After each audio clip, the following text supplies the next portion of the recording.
Hello everyone, if you're new to my channel, consider liking and subscribing. It will make me feel wonderful if you do that. Thanks. By the way, I also have another Naruto and Luffy fanfiction channel. If you are interested, link is in the description. One Piece, The Fire Within, by XFangHeartX. What starts out as a normal exploration turns into a fight for Luffy's life, when an evil dragon named Kovar suddenly abducts him. In order to save him, the Straw Hats must go somewhere they have never gone before. Inside their captain's memories. Huge shout out to all the warlords of this channel.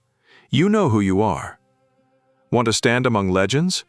Join the channel membership and show your support. Adios. Nami sighed and shook her head, embarrassed and hoping that really didn't happen, but it did. I still can't believe that happened, she muttered. Well, you were pretty drunk, Nami, Zoro pointed out. But what I don't understand is that you woke up in the tent with Robin, right? Asked Usopp. That's true, Nami said. I guess Luffy must have put me in there while I was sleeping. I actually did see him put you in there, just as the party was starting to die down, Zoro pointed out. He said he didn't want you to catch a cold. HMPH. Sanji chuckled. So it looks like our captain does know how to treat a lady. Big Brother's always cared for you, hasn't he, big sis? Aika asked. Nami smiled, warmly. Even before she and Luffy started their relationship, he was always thoughtful of her well-being. In his own Luffy way, of course. Sure, he was blunt and that would make him come off as sounding rude, but in spite of that, Nami always knew that his heart was always in the right place. Soon, the memories began again, this time showing the Straw Hats surrounding the Going Merry. But something was different. The ship was missing the comb, waddle, and wings that Cricket and his crew had placed on her. Not only that, but her mast had been put back where it belonged and some boards were nailed to her sides, as well. I'm telling you, exclaimed past Usopp. I saw something here, last night. You gotta believe me, I wasn't dreaming. I don't believe it, past Nami said as she put her hand to the mast. It almost looks like it's as good as new. Oh, Mary. Past Usopp cried in joy and relief. I can't believe it, it's a miracle. Well, if you ask me, past Sanji began, whoever did this did a lousy job. You ingrate, past Usopp snapped. After all that, you go and complain? Just making a statement, past Sanji said in defense. Well, whoever did it sure was nice, past Luffy added, she. Hey, I hate to break up the moment, said past Zoro, but who in their right mind would actually risk getting eaten alive by a pack of sky sharks? Last I checked, the only ones who live around here are our enemies. You mean someone came and fixed your ship during the night? Brook asked. How odd. As far as I know, though, Zoro began, no person here was smart enough to try and help us out unless they had some ulterior motive. It wasn't a person, Frankie spoke up, causing everyone to look back at him. It was the Clabouterman. The crab bottle man? Asked Aika in confusion. What a tongue twister, Chopper said. The Clabouterman, Robin corrected. It's said to be a sea spirit that dwells on ships. In fact, some might says it's the ship's soul. She glanced over at Frankie. Right, Frankie? That's right, Frankie nodded. The Clabouterman is said to only appear when a ship is well loved. Yeah. And we loved the Mary so much, Usopp added. And even though there was a smile on his face, the others could tell that he felt quite sad just by the sound of his voice. So, it was actually this Clabouterman that fixed the Mary for us? Sanji asked. Don't tell me you buy this story, Cook, Zoro said, being skeptical as usual. Yeah, it more than likely was, said Frankie. However, some people say that the Clabouterman is actually an omen. Why? Asked Aika, worriedly. Isn't this Clabouterman supposed to be a good spirit or something? The Clabouterman appears to warn the ones who sail on the ship it dwells on of impending doom, Frankie replied. Wait a minute, Chopper spoke up, are you saying that? Mary was doomed since this moment, Usopp added, sadly. But why? Aika asked. Yeah, why? Kumi questioned.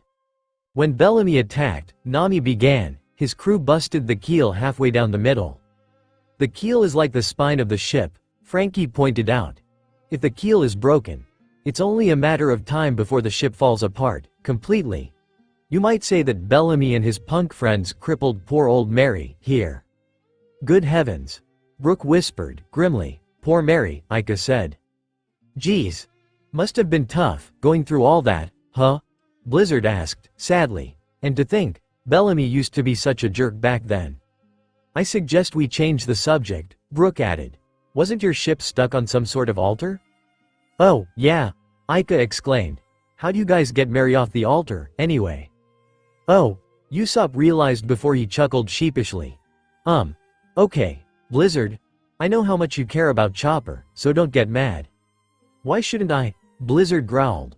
I said don't get mad, okay, Usopp asked as the memory shifted, revealing past Chopper, who was screaming his head off as he was dangling off the back of the crow with past Usopp steering the little boat. And behind them was a humongous sky shark. Past Chopper screamed.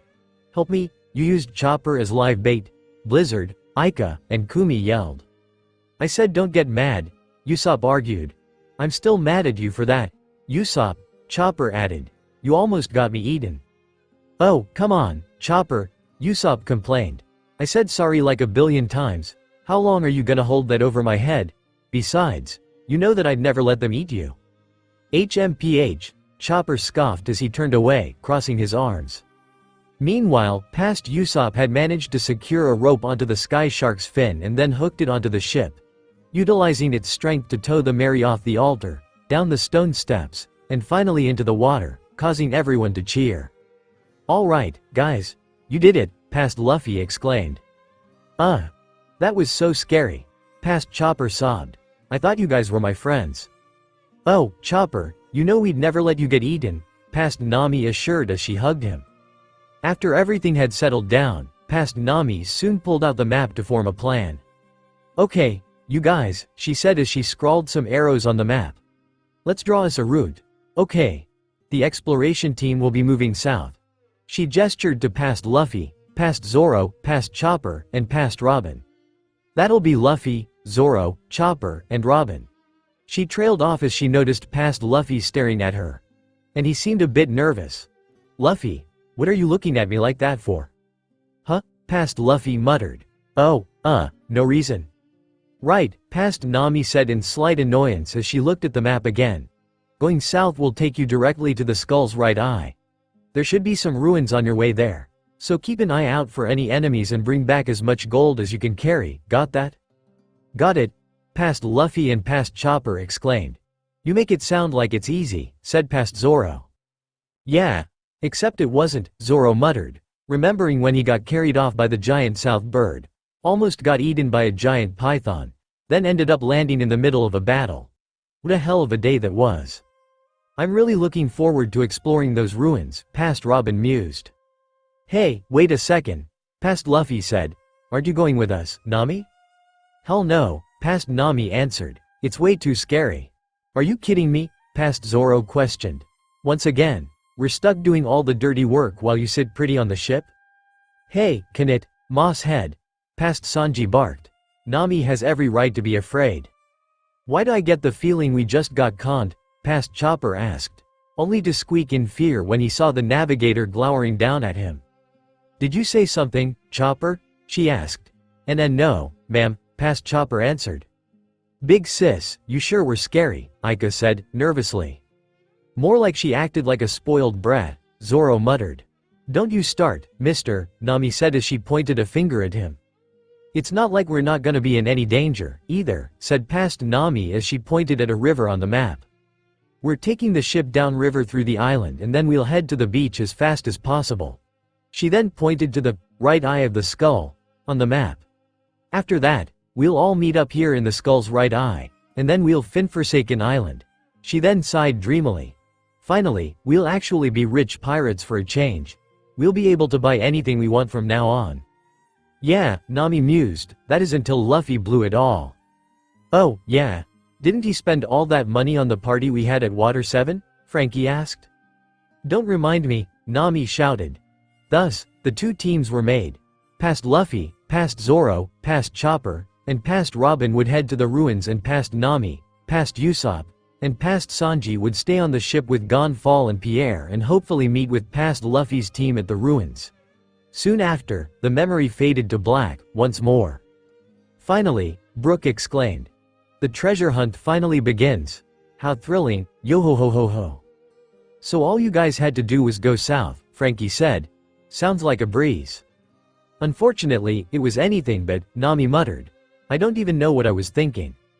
What do you mean? Brooke asked, but he got his answer when the memories reappeared again, showing the exploration team in the jungle. Hey, Zoro! Past Luffy shouted. Where are you going, dummy?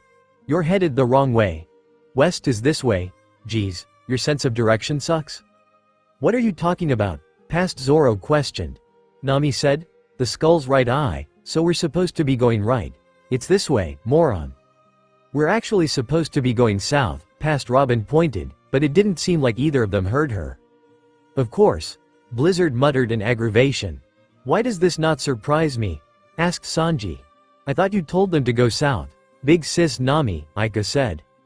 I did, Nami answered. I just forgot that your brother and Zoro have little to no sense of direction whatsoever. I am standing right here, Zoro groused. Soon, Past Chopper told Past Luffy and Past Zoro the real direction in which they were supposed to go, and the group started heading down the direction they were supposed to be headed.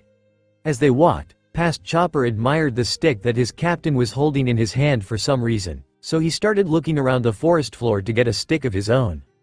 What is it with you boys and sticks? Asked Nami. Perhaps we'll never know, Robin mused. That is a pretty cool stick, though, Kumi said with a wagging tail. Wasn't it? Chopper asked in amazement. Yeah, it was pretty cool, Aika added. Never mind, Nami said with a slightly amused smile as the Straw Hats continued to watch the memory. Hey, Past Luffy spoke up all of a sudden. The City of Gold has got a really big bell, don't you think? Well, Nolan did mention in his logbook that the City of Gold had a huge bell in the center, said Past Robin. What's this all about all of a sudden, Luffy? Asked Past Zoro as his captain grew a big, impish grin. I just got a really cool idea, he said. Ooh, Past Chopper chirped. What is it, Luffy? Yeah, what was his idea? Aika asked with sparkling eyes. What if we rang that big bell? Asked Past Luffy. If we did, I bet Diamond Head Pops and those monkey guys would hear it all the way down below in the blue sea would hear it, right? Right? Past Chopper gaped at Past Luffy in awe while Past Zoro and Past Robin both smiled as if they knew exactly what he was saying. Yeah, Past Luffy mused. I bet they would. Oh, I think I get it, Aika exclaimed. Big Brother wanted Mr. Cricket to know that the City of Gold was up in the sky all along, right? That's right, honey, Nami smiled. Sometimes, it seems like your brother doesn't know what he's talking about.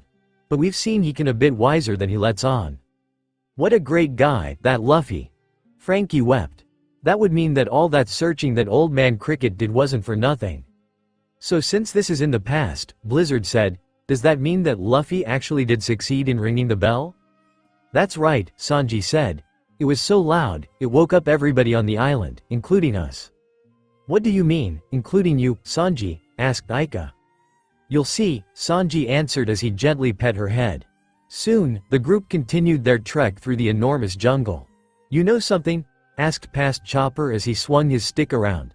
I thought this forest would be a lot scarier. But so far, it's actually pretty peaceful. You actually felt pretty brave, didn't you, little buddy?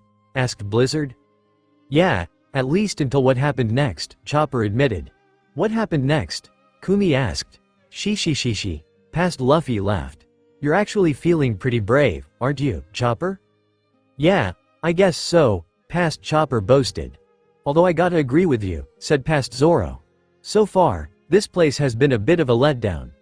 When we were in the forest, yesterday, we didn't see one of Eneru's priests. I know how you feel, Chopper. Yeah, you. Wait, what? Past Chopper asked. You boys are so funny, said Past Robin. Are you really that eager for something dangerous to happen? Well, not me, Past Chopper said, suddenly feeling a little less brave.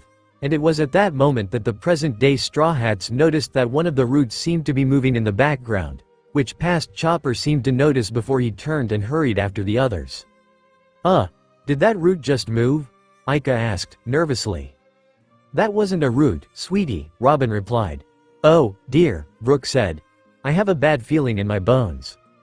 Chopper, if you knew that was there, Zoro began. Why didn't you speak up sooner? Because I didn't want you to think I was being silly, Chopper said as he twiddled his hooves. I thought you'd say that I was being paranoid or something. It's different if you actually sense that we're in real danger, Chopper, Robin said. We wouldn't blame you if you said something. I guess so, Chopper muttered. I guess back then, you weren't very confident in yourself, eh, Chopper? Asked Blizzard. No, Chopper answered, embarrassed. Whenever we got in a fight, back then, I usually had to rely on the others for help. I mean, I rarely fought an enemy on my own. So whenever danger showed up, I usually ran away. I guess it was part of my natural instincts. I am a reindeer, after all, even if I change my looks. You've certainly proven to be more capable, nowadays, Sanji said. He's right, Usopp added.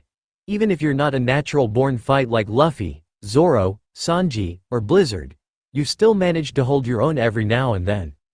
Not to mention if it weren't for your medical expertise, Nami began, there were some fights that would end up costing us our lives if you weren't around, right? Shish. Shut up, Chopper exclaimed as he tugged at his hat, laughing giddily. Saying that won't make me happy, jerks. As the memory continued, past Zoro finally noticed that past Chopper kept pausing to look back, and needless to say, the swordsman seemed rather annoyed about it. Chopper, what gives? Past Zoro called. Why do you keep looking over your shoulder? Huh? Past Chopper muttered. Oh, and no reason? Past Zoro sighed and rolled his eyes, but then he heard past Luffy cry out in surprise. Whoa, guys, look! The Straw Hat Captain shouted as he pointed at a shadow slithering through the trees. Did you see that rude move? Oh, no. Past Chopper squeaked. I knew I wasn't imaging things. Soon, the ground started to shake a bit, only for a brief moment, and that's when the exploration team heard a low growl. Ooh, past Luffy said as he put his hand on his stomach. Did you hear that? I guess I'm getting hungry. Luffy? Past Zoro asked as he looked up. I don't think that was your stomach. Past Luffy soon followed past Zoro's gaze, and that's when he saw an enormous python with blue scales and bluish-black stripes along its back, as well as a mane of hair going down its belly. It opened its massive jaws, revealing a set of sharp fangs that was about the length of Zoro's height. It was so huge that if it caught the four pirates, it could easily swallow them in a single gulp. SNY, Blizzard, and Brook all shrieked. It's enormous, Aika cried while Kumi fainted, foaming at the mouth. And in the memory, past Luffy stared at the serpent with twinkling eyes. So cool, he exclaimed. What is going on? Usopp questioned. Isn't that the same snake that was celebrating with us when all the fighting was over? Again, you weren't there, Zoro shouted as the memory continued. With the snake running rampant throughout the jungle, chasing the exploration team with the intention of devouring them whole. Unfortunately for the snake, they weren't exactly making it easy for it, and, as usual, past Luffy was laughing his head off. Of course, Luffy thinks this is fun, Nami deadpanned. It's Luffy, Sanji reminded. He thinks anything dangerous is fun. As the snake lunged for the group, it ended up biting one of the trees, but in doing so, it soon revealed that it had a venomous bite, for as it pulled away, the trunk was halfway melted. Now that's what I call a nasty bite, Frankie exclaimed in shock. Forget eating you, Brook added. If that venom touched any of you, there wouldn't be anything for the snake to eat. You all would have melted into nothing. Don't remind me, Zoro groaned. By now, so much was happening with the snake thrashing around and past Luffy running in all these directions in order to lose the beast, that no one even realized where he was going. After a few more minutes of watching, their captain had finally lost the serpent. But now, it looked like he was in the middle of nowhere, and all alone, no less. Huh? Past Luffy muttered as he looked around. Hey, where'd they go? Oh, boy. Blizzard bemoaned. Why am I not surprised that he got lost, too? Kumi groaned as she finally woke up. What happened? I thought I saw a giant snake. Kumi, Aika exclaimed as she went and held her. You're awake. You fainted after you saw that giant snake. Oh, so it wasn't a dream, Kumi said, worriedly before she gulped. I don't believe this mess, Nami groaned as she pinched the bridge of her nose. If it's any consolation, Robin said, I actually managed to get to the ruins. However, I didn't find Zoro and Chopper until the upper ruins were destroyed. Yeah, Zoro said, But I did find Chopper a little while before I found you, Robin. I don't really remember much, Chopper said, sadly. I got taken out by one of the priests and I didn't wake up until later. Wait a moment, Brooke said. What upper ruins? Well, it's a bit hard to explain, Robin answered. And seeing how these are Luffy's memories, I doubt we'll see them. Past Luffy hummed as he looked around with his hands on his hips. Well, I can't really find them if I just stand here, so I'll just head to the ruins. I'm sure I'll meet up with them there. Yeah, that makes sense. Aika agreed. Yes, Aika, Usopp began, but you're forgetting that this is your brother we're talking about. Robin said we had to go south, said past Luffy, so I'll just head where it's warmer. Easy. He then grabbed a stick from the ground and walked off in some random direction. That's southwest. Nami groaned. Well, he was kinda right, Blizzard shrugged. As past Luffy walked through the forest, he began to sing a familiar song. Oh, the islands in the south are warm, and their heads get really hot. They grow pineapples, they grow coconuts, and they're morons. The Straw Hats almost wanted to laugh when they heard their captain sing that silly song of his. But then they remembered that Star used to sing that song for him when he was a child, and instead of making them laugh, it made them feel a bit disheartened. He probably felt like singing that song because it was a reminder of his mother. Suddenly, their train of thought was interrupted by what sounded like a bleating goat coming from nearby. A goat? Past Luffy asked as he looked around. Do they have goats in this forest? Must have been a sky goat or something, Brooke said. Actually, it wasn't, Zoro corrected, just as he spotted a guy dressed in white robes, had rather long ear lobes, and had what looked like goat horns sprouting out of his head. Okay, Kumi said, bewildered, that's a new one. Who's that guy? Asked Aika. One of Eneru's soldiers, Robin replied. The Divine Squad. His soldiers, Brooke repeated. Well, you see, Zoro began. The Shandorians found out about Satori's defeat, so they took this time to try and take advantage of all the confusion and take out the other priests. I'm guessing it didn't go as well as they thought it would, huh? Asked Frankie. Well, I'm not totally sure, said Zoro. I didn't really get the whole story. As past Luffy looked around for the goat, the Divine Squad member jumped down from one of the milky roads above him, attempting to get the drop on him, only to wind up getting punched in the face, which ended up sending him flying. Ooh. Kumi winced. That had to hurt. Luffy might not have had observation haki back then, said Sanji, but that doesn't mean his senses weren't as sharp as they are now. I guess that's what happens when you grow up in a hostile jungle, said Usopp. Who's this jerk? Asked past Luffy as he put his hat back on his head. Man, he got me all excited. I thought I was gonna get to see a goat. Seriously? Blizzard asked. He's upset over that? That's Luffy for you, Chopper shrugged. Soon, past Luffy continued to walk on through the forest, singing his little song. But as he was continuing with the second verse, he suddenly stopped in his tracks and looked up with an alert expression, and as the Straw Hats followed his gaze, they soon saw why. It was Wiper, only. He looked like he had been through quite the battle. It looked like his entire left arm was bandaged up. And not just, but his left shoulder and his left wing looked badly burned. What happened to him? Aika asked, worriedly. Obviously, all that fighting with Eneru's forces is taking its toll on him, Nami said. Oh, it's you, again, said past Luffy. That's right, Wiper said with a snarl. And what are you doing here? I thought I told you to leave this island. Well, obviously, he doesn't know Luffy, said Blizzard. He never takes no for an answer. I tried to tell everybody that we should leave, Usopp said, but no one ever listens to me. What did you say, Usopp? Zoro asked with a smirk. I wasn't listening. Not funny. Usopp barked. Shut up, past Luffy snapped at Wiper. I can do whatever I want. No, you can't, Wiper countered. Not here. This land belongs to us Shandorians. Wait, really?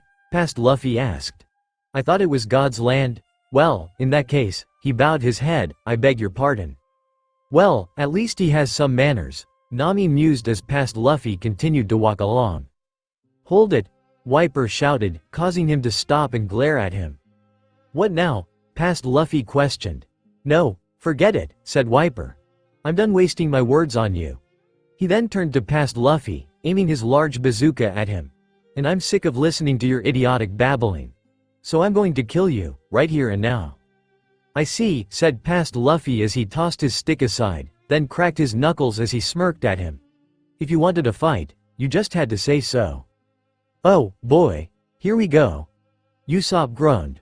Why does Big Brother like to fight so much? Ika asked. Fighting doesn't solve everything. It's because your brother's a man, Nami began, and men like to fight. Not all men, Usopp pointed out. But Big Brother wasn't even bothering anyone, Ika argued. Why was that Wiper guy trying to hurt him? I guess when you're fighting in a war for so long, Robin began, you feel like everyone is your enemy. She then sighed. I know that feeling all too well. Soon, the battle began with Wiper firing a cannonball from his bazooka at past Luffy, who used his gum-gum balloon to bounce the artillery shell back at him. Of course, it missed the Shandorian gorilla and it ended up exploding behind him. Go ahead and shoot all you want, past Luffy shouted. It won't do you any good since I'll just keep bouncing him back, rubber body and all that, you know. It's true, said Zoro.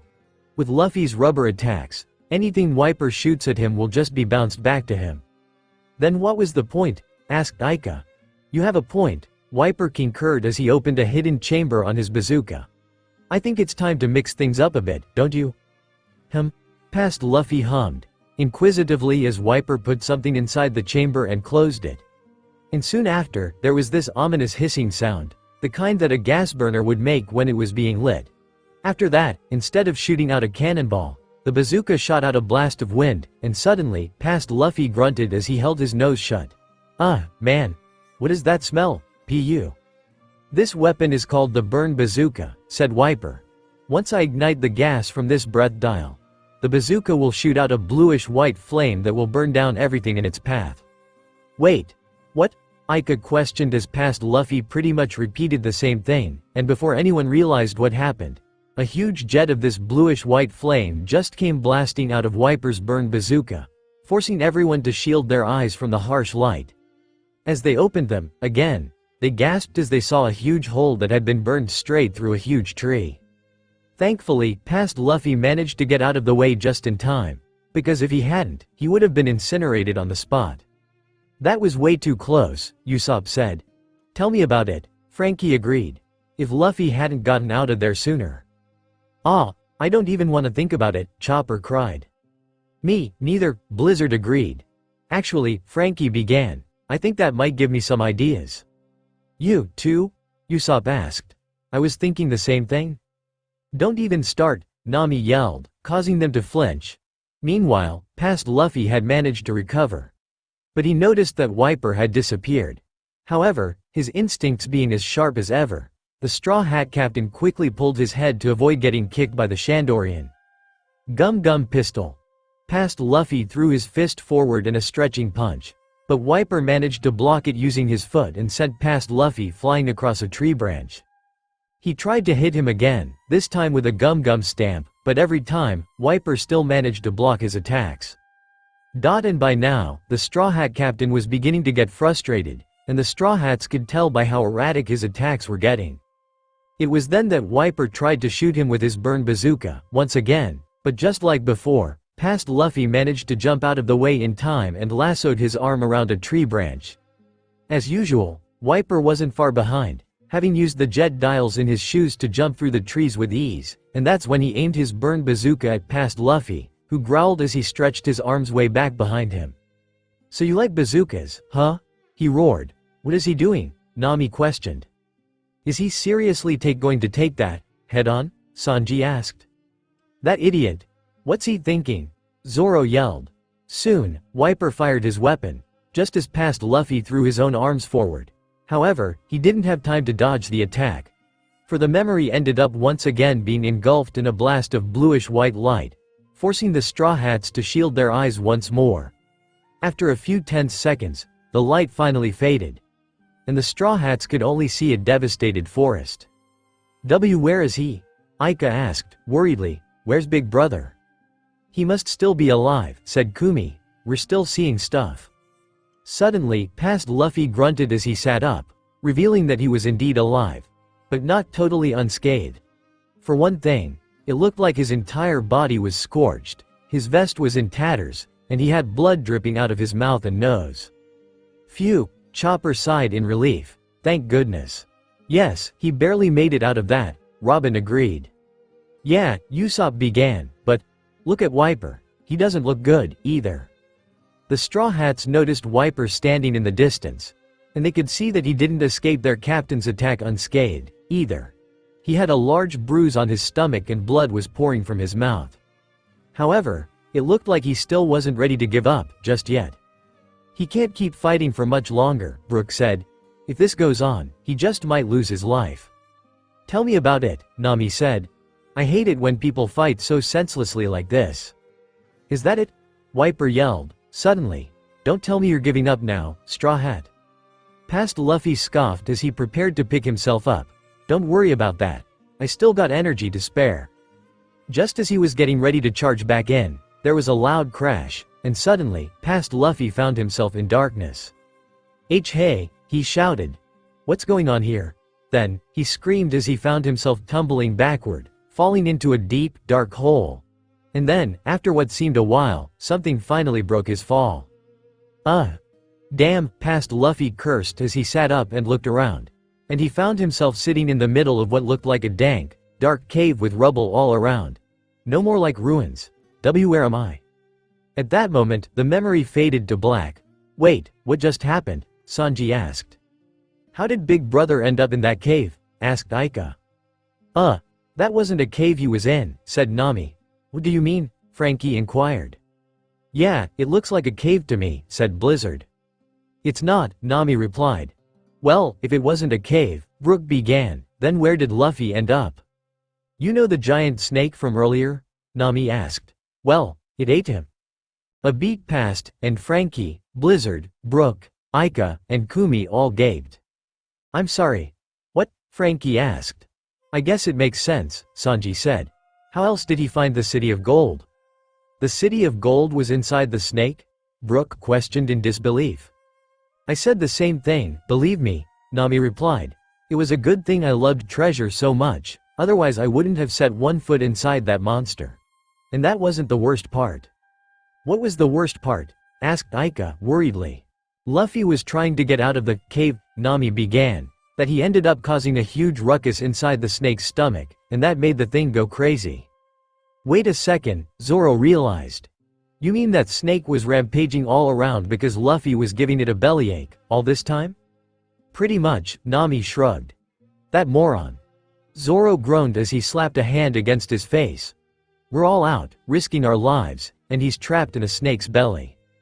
To be fair, Nami began, he didn't know until I ended up in there, too. Wait, what? Sanji asked, and sure enough, as the memory returned, they saw past Luffy with past Nami, Gonfall, Pierre, and a young Shandorian girl dressed in tribal clothing. Who's that? Aika asked as she pointed at the girl. That's Isa, said Nami. She's one of the Shandorians. Hey, her name's kinda like my name, Aika exclaimed. Yeah, the only difference is that your name has a K in it and her name has an S, said Kumi. She also has observation haki, just like you, Aika, Chopper added. She could hear Pret. Wow, Aika exclaimed. Just like me. And there was also Daisy, Chopper pointed out. She could hear things, too. Daisy? Usopp asked. She's this girl from. Chopper started, only to trail off. From somewhere. You don't remember? Sanji asked. Well, I know a girl named Daisy, Chopper said. And her family. And you guys were there, I know that. Huh. How strange, Robin muttered. For some reason, I seem to recall meeting a girl named Daisy, too, but I don't remember from where. Come to think of it, that name kinda rings a bell with me, too, Sanji added. And me, Zoro spoke up. Yeah, same here, Nami replied. That's weird. It's giving me a headache, trying to remember, Usopp groaned as he held his head. Meanwhile, past Nami had just explained what had happened to past Luffy after he asked how they all ended up in the cave with him. Of course, being so clueless, past Luffy only thought that they had all been eaten by the snake and not just himself. That is, until past Nami shouted that he had also been eaten and pointed at his half-digested clothing. As the realization finally hit, past Luffy appropriately began to freak out and suggested getting out via the snakes, exit hole, so to speak. Wait a minute, Aika said. Was he trying to say that the snake should? Don't you say it, Missy, Nami shouted. That is the logical explanation, though, isn't it? Asked Frankie. Yeah, kinda makes sense to me, Zoro added. Nami groaned. Why are you boys so gross? Hey, not all of us are gross, Usopp argued. I would have never thought of something like that. Anyway, said past Nami, the snake ended up eating because something provoked it. So we better get out of before it happens. She trailed off as the realization suddenly hit her, as well as Gonfall and Isa, who all gasped in horror. Wait a minute. They all cried in shock. What? Past Luffy asked. What's the problem? Luffy? Past Nami asked, her voice taking on this dangerous tone. You wouldn't have happened to have been kicking and screaming around in here, would you? Oh, yeah, past Luffy replied with his usual dense attitude. I tried to make an exit, but I just kept getting thrown around. He laughed as he put a hand to his stomach, which started to growl loudly. But it sure made me hungry. Hey, you wouldn't happen to have any food, would ya? That idiot. Sanji muttered. Why did I have to fall for such a moron? Nami asked while her past counterpart proceeded to give her captain the walloping of a lifetime. Of course, that ended up making the snake go crazy, too, for the poor serpent began to thrash around, sending the group tossing and tumbling in all directions. You know, Nami, part of the snake rampaging is kind of your fault, too, Zoro pointed out. Oh, don't you start, Nami shouted. Who's scarier in this situation? Chopper asked in a hushed voice. Nami or the snake? Is that even a question? Blizzard whispered. The answer is obviously Nami. Eventually, they ended up falling downwards, but thankfully, they were caught by past Luffy after he used his gum-gum balloon to cushion their landing. Soon after, the snake's stomach finally settled. For the time being, at least. As past Luffy pushed a boulder off of him, he commented on how this cave was getting annoying, to which past Nami had to remind him that they were inside the snake's belly, and as the Straw Hat captain looked around, he shrieked in horror upon finding an old rotted skeleton, mistaking it for the corpse of his navigator, who promptly bopped him over the head when he tried to wake the skeleton up. Does that really look anything like me? Nami questioned. Well, it does seem to have your skeletal structure, Robin noted. And it is the same height as you, Brooke added. Why'd I bother? Nami asked as she slapped her hand over her face. During this time, Gonfall was holding Isa close to his chest, apparently having saved her from the fall. However, the Shandorian girl demanded that he release her. Then she grabbed his lance and pointed it at his neck. What is she doing? Aika asked in shock. Yeah, he just saved her life, Frankie added. Talk about ingratitude. He's our enemy, Isa shouted as she threateningly pointed the lance at Gonfall. He's responsible for our home getting taken away from us. So now, I'm gonna take his head. She's gonna what? Chopper questioned. Why would she want to do that? Brooke asked. It wouldn't change anything. Robin simply stood there in silence, already knowing the answer. Meanwhile, in the memory, past Nami tried to talk Isa out of killing Gonfall, who just sat calmly. Almost as if he expected this to happen, and all the while, past Luffy just sat nearby with that blank look on his face, the one he'd always have when analyzing a situation and figuring out whether or not to step in. I don't understand, said past Nami. How is taking the head of the Sky Knight going to fix anything? He's not just a knight, Isa shouted. He was the leader of the Skypians before Eneru showed up. The Skypians are the ones who drove us Shandorians out of our homeland. But that was 400 years ago, past Nami cried. There's no way the Sky Knight had anything to do with what happened. Yeah, he's old, but not that old, Kumi added as she watched the situation unfold. If he were 400 years old, he'd be a mummy, Blizzard added. If taking my head would be enough to satisfy you and your people, I'd gladly sacrifice it, Gonfall stated with no hesitation whatsoever, causing the Straw Hats, save for Nami, to be caught off guard by how readily he was willing to let himself be killed, and it even surprised Isa. As he raised his head, though, he revealed that his expression was blank, save for the emotions of sadness and regret in his eyes. Unfortunately, he continued, taking just my head would not be enough. The level of hostility between Shandorians hasn't changed for 400 years, and with good reason. Our ancestors took away your homeland. And it must have been a terrible thing to go through. And I don't think I can ever find a way to apologize for that. Time alone will not heal this great wound you suffer. Damn, Frankie cursed in disbelief. That's just terrible. I can't say he's not wrong, said Sanji. Things like war and suffering, the wounds they leave, both physically and emotionally, don't heal so quickly. Especially if the war has lasted for 400 years, Robin pointed out. And it's especially hard when you can't forgive your enemies, Zoro added. In the end, Nami began, the Skypians ended up losing their home, as well. Eneru destroyed it in one attack. We don't even know what happened to them after we left. I just hope they learned to get along, Usopp chimed in with Chopper nodding his head in agreement. Some wounds don't heal with time, Aika asked as she put her hand over her heart. What is it, Aika? Kumi inquired. I just wonder, Aika began. How long has Big Brother been hurting, and how deep are his scars? The Straw Hats all looked at each other, worriedly, remembering why they had come here in the first place. Therefore, I regret my helplessness in this situation, said Gonfall, remorsefully. If it is at all possible, I would like to apologize to the Shandorians who have spent the last 400 years, fighting to regain their homes. I would like to apologize to every last one of them. He slowly looked up to Isa with a sorrowful expression. I truly am sorry.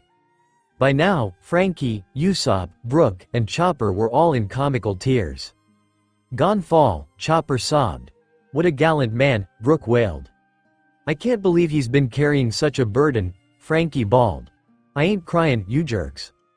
I can't believe we used to give him such a hard time, Usopp added. I'm so sorry. Enough, already, Sanji shouted. Sheesh. Meanwhile, Isa stood there, her face now marred with anger and confusion. They knew that even if Shish then likely couldn't bring herself to kill Gonfall because even though she was angry, she was still a child, and therefore, she had never actually killed someone before.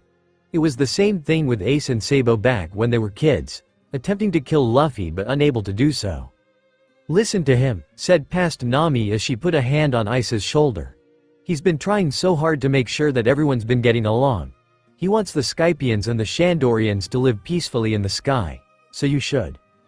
We'll never be able to live peacefully, Isa rebuked. Not with the bad guys. But they're not bad guys, Chopper exclaimed. Not all of them, at least. The Skypians think of them the same way, Zoro countered.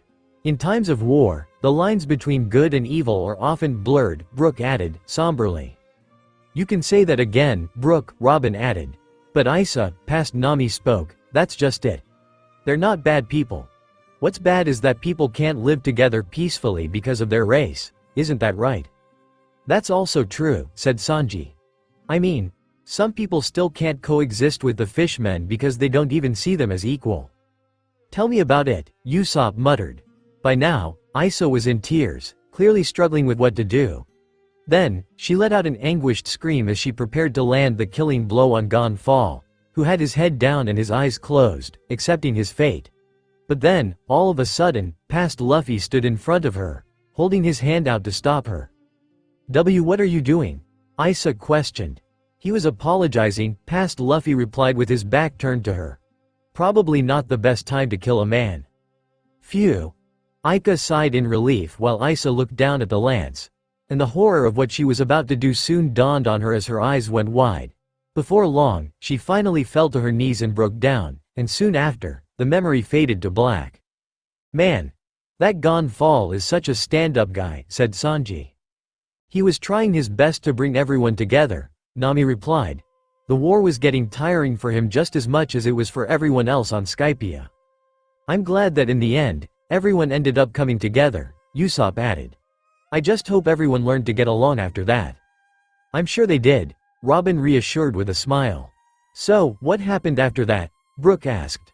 Well, Gonfall and I managed to get out of the snake, said Nami, but Luffy, Isa, and Pierre weren't so lucky. Luffy grabbed onto the jet dial of the waver and he ended up falling back into the snake's belly. That idiot, Sanji groaned. So how'd he get out? Usopp asked. I mean he got out of there, eventually, right? I'm not sure how he got out, Nami replied, but I'm glad he got out when he did. She then sighed. Things really went to hell in a handbasket. What do you mean? Frankie asked. What happened? Before Nami could answer him, the memories returned, this time showing past Luffy, Pierre, and Isa finally out of the snake's belly. And for some reason, the snake was lying unconscious behind them, and even more disturbing was the fact that it had been charred. What happened to the snake? Ika asked, worriedly. Yeah, it's out cold, Blizzard added. You'll see, Nami whispered, uncomfortably. Woohoo! Past Luffy cheered. We're finally out, free at last. Behind him, past Isa panted, looking thoroughly freaked out, along with Pierre, who looked exhausted, and it was soon revealed that they were standing in the middle of some huge, ancient ruins. Whoa, check it out! Past Luffy exclaimed as he looked around. This place is huge. Where are we, anyway? Are these some kind of ruins? This must be where the gold bell is supposed to be. Could it be? Isa asked. Is this our homeland? Huh? Past Luffy muttered. Your homeland? This is the home of the Shandorians? Asked Brook. Yes, Robin replied. This is where they live, originally, before they were chased out by the Skypians. So, this is where the City of Gold was thought to be? Brook asked. That's right, Robin replied, until… well, you'll see, soon enough.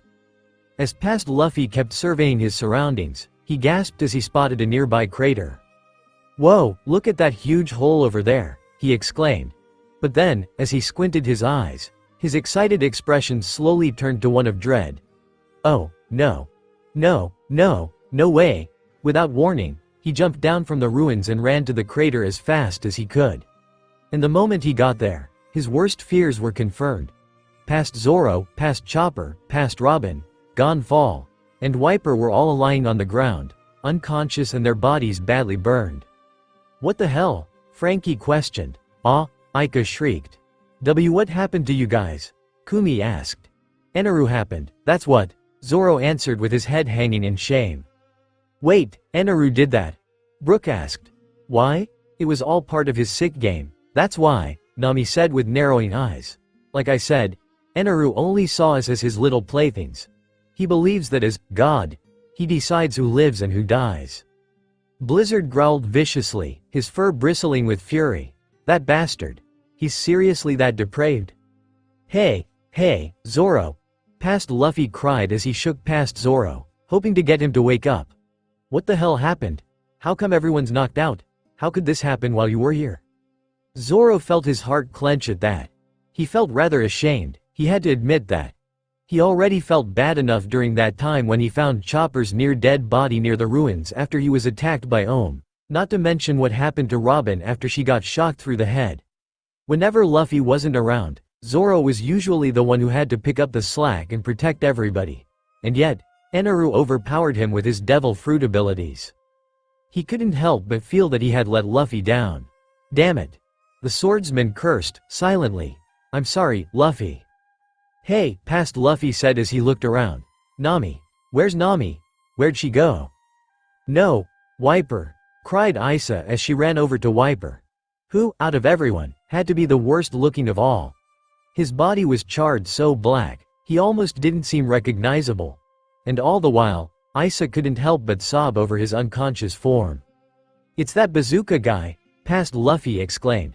Someone as strong as him, how did he get taken out? Eneru. Isa whimpered. It has to be, he's the only one capable of doing this. Eneru? Past Luffy asked as he squatted down to her height level. You mean the god of this place?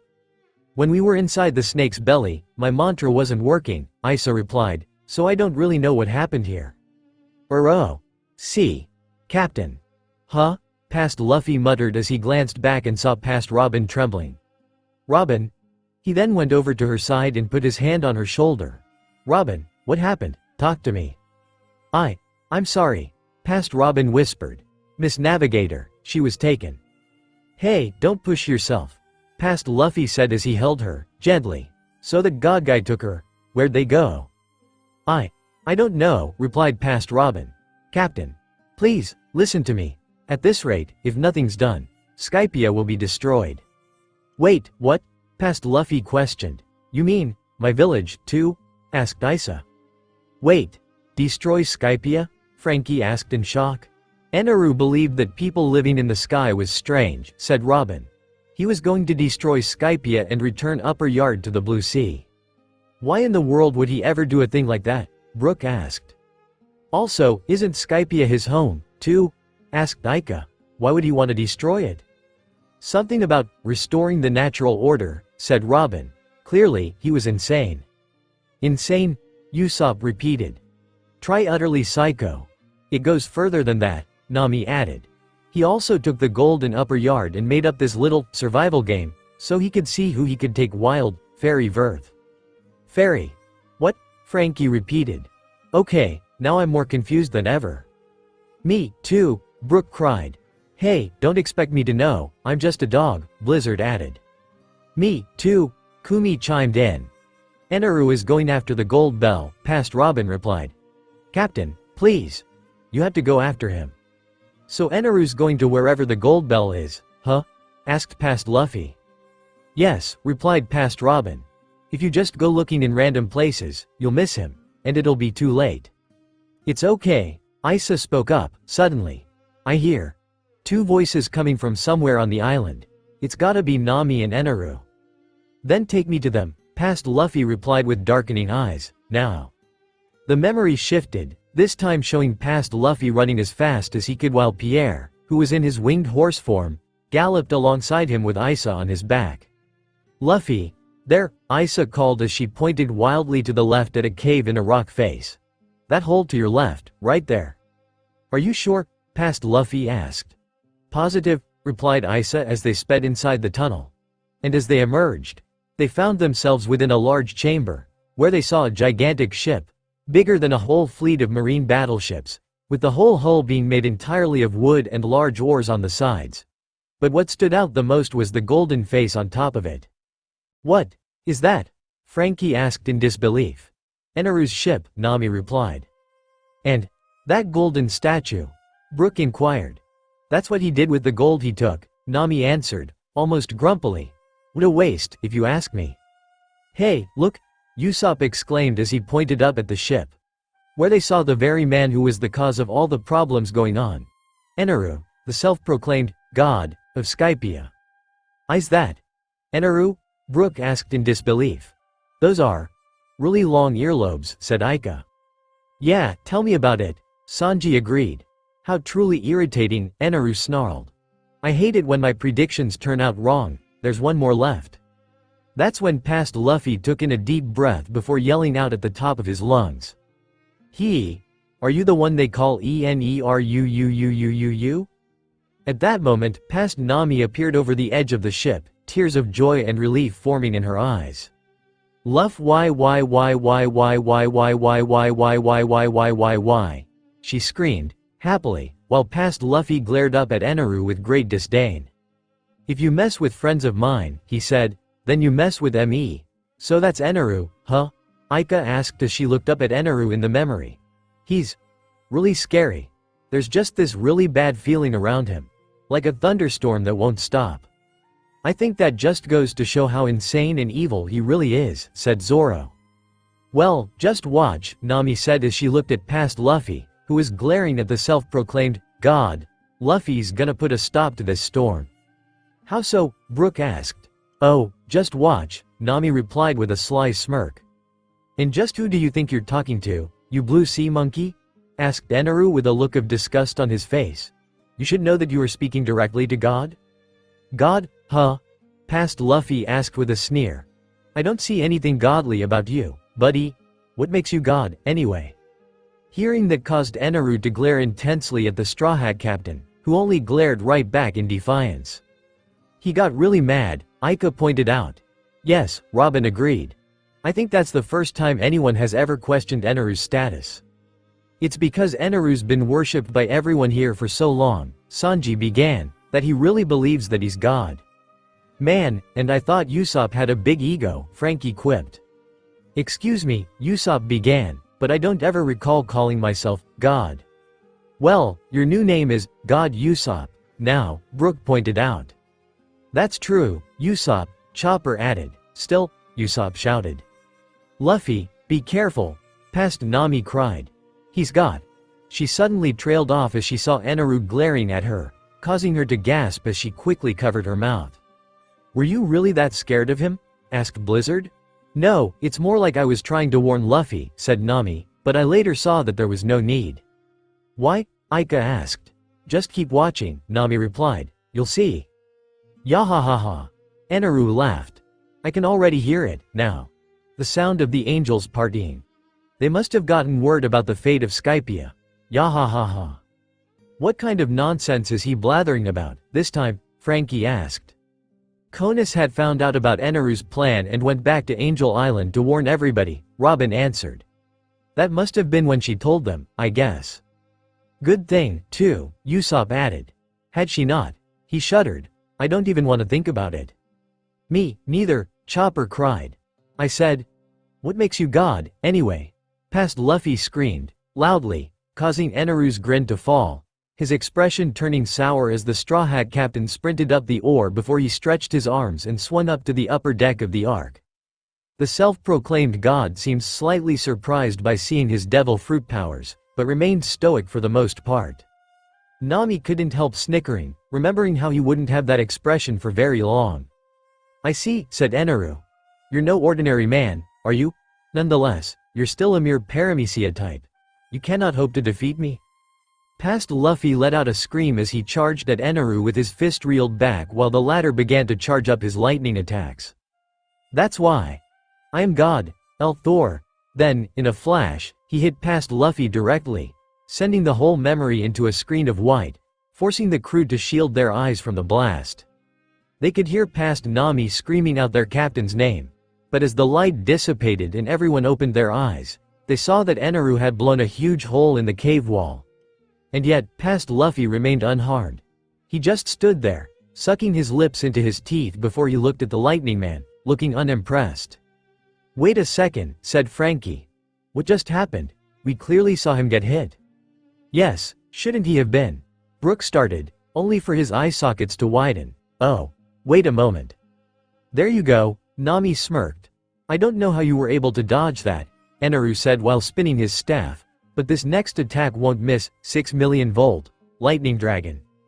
Soon, a huge serpentine dragon made entirely of a giant lightning bolt appeared and lunged at past Luffy, who was once again struck by the attack. But once again, as the light from the attack disappeared, it showed that he was still standing without a single scratch on him. By now, Eneru was getting impatient, so he finally decided to take this fight up close and personal. By rushing up to the rubber boy and putting his hand up to his chest, right over his heart. 100 million volt. Vari, once again, he struck the Straw Hat Captain with a powerful electric shock. But once again, past Luffy remained completely unharmed. In fact, his body was actually starting to glow. "Wait, of course," Aika exclaimed. "The reason why Eneru's attacks aren't working is because Big Brother's body is made of rubber." "Bingo," Nami said. "So basically," Sanji began, "Eneru's pretty much met his natural enemy." "Oh, this is gonna be fun," Zoro smirked. By now, past Luffy was the one who was getting annoyed, for he gave Eneru a furious glare. "I've had enough of you, get off," with that. He pushed Eneru off of him like he was nothing more than a tiny little bug that was giving him an irritating bite. Past Nami, Isa, and Pierre were all shocked by this turn of events. But none of them were more shocked than Eneru. His jaw was gaping open, his eyes bugged out of his skull, and snot was dripping out of his nose. Seeing that look on his face caused the Straw Hats to laugh. "Oh, man, if only I had a camera," Frankie exclaimed. "That's actually an improvement, if you ask me," Zoro added. "Yohohoho hack hack horf." Brook laughed so hard, he started to cough. Past Luffy roared as he charged at his foe, who shook his head as he tried to concentrate, but it was too late. Before he could react in time, past Luffy slammed his bare foot right into Eneru's solar plexus, causing him to cough up blood and spit. "Yes." Usopp and Chopper cheered. "He got him. That's the Luffy we know and love," Kumi added. "Rubber acts like a conductor for electricity," said Nami. "Since Luffy's body is made of rubber, Eneru's attacks won't work on him. At least, not the lightning ones." "But he still had tricks up his sleeve, didn't he?" asked Zoro. Yeah, Nami said. As much as I wanted it to be over, this fight was only getting started. As soon as she said this, there was a powerful boom of thunder and the crack of a lightning bolt. And soon, the Straw Hats found themselves staring up at a darkened sky. Storm clouds rumbled ominously overhead and several lightning bolts came shooting down from above. The sounds made Chopper, Blizzard, Aika, and Kumi cry out in fright as they quickly covered their sensitive ears. What the? Frankie whispered. What's happening here? I don't like it, Aika cried. It's scary, as the storm continued to rage. That's when Brook noticed a huge crater nearby. Wait a minute, he said, isn't that where? Yes, Robin whispered, grimly. That's where Angel Island once stood. Eneru completely obliterated it. He created a massive thunderhead in the clouds, Nami added, and then dropped it right on the island. And he was going to do the same thing to Upper Yard, too. He what? Frankie questioned. But, what about that girl, Konus? Didn't she warn everybody? She may have warned them, Robin began, but we don't know if everyone made it off the island safely. That bastard. Zoro hissed as he grit his teeth in anger. This is just lower than low. Believe me, Nami began, I couldn't stand him, either. I don't understand, Blizzard cried. Shouldn't Luffy have beaten Eneru by now? What happened? Eneru tricked him, Nami answered. Even if his lightning attacks didn't work on Luffy, that didn't mean he couldn't fight back. He could still predict his moves, and even though Luffy managed to have an advantage for a little while, Eneru attached a giant ball of gold to his wrist. And he fell off the arc. So, Big Brother lost? Aika asked, worriedly. He didn't lose, Zoro answered, he just wasn't prepared for that. Where were the Frankie? We were still injured from Eneru's attack on us, Robin answered. Sanji and I managed to save Nami from Eneru, Usopp began, but we both got a real bad shock, literally.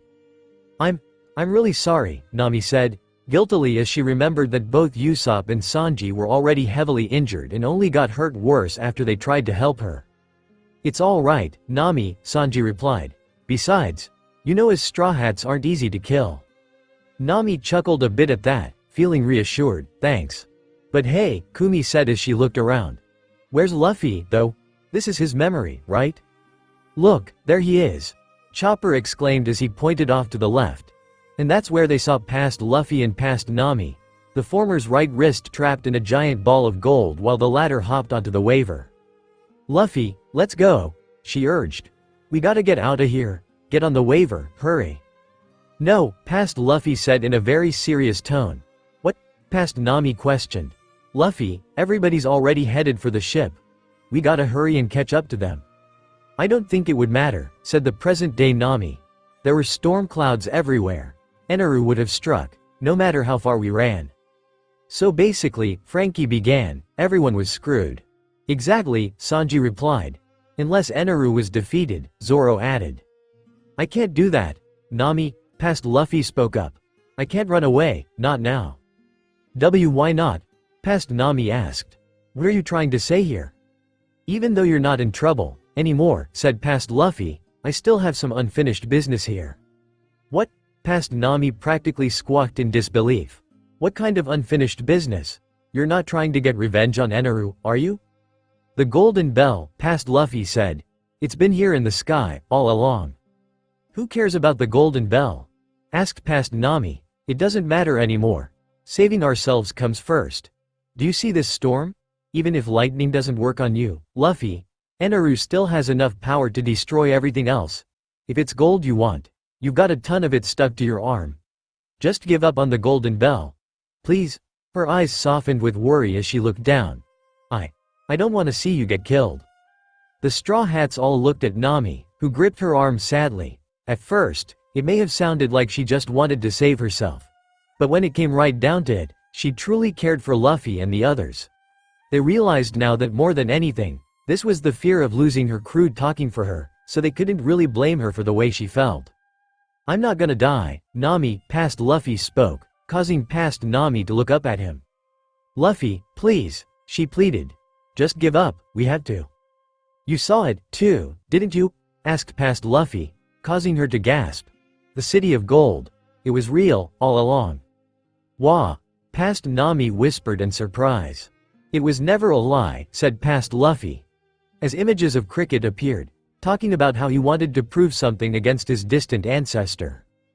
Diamond Head Pop's ancestor. He wasn't lying, so I gotta let him and those monkeys know that the city of gold was here in the sky. He then looked up toward the huge clouds above him. If I ring that bell, then he should be able to hear it, right?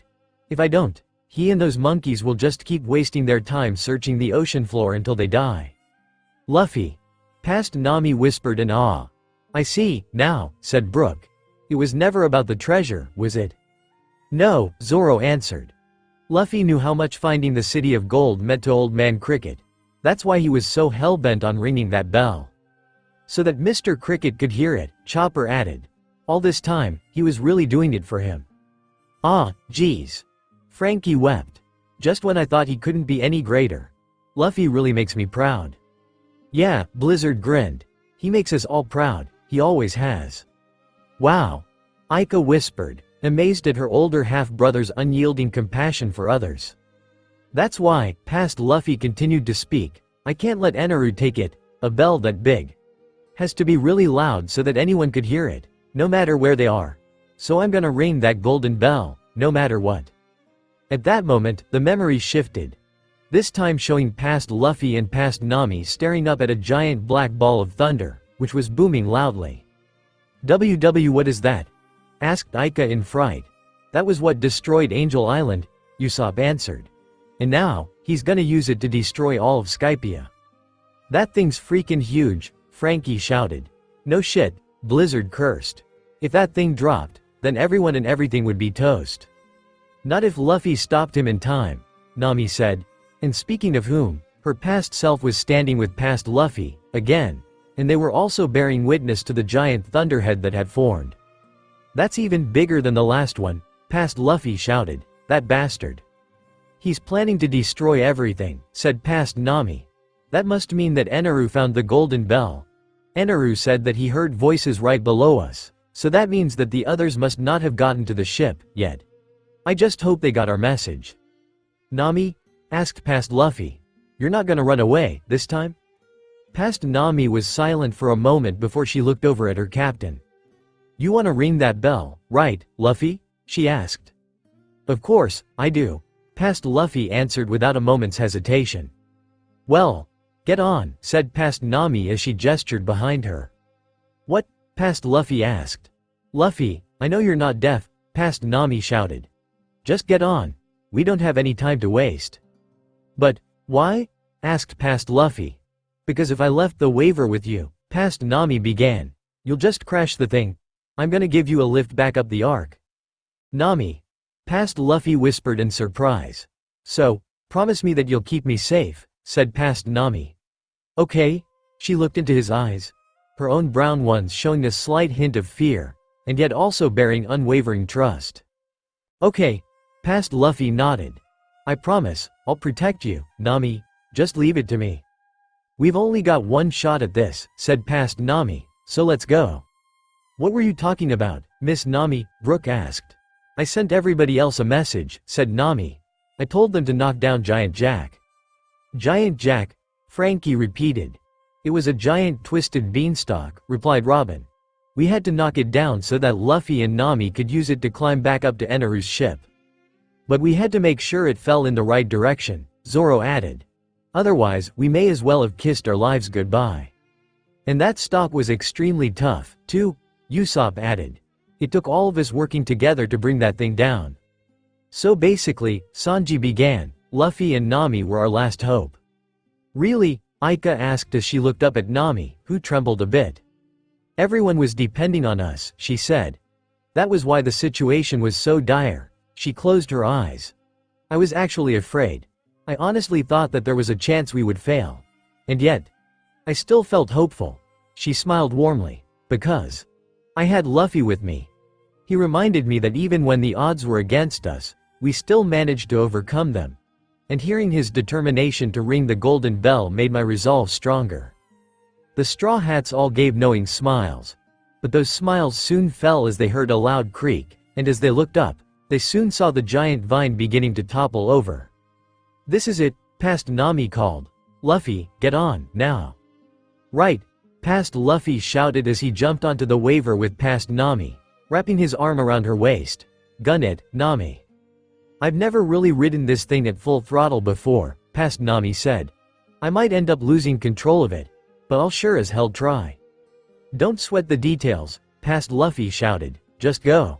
You got it, past Nami replied before she revved up the jet dial, and like a gunshot, they prot full speed, even while past Luffy was dragging the giant ball of gold behind them. Wow! Aika exclaimed. So fast, even with that giant golden ball, Kumi added. That's amazing. It's a miracle I was still able to control it, too, Nami pointed out as she watched her past self and her captain ride up Giant Jack as it was falling, even as Eneru tried to shoot them down with lightning bolts. Oh, man, Usopp cringed. Even though I know what happens, it still makes me nervous. What the hell was he doing? Asked Sanji. He was trying to keep me and Luffy from getting closer, Nami answered. Eneru wasn't even trying to fight Luffy anymore. He knew that if Luffy got close to him, again, he'd lose. That's why he was trying to stop us. So in other words, he was afraid, Zoro said, but you know what happens when someone gets afraid. They start to lose rational thought, Robin added. They become desperate, and that's what starts their downfall. So you're saying that Eneru's already lost, huh? Frankie grinned. In that case, it's gonna feel super great to see that guy get slugged. Robin heaved a quiet sigh as she hung her head silently, almost as if she were in mourning. Is something the matter? Brooke asked in concern. Well, you know how Robin's a history buff, said Zoro, when she saw the ruins getting destroyed. Oh, I see, Brooke replied. Those were some beautiful pieces of history, Robin spoke. It's a shame that they were destroyed so recklessly. At that moment, as Giant Jack began to fall, at first, it didn't seem like past Luffy and past Nami were going to make it.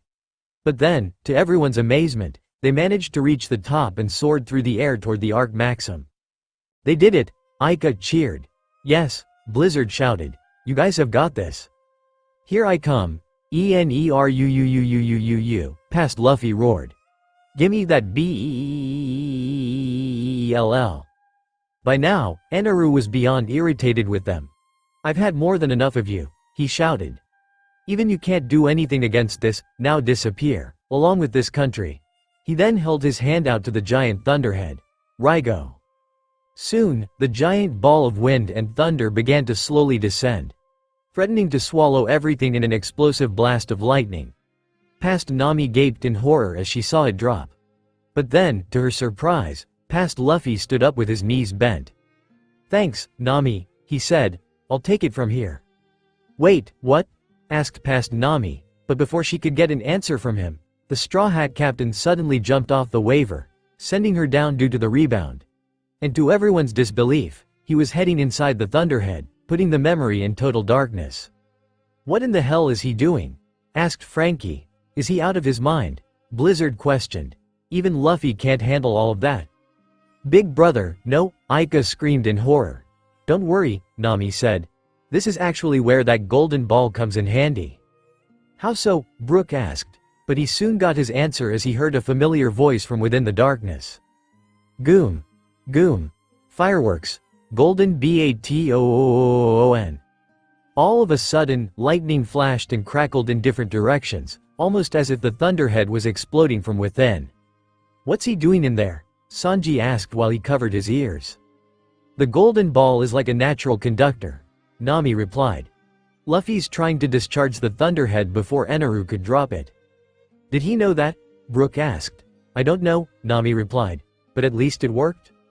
At that moment, the Straw Hats could hear their captain's voice, once again, roaring out over the chaos. You with your stupid thunder and lightning.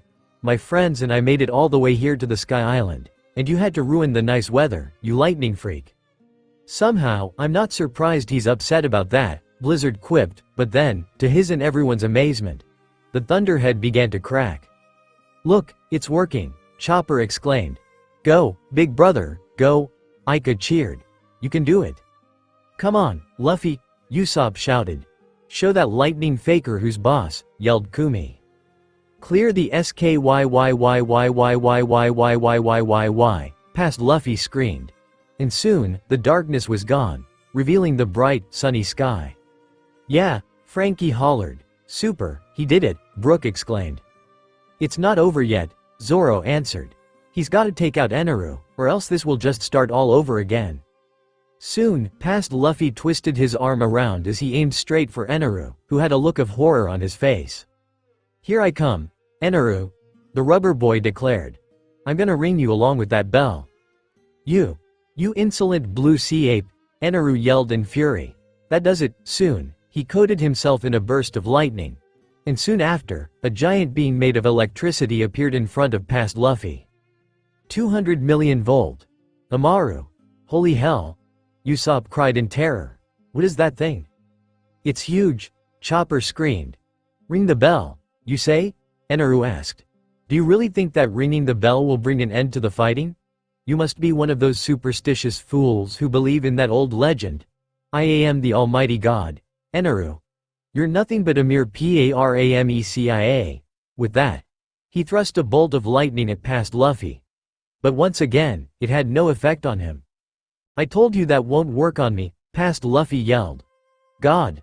This and God, that. You're annoying is what you are." "Thank you," Zoro exclaimed. "What kind of god destroys everything and saves nothing?" Past Luffy yelled before he kicked Eneru across the face. "And that actually made blood spurt from his lightning god's form, you big fake." However, past Luffy suddenly grunted in pain and coughed up blood as well. Because what he didn't realize was that Eneru saw this coming and stabbed him in the back with one of his tridents. "Oh, no," Aika cried. "Big brother. That cheater," Kumi yelled. "Stabbing him in the back is a coward's move." "He really isn't a god at all," Blizzard added while past Luffy struggled to get free. "Try as you might," Eneru said, "but if you actually get free, you'll only fall back down to earth, again. You did well, climbing all this way. But this is the end for you, as well as this country. I will be able to make another Rygo and destroy this land." Past Luffy grunted as he tried to get free, and remembered the crying faces of Konis and Isa. "It's the duty of every citizen, please forgive me." "Luffy. Is Skypia going to disappear?" No, it won't, I won't let it." Soon, past Luffy managed to wrench himself free, but in doing so, he began to fall. Usopp screamed. "No, Luffy," Brook cried. "Wait, it's okay," Nami called. "Just keep watching." "Yahahaha." Eneru laughed. "So you choose to fall, do you?" "Luffy." Past Nami cried in horror, until she saw his hand grab onto the cloud she was sitting on. "Nami, get out of the way," past Luffy called, his arm stretching from the weight of the golden ball still attached to his wrist. "What?" Eneru questioned. "Don't underestimate earlobes," past Luffy shouted. "Gum gum, rock eat." With that, he sent himself flying right back to the Ark, again, pulling the golden ball behind him. He's gonna do it," Frankie exclaimed. "He's gonna hit him," Usopp shouted as the Straw Hat Captain reeled back his twisted arm, which had the golden ball still attached to his wrist. Goom. You're going to try the same trick, again?" Eneru asked. "I'll keep doing it until I ring the bell," past Luffy declared. "Yahahahaha." Eneru laughed as he crossed his tridents. "Come at me, then. I'll take you on as many times as I want.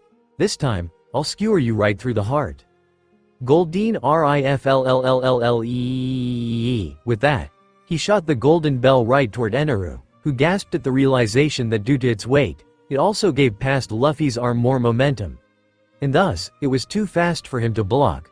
Before Eneru could do anything to stop it, he was struck gold and past Luffy's punch, which sent him flying right toward the golden belfry. "Let it ring," and it did, with a giant, clangorous bong. The sheer force of Eneru crashing into it caused the bell and the ball of gold to shatter, but the sound resonated through the air. "Wow," Aika whispered. "What a beautiful sound." "It is, isn't it?" asked Chopper. "Normally, I hate loud noises," Blizzard said, "but this is really something special." "Now that's sure to wake someone up," Kumi agreed. "What a super ring," Frankie exclaimed. "It is rather beautiful, isn't it?" Robin asked with an amazed smile. "Yo-ho-ho-ho-ho," Brook laughed. "That's loud enough to wake the dead, and I'm already dead." There's no way that old man Cricket didn't hear that bell, said Sanji with a confident smirk. Not with a ring that loud. Hey, Zoro grinned. That's Luffy for ya. Just as loud as that bell. I still don't know what he was thinking, Nami said with a proud smile, but I'm just glad that he did it. Hey, Pops. Sarayama brothers. Do you hear it? Past Luffy yelled as he began to fall. The city of gold. It was in the sky. All along. Soon, past Luffy landed on the cloud with past Nami, who gasped as she caught him before she gently laid him down with his head on her lap. Luffy. Are you okay? She asked. Nami? Past Luffy asked, panting heavily with exhaustion. I did it. I rang the bell. Yeah, you did it, past Nami smiled. Do you think that Diamond Head Pops heard it? Asked past Luffy, causing past Nami to chuckle. Yeah, I think he did, she said. She, past Luffy laughed. Yeah, I think he did, too. With that, the memory faded to black. But even the golden bell continued to ring. That was beautiful, said Aika as she stood with everyone else. That bell. It sounded so pretty. It really was, Nami replied. And we had a huge party to celebrate, too, Usopp added. 4 days straight, non-stop. Seriously? Frankie asked. What about the Skypians and the Shandorians? They didn't fight once during the party, Nami answered. At that moment, nothing else mattered anymore. She's right, Robin concurred. After everything that happened, everyone was willing to put aside their differences and celebrate the ending of a war that should have ended long ago. Making peace, Brooke added. What a beautiful way to end it. Soon, the memory shifted, showing the Going Merry floating down toward the blue sea as the sun was setting, being carried by a giant pink octopus. What in the world is that thing? Asked Blizzard. That's how we left Skypia, Chopper answered. It was a giant octopus balloon. It's huge, Kumi added as she stared at the giant inflated octopus. It was then that the Straw Hats noticed past Luffy sitting on the figurehead, as usual, a calm, pleasant smile on his face as he sat on his favorite spot. What's he doing? Frankie asked. Looks to me he's reminiscing, Usopp answered. I think Luffy always did something like that every time we finished some crazy adventure. Hey, Luffy. Past Luffy glanced back at his shoulder to see past Nami, now wearing a different outfit as she approached him. Oh, hey, Nami, past Luffy greeted. I just got through storing the gold, she said. Sanji said you'd be out here, so I just thought I'd check on you. She. Past Luffy laughed. Thanks, Nami. Past Nami smiled warmly. And yet, something about it seemed off. She was smiling, yes, but it almost looked forced. And her eyes were downcast to the deck. Past Luffy blinked in bewilderment, his own smile falling before he slid down from the figurehead and walked up to her. You okay? He asked as he took a closer look. What's up, Nami? Without warning, past Nami suddenly reached forward and pulled past Luffy into her arms, burying his face in his chest. The action made past Luffy tense, his heart thumping rapidly within his ribcage, which the Straw Hats could hear as their captain's cheeks began to redden. Thank you, Luffy, past Nami whispered. What for? Asked past Luffy, trying to keep himself calm. For giving me courage, past Nami answered. I doubted you for a bit, after I saw Angel Island get destroyed. I honestly thought that there was no hope. Nami felt her heart clench a bit, glancing down in slight shame as she put her hand over her chest. But then Zoro reached over with a reassuring hand and nodded his head at her, causing her to smile at him in gratitude. Luffy, past Nami continued, thank you for reminding me that there's always hope. Past Luffy blinked at her before he grinned and did his signature laugh, wrapping his arms around her. No problem, Nami. Ah, Aika smiled as she watched the tender moment. How sweet. I really was afraid for a while, Nami said. There are times that I'll always be afraid. But in spite of that, I know I can always count on one thing. I can always count on Luffy to remind me that things always turn out better, even when it looks like they're not. I think he taught that to all of us, Usopp said, before he looked down, sorrowfully. Sometimes, though, we need more than just a few simple words to remind us of that. Hey, Usopp, Aika asked. How come you look so glum? You'll see later, Usopp answered. But most of the Straw Hats, particularly Zoro, Nami, Sanji, Robin, and even Frankie looked a bit solemn. Because they all knew that another unpleasant set of memories would be upon them before they knew it. Soon, several memories began to appear, showing the past Straw Hats flying away from a familiar marine base by using the octopus balloon. "Hey," Aika exclaimed. "That's that Navarone place, isn't it?" "Yeah," Nami answered. "We ended up landing there after we left Skypia." "That was a wild time we had," Sanji said. "Though I gotta admit, the commander of the place was a pretty decent guy." "Yeah, I'll admit, he didn't get totally under my skin," Usopp said. "Commander Jonathan was actually willing to treat us with decency, unlike most Marines," Robin said. "Hey," Frankie grinned. "Just goes to show that not all Marines are total S-bags, then." "We sure had a hell of a time, though," Usopp added. "First, we were all running around in disguise. Luffy and I actually had to pretend we were cooks," Sanji pointed out. "Not that was a bad thing, mind you. And I ended up getting caught, thanks to a certain somebody," Zoro groused as he glared at Nami, who glared right back at him. "Hey, you were the one who was walking around, sticking out like a sore thumb," she spat. "I had to disguise myself as a marine doctor," Chopper added. "There was actually this other doctor, Kabato, who was terrified of blood. Not that I blame her, of course. A lot of marine soldiers were badly injured." "And you still helped her?" asked Aika. "That's our Chopper," said Blizzard as he pat the little reindeer on the head. And as if that wasn't bad enough, Nami began. "Just when we were about to get away, the tide went out and we were practically marooned on a rocky reef." "Heavens!" Brook exclaimed in disbelief. "How harrowing."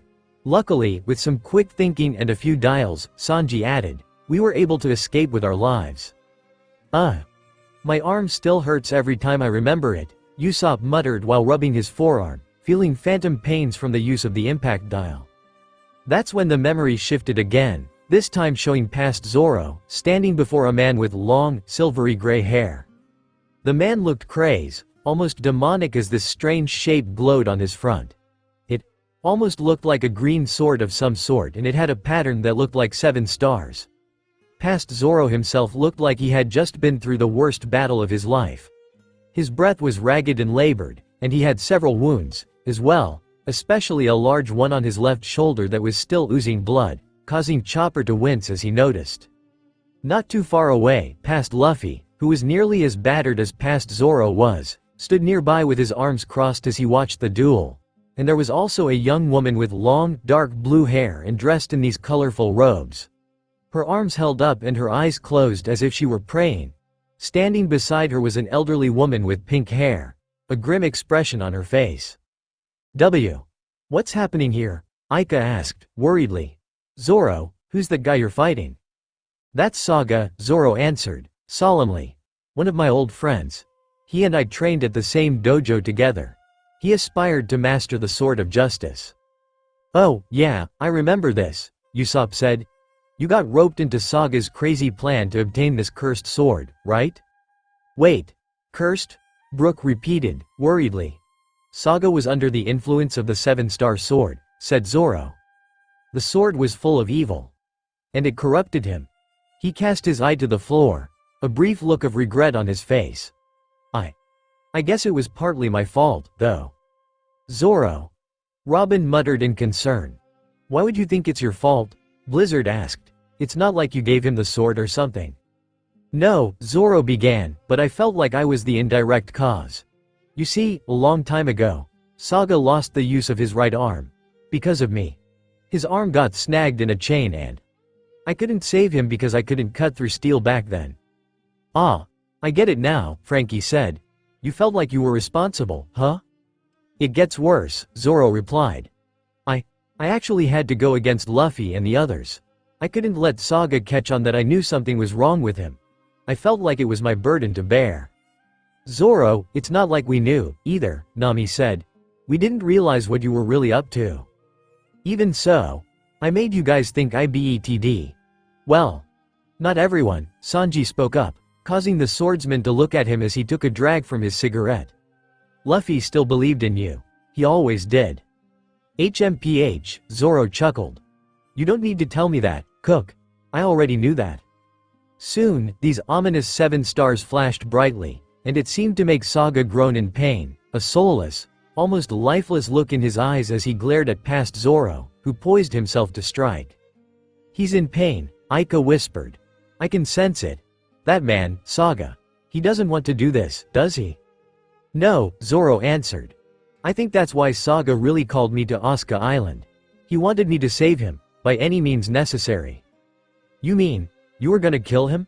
asked Kumi. "At first, that was the idea," Zoro answered, "but then, well, just watch." With this almost demonic-sounding roar, Saga swung the katana in his hand and stabbed the blade into the ground, sending a shockwave toward past Zoro, who jumped up into the air to avoid the strike. And as he did, past Luffy began to shout.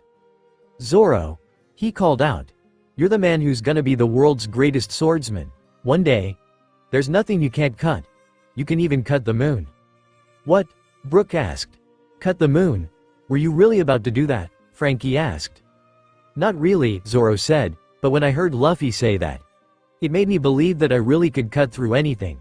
He never stopped believing in me. Just like how I never stopped believing in Saga." As past Zoro descended, he cut right through Saga's blade and sliced him right in the chest, causing him to scream in pain before he collapsed. And as soon as he did, this green mist came seeping out of the wind in his chest. And the sword-like mark disappeared with it. Saga groaned as he opened his eyes, looking at past Zoro, who stood over him grimly. But then, a weak, tired but grateful smile appeared on his face before he finally passed out. And soon after, past Zoro did the same. "Zoro!" Past Luffy exclaimed as he ran over to check on him, only to hear him start snoring, causing him to smile in relief. But then, his stomach began rumbling, causing the Straw Hat Captain to whine as he fell to his knees, as well. "I'm so hungry." With that, he collapsed as well, and the memory faded to black. "You two are such idiots," Nami said, although she was still smiling, relieved that everything turned out all right. "You sure like making us worry, huh?" asked Sanji as he nudged Zoro in the side, causing him to glare at him, but he knew it was just out of humor. "You weren't really gonna kill that guy, were you?" asked Blizzard. "Not really," Zoro said. "I just needed to wake Saga up. That's all." He smiled. "Saga survived. And hopefully, he's gotten a lot stronger, now." "Who knows?" Robin inquired. "Maybe he has. And he's living a nice, happy life with Maya." "I see," Aika smiled. "That's good, then. In that case, I'm happy for Saga." "Hey," Zoro smirked as he ruffled her hair, "thanks, kid." Soon, the memory shifted once more. But this time, it showed the past Straw Hats standing around an icy area. What was strange though was that the rest of the island was not affected by it. And yet, there was a long bridge of ice, crossing the sea. And there was even a frozen sea king, for some reason, though. Robin seemed to tense. "What happened here?" Frankie asked. "The start of our nightmares," Robin answered, to the confusion of the members who weren't there. "What's she mean by that?" asked Brook. "You'll see," Zoro answered as they watched the memory, showing the past Straw Hats standing before a tall man with dark skin and puffy, afro-like hair. He had on a white dress suit and a dark blue shirt underneath. And for some reason, he was wearing a sleeping mask on his forehead. "Brr." Past Usopp shivered as he hugged his arms for warmth. "Sheesh, it's cold." "Yeah, it's just like winter," agreed past Luffy as he hugged himself, as well. "Hey, wait a sec," Frankie exclaimed as he recognized the one who was sitting on the ground. "Isn't that?" "That's Aokiji," Brook added. "Yeah, it is," Blizzard pointed out. "Wait, who?" Aika asked. "Aokiji," Chopper answered. "He's an admiral of the Marines. Or he used to be, 2 years ago." "Yeah, until he lost to Akainu and quit," Zoro added. He did?" Aika asked, nervously. "Yeah, and let me tell ya," Sanji began, "the man sure was a fight. And not a good one. He was covered in scars. And he even lost a leg." Aika whimpered nervously as visions of the day that Akainu attacked her island appeared in her mind. The fleet admiral standing in the middle of her burning hometown. The panicked cries of her friends and neighbors. Her mother, Kamiya, lying on the ground with her leg melted off. And finally, her mother's bloodied, smiling face as she set her adrift, just before the final artillery shell was fired. and she disappeared in the flames. Kumi's ears drooped before she nuzzled the little girl, causing Aika to hug her tightly in the hopes that the memory would disappear, causing the rest of the Straw Hats to look at her in sympathy, knowing that even mentioning Akainu still frightened her deeply. Monkey D. Luffy. Aokiji suddenly spoke, getting everyone's attention. "What is it?" asked past Luffy. "How do I put this?" Aokiji asked. "You're just like your grandfather." Monkey D. Garp. "Wild and impulsive with no self-control whatsoever." "Huh?" past Luffy questioned. You know, my grandpa?" "Luffy's Gramps?" asked past Usopp. "Sheesh. Even now, saying Garp's name freaks him out," Frankie mused. "Some traumas never really go away, it seems," Nami replied. "Not that I blame Luffy at all." "Hey, Luffy. What's wrong with you?" asked past Usopp. "How come you look all nervous?" It's nothing," past Luffy cried. Don't worry about it." "I owed a debt to your Gramps," said Aokiji. "I only came to get a glimpse of Nico Robin." "And you?" His expression suddenly darkened. "But I changed my mind. I think it's best to just kill you, here and now." Almost instantly, the past Straw Hats tensed, and the present-day Straw Hats seemed stunned, as well. "Kill you?" Brook questioned. "So, he's one of those bad Marines, then?" Aika asked, worriedly. "We couldn't really say for sure, Aika," Sanji said. "Aokiji's always been a bit of a mystery." "Especially to me," Robin answered. Her body subtly trembling. "Even now, I just can't get it out of my head, when he came to my home." In her mind, she saw the destruction of Ohara. Her mother's face. Sol being frozen solid by Aokiji's devil fruit powers. Even though it happened when she was just a child, the memory was still fresh in her mind. "The government still doesn't think very highly of you," said Aokiji, "but now that I've actually gotten a close look at you guys, I see that you and your crew aren't just a lot of talk. You may be small in number, but a bunch of troublemakers like you is bound to become a thorn in the government's side, sooner or later." "Well, it's not like he's wrong about that, at least," Frankie said. "Yeah, that's true," Blizzard added. "I know every little detail," Aokiji continued, "from the very first bounty placed on your head, to your many escapades, and how quickly your strength has grown. I faced many cutthroats and villains over the years. And I must admit, you guys are actually starting to scare me." "Hey, hold up a minute," past Usopp cried. "What's with all this talking about killing us all of a sudden? I thought you were here to take a walk." "One specific reason I find you all so dangerous," Aokiji began, "is because of you, Nico Robin." Past Robin visibly tensed. In fact, she actually looked like she wanted to turn and run. The members who hadn't been there at the time were rather surprised to see such a look of panic on her face. "So you are after Robin, after all?" past Luffy shouted. "I'm gonna kick your ass."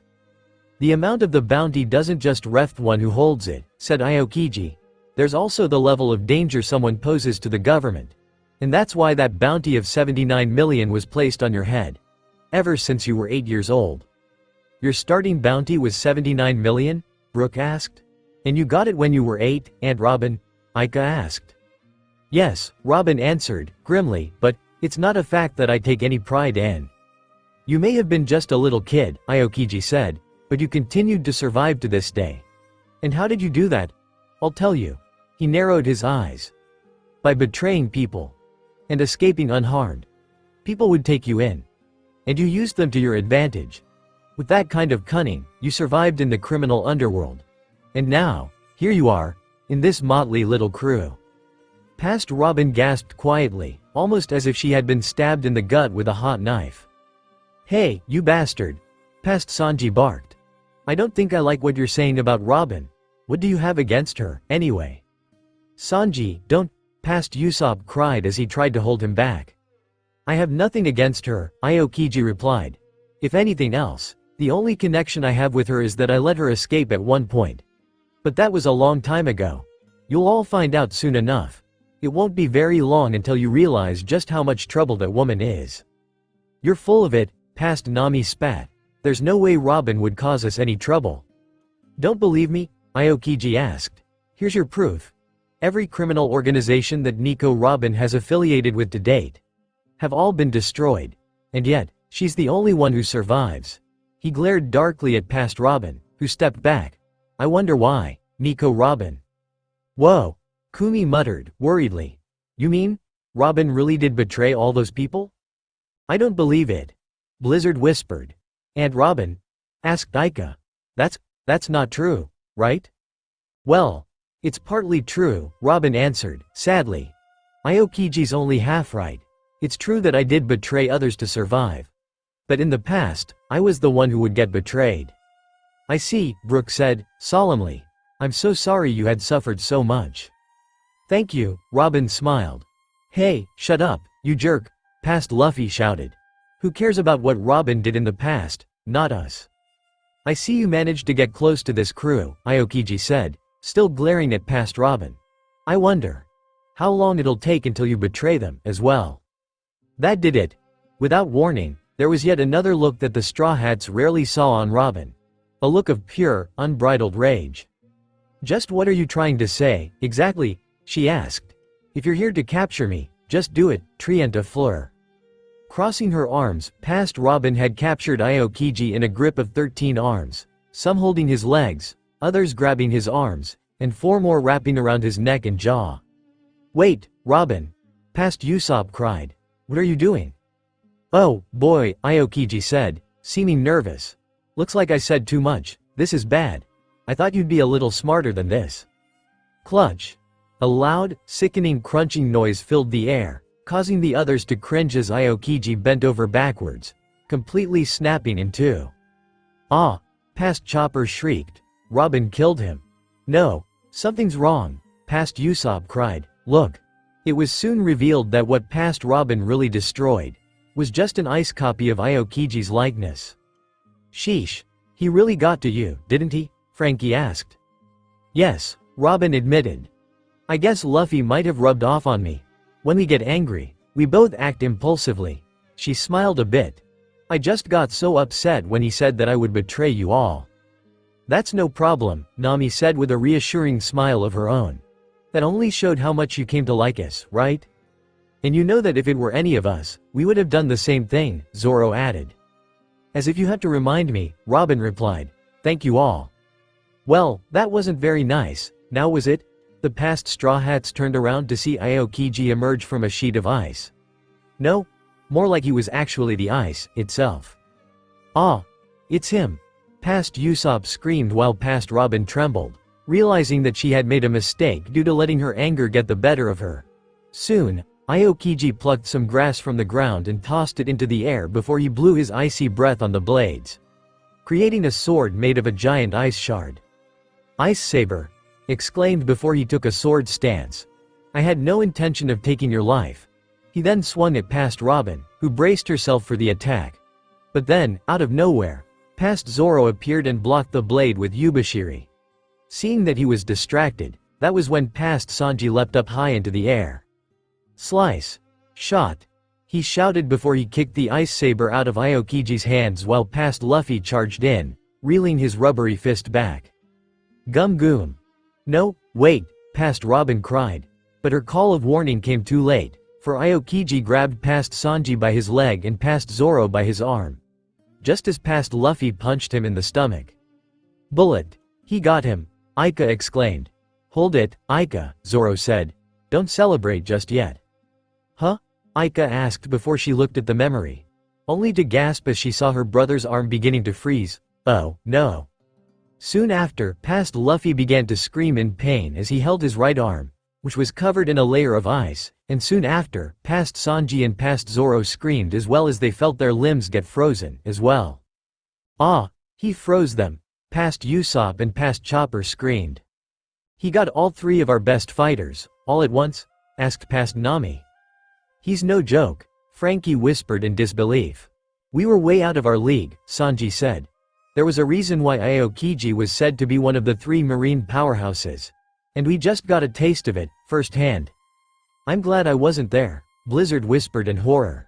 He's bad news, Kumi added as she and Aika hugged each other in fear. This isn't good, past Chopper cried. I have to hurry and help them, right away. If I don't, their arms and legs could fall off from frostbite. I must admit, Aokiji began. You found yourself some fine comrades. But you're still the same, Nico Robin. That's not true, past Robin countered. Before she could finish her retort, Aokiji grabbed her in a literal cold embrace, freezing her solid on the spot. Oh, no, Aika cried. Aunt Robin. Robin, the past Straw Hats shouted. You bastard, past Luffy yelled. How dare you? Relax, Aokiji said. She's not dead. The ice hasn't reached her heart yet. If you thaw her out in time, you might be able to save her life. But you better be careful. In this state, her body is fragile. One false move, and she'll shatter like glass. He then reeled his fist back. For instance, if you were to hit her like this. No, past Luffy cried as he ran toward him. Stop it. I can't watch, Brook cried as he covered his eye sockets. But to his surprise, the sound of shattering ice did not come, for it was soon revealed that past Luffy managed to grab past Robin's frozen body, just in time. Ha, he panted. That was close. Unfortunately, Aokiji wasn't going to give up that easily, for he raised his food, attempting to stomp on past Robin's face. That is until past Usopp ran by and grabbed her, causing past Luffy to get stomped on instead. I got her, he exclaimed. You did it, past Nami cheered. That was amazing, Usopp. Past Chopper added. Hey, what the hell are you doing? Aokiji asked, actually looking rather irritated. Usopp. Chopper, past Luffy shouted as he rolled over. Quick, get Robin back to the ship and thaw her out.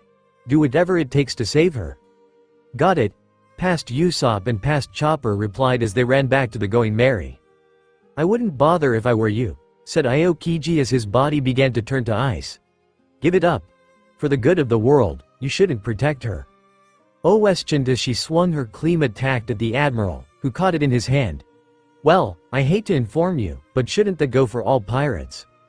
Yeah, you're right, Aokiji said, so stay out of my way. He then pulled on the metal staff hard, knocking past Nami down to the ground. No, Nami. Past Sanji cried. Why you, past Zoro growled as he prepared to draw Wado Ichimonji, but then. Hold it, past Zoro, past Sanji, and past Nami all gasped as they saw past Luffy stand up behind Aokiji. You guys, stay out of this, he shouted. This jerk is mine.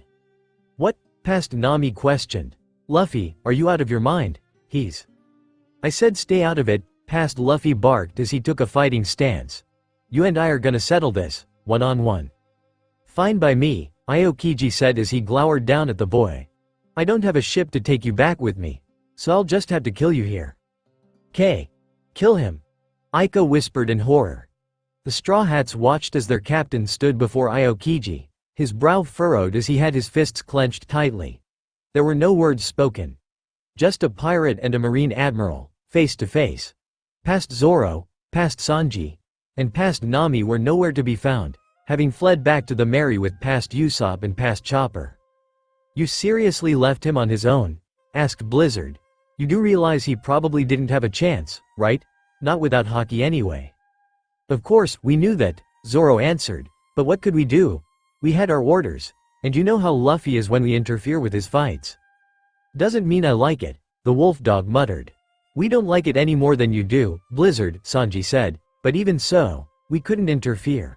I think Luffy knew that we'd be risking more casualties if we tried to help. You really are an odd one, said Aokiji, aren't you, boy? Soon, past Luffy charged at full speed, unleashing a mighty roar as he ducked underneath Aokiji's hand and kicked him high into the air.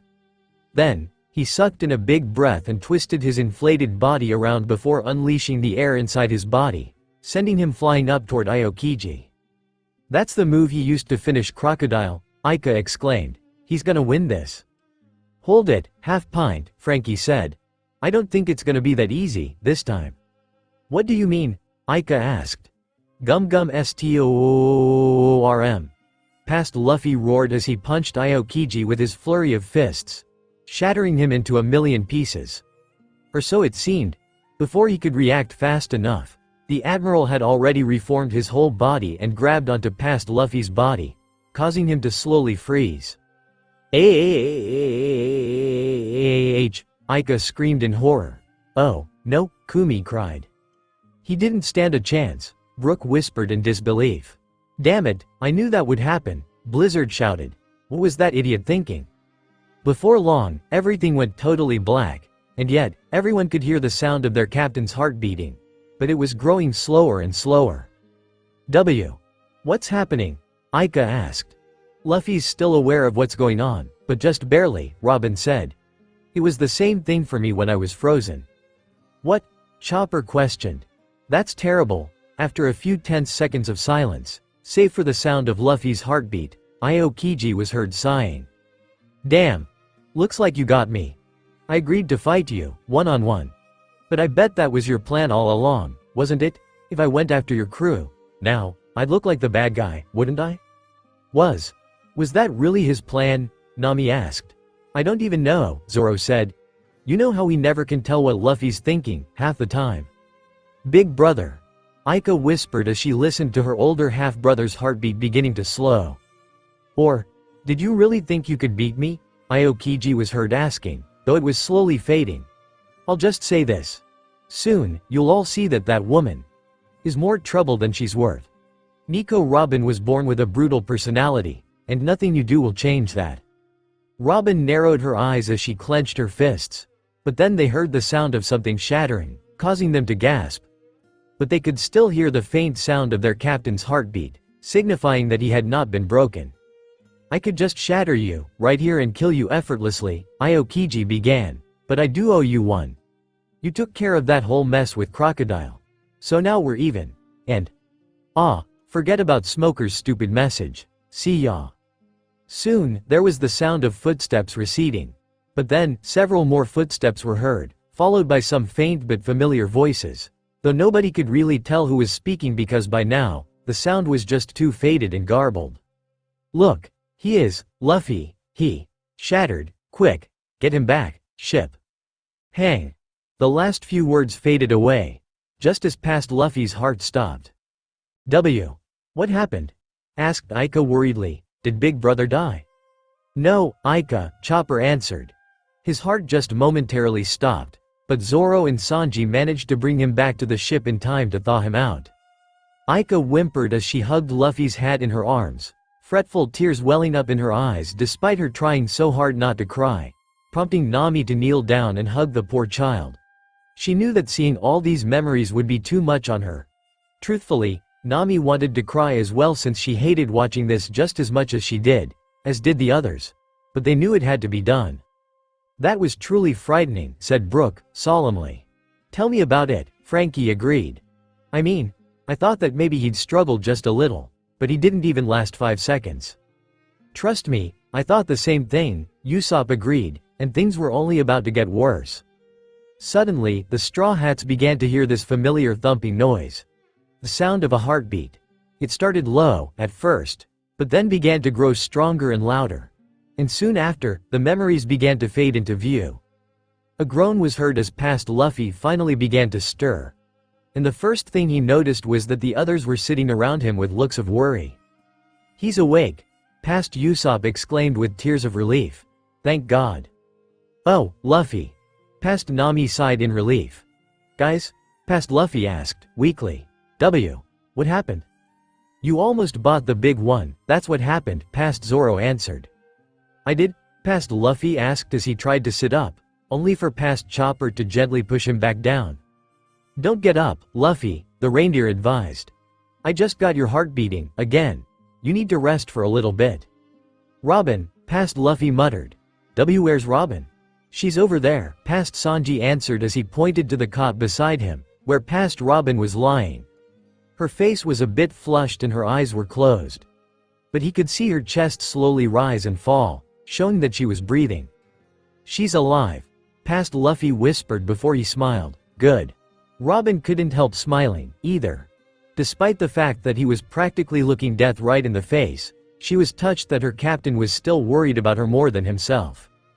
Before long, past Luffy closed his eyes again, and at first, the others got a bit frantic, until they heard him snoring, that is. He fell asleep. Aika whispered. Yeah, he was pretty exhausted, Nami said. You try staying awake after being nearly frozen to death, Sanji added. That's the second time Luffy almost lost his life, said Kumi, sadly. Seeing him fight like this. It's actually hard to believe he used to lose like that, a lot. I always thought he was practically invincible. Luffy may be insanely strong, Blizzard began, but nobody is invincible, not even him. That had been one of the scariest moments of my life, Usopp said. I mean, thinking that Luffy and Robin were about to die. It really got to me. He furrowed his brow, anxiety beginning to set in. I never once thought that Luffy would ever lose. And worse yet, I started to think that the further we went on our adventure, the more powerful enemies we'd run into. And it scared me. He screwed his eyes shut and clenched his fists. Everyone was fighting to keep Luffy and Robin safe, and what was I doing? I just stood by, frozen with fear. I couldn't do anything. I felt so useless. Usopp. Chopper whispered, sadly, remembering when the sniper had begun to doubt himself during this stretch of their voyage. And how much worse things would get. So, what happened then? Asked Aika. Well, we couldn't sail away, just yet, said Nami. We had to wait for Luffy and Robin to completely recover from being frozen, so we stayed anchored for about 4 days. The memory shifted, showing the same room that past Luffy and past Robin were lying in. They could hear the sounds of the other members walking around on the ship and talking. And meanwhile, past Chopper sat nearby, setting Est Robin's forehead, the archaeologist seemingly still sleeping. Past Luffy, on the other hand, looked bored as he lied on his cot, staring up at the ceiling. He had a blanket draped over him to keep him warm, one hand was tucked underneath his head, and the other was lying on top of his stomach, which was beginning to grumble noisily. Past Luffy sighed before he kicked the blanket off and began to shakily get to his feet, which past Chopper noticed. Luffy, wait, he called. What are you doing? I'm hungry, past Luffy replied. You're not supposed to get out of bed, past Chopper cried. You're still recovering, it's only been a day. I need you to stay in here so I can monitor you and Robin. Don't worry about me, past Luffy said, I'm just fine. But Luffy, past Chopper started as the Straw Hat Captain prepared to head out the door, only to be met with past Nami's angry gaze. Just what do you think you're doing? She asked. Well, past Luffy started. Didn't you hear Chopper? Past Nami asked. You're not completely better, now go lay back before I knock you out. But I'm hungry, past Luffy complained. Then I'll have Sanji make you something, past Nami countered. Just be smart, like Robin, and go lay back down. Past Luffy huffed in frustration before he begrudgingly climbed back into the cot. Geez, Frankie said. I guess he's not really taking this well. You know how Luffy doesn't like being told what to do, Nami replied. He's just so stupidly stubborn that way. The following days proved to be rather frustrating for past Luffy. Unless he had to get up to use the bathroom, it was like he was under constant surveillance. Whenever he got up, someone was quick to tell him to go lie back down and rest, even though he claimed he had rested plenty. He couldn't have any meat because past Chopper was worried that his digestive system wouldn't be able to handle solid foods yet, so he was forced to eat things like soup or rice pudding instead. Past Luffy was lying in bed, once again, with past Chopper giving him a checkup, as usual. Okay, Luffy, take a big breath, he told him, prompting past Luffy to take in a deep breath. Okay, let it out. Phew. Past Luffy sighed. Your lungs sound okay, past Chopper replied. You got a slight heart murmur, though, but it's nothing too serious. Another day of rest, and you should be right as rain. Chopper, I don't want to rest anymore, past Luffy said. I'm telling you, I'm fine. I don't want to risk it, Luffy, past Chopper rebuked as he walked out. You need more rest. Doctor's orders.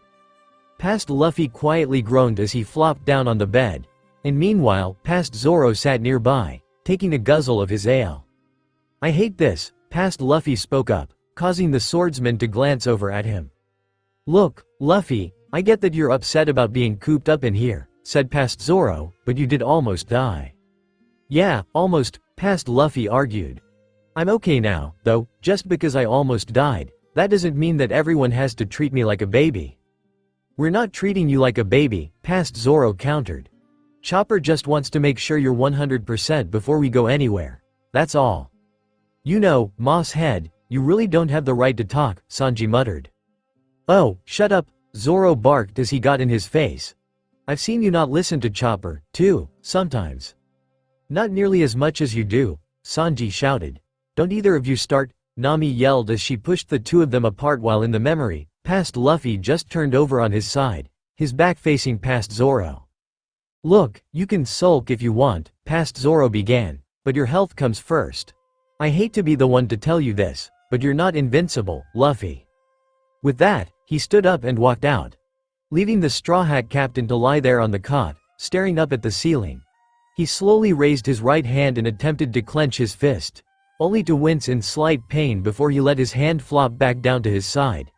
It was obvious that he still hadn't completely recovered from being frozen, and the Straw Hats couldn't help but feel just a tiny bit of sympathy for him. They knew it pained their captain to be like this. Not enough, he whispered as he put his left hand over his eyes. I'm strong, but I'm not strong enough. Suddenly, the memory began to blur, and the Straw Hats heard this dripping sound. And as the memory began to fade to black and they heard their captain make this soft hiccup, they realized what that sound was. Luffy was crying. The Straw Hats felt their hearts sink all at once as they let the sound of their captain's weeping fill their ears. Zoro closed his eyes solemnly while Sanji quietly took a drag from his cigarette. Nami had her hand over her mouth, trying her hardest not to cry herself. And Usopp sighed as he cast his eyes to the ground. Chopper whimpered, clenching his little hooves into fists. And Robin just stood quietly, but her eyes were soft with sadness. Even Frankie, Blizzard, Brook, Aika, and Kumi felt the heavy feeling of sorrow that emanated from the memory. I didn't realize that he was that upset about it, Nami said. Luffy realized that he was way out of his league, Zoro replied. I think was a time that he truly felt like he was weak. It was already bad enough that he lost to someone like Crocodile, said Frankie, so to lose to an admiral. It was a really low blow to his pride, Sanji answered. Luffy's always trying to prove that he can take on anyone and win. But he doesn't realize that sometimes that mentality might cost you your life. I think Luffy knew that he wouldn't be able to win, Usopp began, but the fact that what happened pretty much confirmed it only hurt him more. It's hard when you lose a battle, Robin spoke. Especially when you realize that your opponent can easily gain the upper hand in almost an instant. Big brother, Aika whispered, sadly. This is so sad, Kumi muttered. Luffy must have had a really hard time. I was able to heal his injuries, Chopper said, but I hadn't realized that this would affect his mind. His ears drooped. Is this not why we're here, though? Brook asked. To see why it is that Luffy is the way that he is? To see what he's gone through? It doesn't make it easier, Blizzard muttered. And that's when the memories began to appear, again. The Going Merry was sailing along the sea, heading towards her next destination, and past Luffy was sitting on the figurehead, as usual, wearing an outfit similar to the one he was wearing during the present day. An orange hoodie with the sleeves torn off. He appeared to be deep in thought, too, perhaps reflecting on his fight with Aokiji prior to this memory. That's when they heard past Robin speak. If you are a pirate among pirates among pirates among pirates, then bring your steadfast crew to our island. The name of our island is Omatsuri. Omatsuri Island, past Usopp repeated, sticking his finger inside a glass bottle while past Robin was holding some aged parchment, and on a crate, there was an eternal pose with the island's name. Yes, Omatsuri Island, past Robin answered. I've never heard of this island before. Wait, hold up, Usopp exclaimed. I don't remember this. Yeah, me neither, Chopper spoke up. That's strange, Nami said, furrowing her brow in bewilderment. I don't remember this, either. Yeah, me neither, agreed Sanji, just as confused as they were. Do you remember this, Mosshead? I sure don't, Zoro said. What about you, Robin? No, I don't, Robin answered as she put her hand to her head in an attempt to search her own memory, yet found nothing. I don't even have a recollection. And I've never once heard of Omatsuri Island. You don't remember this, at all? Brook asked. But you were all there, Frankie added. How could you not remember? No idea, Nami answered. And yet, she had this odd nagging feeling at the back of her head. It's a trap, past Usopp said with his usual caution, no doubt about it. Why do they call this place Omatsuri Island? Asked past Zoro, who was lifting weights, as usual. Do they hold festivals there or something? I'll read the rest, said past Robin as she held the parchment. It says, Omatsuri Island is the only pleasure island resort in the entire Grand Line, and as its name implies, every day on the island is a festival. You will also enjoy our many spas and beauty salons. Spa and beauty salons? Past Nami asked as she suddenly appeared with sparkling eyes. What is this place? It sounds fabulous. You would get excited over that, Zoro snarked, causing Nami to glare at him. Don't you start, mister, she grumbled. Your nighttime life will be filled with beautiful women and a selection of our finest beverages. Past Robin continued reading. Beautiful women. Past Sanji whispered before he appeared with hearts in his eyes. This place sounds awesome. Oh, boy. Sanji groaned, embarrassed at his past self. And banquets will be filled with our exquisite cuisine. Past Robin finished reading. Exquisite cuisine? Asked past Chopper as he came scampering over. What's that? What kind of food is it? Whoa. Blizzard said in surprise. Luffy must really be deep in thought. Usually, he'd jump at the chance of food. That fight with Aokiji must have been tougher on him than we thought. Chopper surmised while the past Straw Hats were soon clamoring amongst each other about whether or not they should go. Man, what a pain. Past Zoro was heard grumbling before he cast his eyes over to past Luffy, who was still sitting on his special seat, seemingly not paying attention to what was going on behind him. What do you want to do, Captain? Past Luffy didn't speak, his eyes still focused on the horizon. Hey, Luffy, past Zoro called, but again, the Straw Hat Captain still didn't respond, much to the swordsman's annoyance. Luffy, did you hear what I said? The Straw Hats had to admit, it was rather unnerving to have their captain be so quiet like that. Not that they could blame him, of course, given what happened prior to this memory. It was then that past Luffy finally spoke up. Hey, Nami, he said. Read that first part again for me. Huh? Past Nami asked before she took the parchment and read it aloud. If you are a pirate among pirates among pirates among pirates, then bring your steadfast crew to our island. All right, past Luffy said as he stood up, I've decided. Huh? The past Straw Hats asked in surprise. We're going to Omatsuri Island, he said. The reason being, of course. He then flashed his signature grin, is that we're pirates. Soon, the memory faded to black, once more, leaving the Straw Hats confused. Sounds like something Luffy would say, all right, Zoro mused. But what I don't get is why we don't remember any of this, Usopp added. Seriously, I'm drawing a blank here. Hold it, Nami said. I think I do remember something. We all woke up in the middle of this deserted island. And we had no idea where we were and how we got there. That's strange, Robin said. I think I recall that, too. Oh, yeah, Chopper exclaimed. We found Luffy lying on the ground, and he looked badly hurt. He was covered in puncture wounds and he had lost a lot of blood, too. It took him about a week to recover from that, too. Now that I think about it, Sanji began. There was this one time where Luffy was having nightmares for a while, but he wouldn't say what they were about. Wait a sec, Frankie said. Didn't Shade say something, earlier, back when we were watching the memories of Logtown? He said, to turn back, Brook recalled, or else we'll experience true hell. Do you think that this is what he meant? Asked Blizzard, worriedly. I dunno, Sanji answered. Wait, Aika said. If you guys didn't remember, but Big Brother did, why didn't you ask him what happened? We tried, Usopp answered. He just wouldn't tell us, no matter how hard we pressed him. Whenever we did, he got angry for a minute before he went right back to being all happy-go-lucky, again. We decided that he'd tell us when he was ready, Zoro added, but he never did. Eventually, we just forgot about asking him after we got to Water 7. Well, something tells me we're gonna find out what happened on that island, Nami said in a grim tone, and I have a feeling that we're not gonna like what we find. At that moment, the memory shifted, showing the past Straw Hats standing on a CO with a lush jungle in front of them.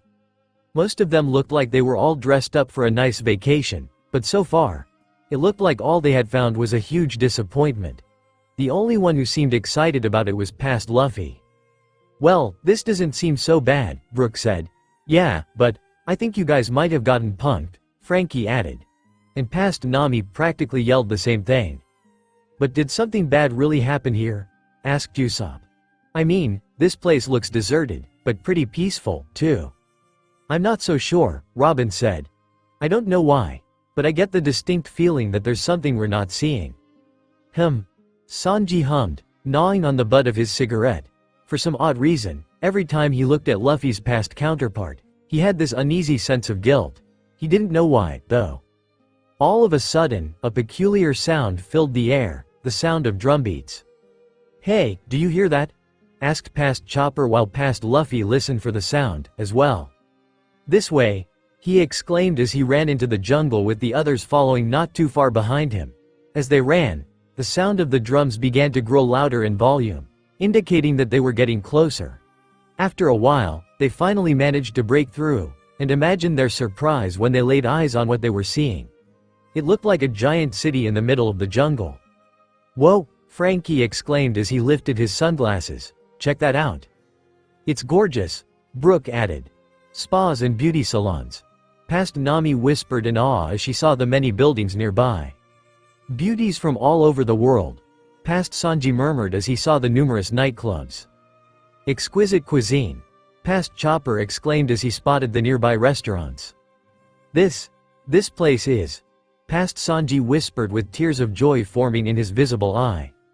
It's everything we've wished for and more, past Nami exclaimed, and that's when past Sanji spotted what appeared to be several women, lined up with feather fans all in a row.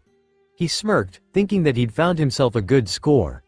Until it was soon revealed that the women were actually just a bunch of men in ballerina outfits. What the hell? Both Sanjis, past and present, shouted in disgust while Zoro, Frankie, Blizzard, and Usopp snickered. Not your day, eh, Sanji? Usopp asked. Don't even start, Sanji glared. I didn't need to see that.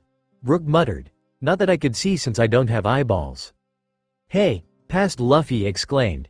They've all got leaves growing out of their heads. Hey, you're right. Past Usopp cried as he pointed to several other people. And so do they. What's going on? As the Straw Hats got a closer look, they saw that there were indeed little sprouts growing out of the heads of the people. That's really weird, said Kumi. What's with those plants growing out of their noggins? Search me, Chopper shrugged while Robin hummed, inquisitively. And as for Aika, her body began to tremble ever so slightly, and she was taking in deep, subtle breaths. At that moment, a row of elephants appeared, all of them dressed up like they were on parade. That's when the group spotted a tall man, dressed up in a black flower outfit with red trousers. His hair was braided in long stems that came down his face and a thin mustache that pointed upwards in an obtuse angle. He had a rather mean-looking expression, but it was hard to tell given his choice of clothing. Hell, the guy even had a little toy flower on his shoulder, which had a little face drawn on it. I'm guessing this guy is the one in charge, Frankie said. I guess so, Zoro added, feeling as though he had seen his before, and yet couldn't quite put his finger on it. Do you think he's a pirate or something? Asked Chopper. He doesn't look all that dangerous to me, Nami said. Although, that outfit is a little gaudy. That flower. Robin muttered as she stared at its smiling face. She didn't know why, but she couldn't help but feel just a little uneasy about it. As for Aika, her trembling hadn't ceased. In fact, it looked like she was shaking more than before, and her eyes were as wide as dinner plates as she stared at the mysterious man. Pirates! The man exclaimed, causing the drums to stop.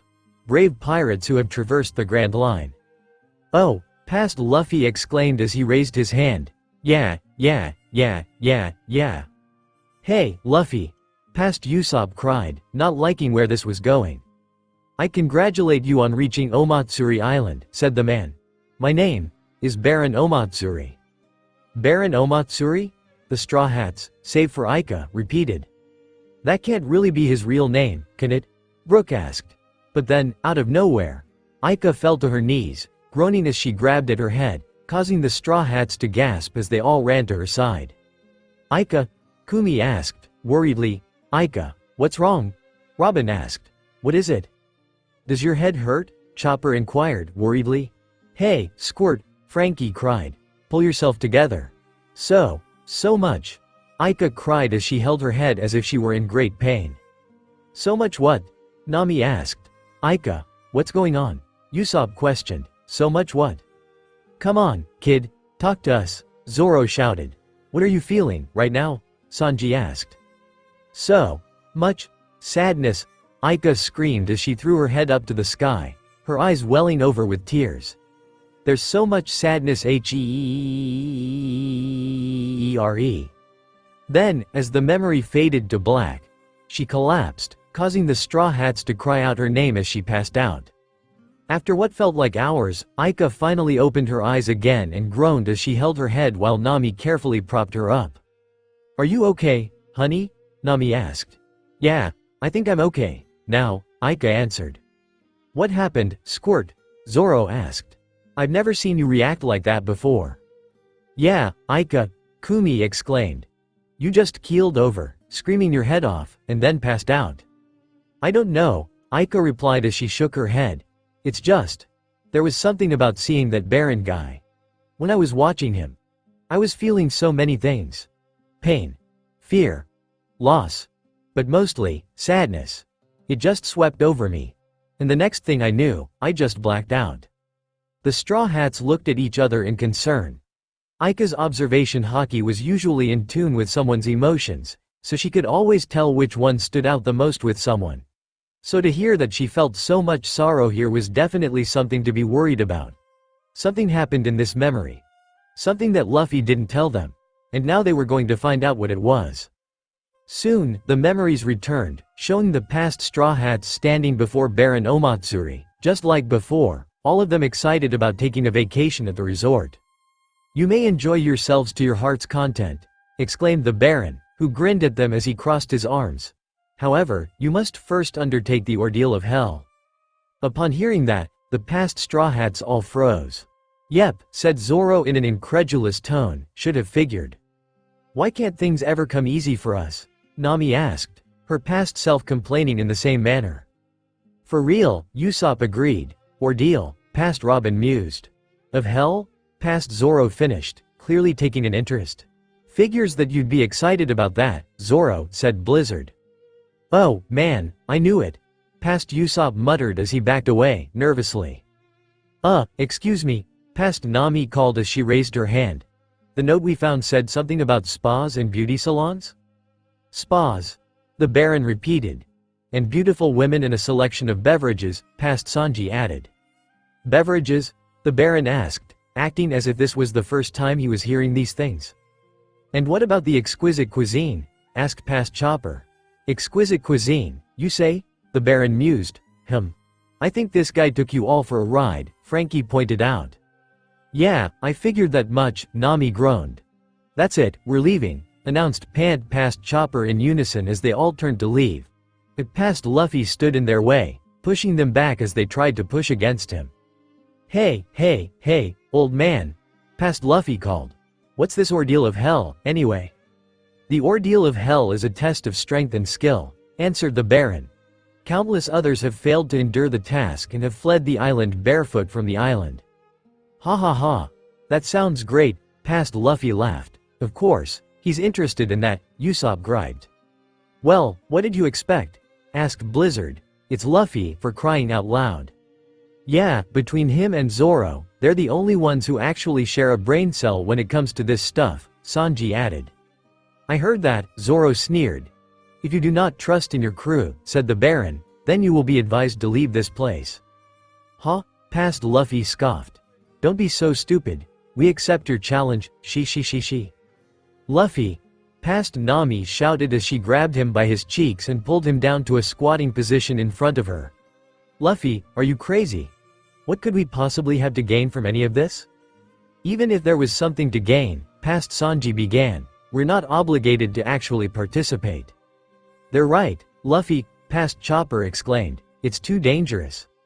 You see, Luffy, past Usopp asked, I told you it was a trap? It was, asked past Luffy. They called it the ordeal of hell, past Chopper cried. That's right, past Luffy replied, brightly. We don't know what could happen, though, past Usopp argued. Yeah, that's the fun part, past Luffy said, still grinning dopily. Luffy. Past Chopper shrieked in panic. What? Asked past Luffy with that same impish look, which caused both past Usopp and past Chopper to sigh in resignation. realizing that there was no changing their captain's mind. "Why are you always so carefree?" asked past Usopp. She, Ika giggled. "Big brother's funny." "Luffy's never been one to be so easily convinced, huh?" asked Kumi. "It doesn't matter if it's a trap or not," said past Luffy. "You guys can handle it."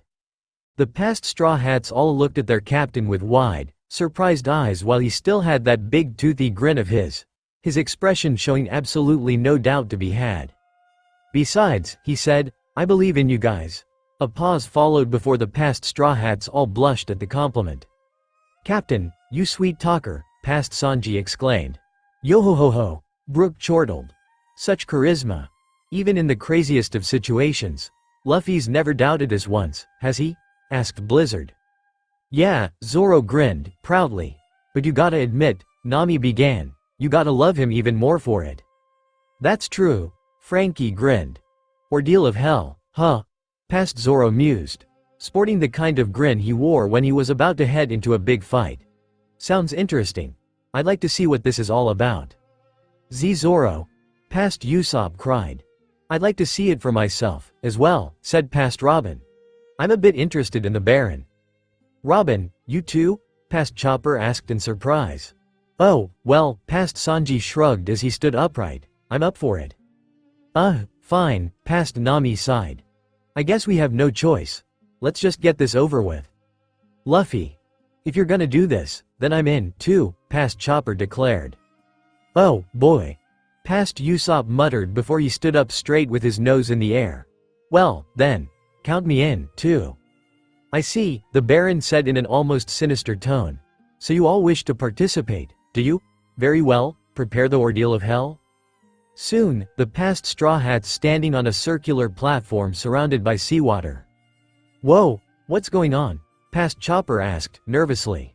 "Oh, man, this is getting exciting," past Luffy exclaimed. "I will now reveal the ordeal of hell that you will undertake," the Baron announced. "It is goldfish catching." Did I hear that right?" asked Kumi. "Did he seriously just say, goldfish catching?" asked Sanji. "Well, catching goldfish can be pretty hard," said Ika, remembering the summer festivals that her home island would have. The nets tear so easily in water. All around them, an audience that seemed to have appeared out of thin air began to cheer and applaud. "Suddenly, I'm thinking about the Davy back fight," said Zoro as he noticed the crowd. "These people all have sprouts on their heads, as well," Brook pointed out. "I wonder why that is." "Probably a gimmick, just like Foxy's crew," Sanji added. "I don't think so," said Ika, worriedly. "Something about them. It just seems off." "I have to agree with Ika," Robin said. "Why do all these people have sprouts on their heads, but the Baron doesn't?" "Yeah, Robin's right," Nami said. "Maybe you're overthinking it," Frankie pointed out. "I don't think so," Robin replied. "Goldfish catching?" past Usopp repeated as a large circular fish tank rose up from the ground in front of them. "The rules are simple," said the Baron. "The team that catches the largest goldfish in under 3 minutes wins." He then held up a small paper fish net. "Also, I should warn you that this net tears easily in water." He laughed for just a moment. "And now, let me introduce to you my valiant confidant who shall be your opponent. Step forth, Muchigoro." "I!" a voice exclaimed as a shadowy figure came waddling out into the arena, sending the crowd wild. And he soon came to a stop before the past Straw Hats, revealing his appearance. He looked to be a man of average size with bug eyes and a long face. And he had a bit of a pear-shaped figure. Just like everyone else on the island, he also had a sprout with 2 leaves growing out of the top of his head. "Yo, I'm Muchigoro," he declared, holding up a paper fish net. "He looks kinda cute, though," Kumi said. "Yeah, I actually don't sense anything threatening about him," Ika added. "What did he say?" asked past Zoro. "I think he said his name was Muchigoro," replied past Usopp. "What is he?" asked past Nami. "Some kind of eel?" "He looks more like a loach to me," said past Chopper. "Nah, he's just an idiot," past Sanji chimed in. "No, I'm not," Muchigoro shouted. "My name is Muchigoro, and I'm Baron Omatsuri's right hand." He then hopped back and forth, trying to look intimidating, and failing. "Yep, he's an idiot," past Sanji muttered. "Definitely an idiot," Blizzard agreed. An idiot for sure, Chopper piped. Soon, the Baron asked the past Straw Hats which one of them would be competing against Muchigoro, and naturally, past Luffy was the first to want to try. Until past Usopp spoke up, saying that he would be the one to do it. Naturally, since they found it would be something as simple as goldfish catching. The sniper was more than up for the challenge, even though he was trembling about it earlier. He even declared himself as the master of goldfish catching, which impressed both past Chopper and Muchigoro. However, after some of his gloating, he soon revealed it to be a bluff, as always. The Straw Hats, both past and present, knew that much from the start, anyway. Muchigoro, the Baron called. Don't let them build up momentum. Ah, you're right, exclaimed Muchigoro. Sorry, Baron. Now then, let us begin, declared the Baron. Ready. Go, the little flower on his shoulder exclaimed. Did that flower just talk? Brook asked. I think it did, Robin replied while Ika stared at the flower. And for a moment, the image of the flower seemed to buzz and blur like static until she saw something that looked like a monstrous head with multiple black dots and a mouth full of sharp teeth. Ika gasped and closed her eyes before she opened them again. And to her surprise, the flower was back to normal. What was that? She asked. What was what? Nami asked. What did you see? Well, Ika started, only to be interrupted by a strange sound coming from the memory. And as the Straw Hats looked up, something came leaping out of the water. A gigantic goldfish with rainbow-colored eyes and a golden headpiece. What is questioned in shock? That? Asked Muchigoro with a wicked grin. That's my precious pet, Rosario. The goldfish soon landed back into the water, engulfing the past Straw Hats in a huge wave while the Baron and Muchigoro laughed. Even past Luffy was laughing, but more out of excitement than mockery as the water receded. Hey, wait a minute. Past Nami shouted. What's the big idea? What's the problem? Asked the Baron, smugly. I did say this was goldfish catching. How are we supposed to catch that thing? Asked past Nami. You just put the goldfish in that bucket over there, said the Baron as he pointed at a giant yellow bucket that was floating on the water nearby. They seriously expected you to catch that thing? Frankie questioned. It's way too huge, Brook shouted. He certainly didn't mention anything about this, said past Robin. Damn it, we've been duped, cursed past Zoro. Oh, man, this is really getting interesting, past Luffy exclaimed, obviously having too much to care. It is not, past Nami shouted, and that's when past Usopp handed her the net and scurried away. Huh? Wait a minute? Oh, man, that was embarrassing. Usopp muttered, ashamed of his past counterpart's actions. I'm glad I'm not like that, anymore. At least, not as much. You've gotten better, Usopp, I'll admit that, Nami said. At first, past Nami seemed to have resigned herself to try and catch the giant goldfish, until she saw it looming closer toward her, causing her to just forget the whole thing. That's when past Sanji leapt into the air and kicked the giant fish away from her. Then, upon landing on the ground, he jumped up and kicked it further away into the air. Which past Nami did not notice as she handed past Zoro the net, causing the cook to fall into the sea in disappointment. Oh, now that's embarrassing. Sanji groaned while Zoro snickered. Nice show, dartboard, Zoro smirked. Don't even start, Sanji grumbled. Soon, past Zoro was about to use his swordplay while holding the fish net in his mouth. But the Baron shouted at him that no weapons were allowed during the ordeal, forcing the swordsman to swing his sword while it was still in its scabbard like a bat, striking the goldfish down. Why didn't he just say that from the beginning? Asked Brook. He probably just made it up on the spot, just like Foxy did during the Davy backfight, said Zoro. Although it would probably be hard to put pieces of goldfish into the bucket, Robin pointed out. There's also that, Zoro agreed. Soon, past Luffy wanted to try to catch Rosario, so he asked past Zoro to give him the net. Soon, he stretched his arm and hit the goldfish with his fist. But in doing so, he got the net wet, and it tore into little pieces, rendering it useless.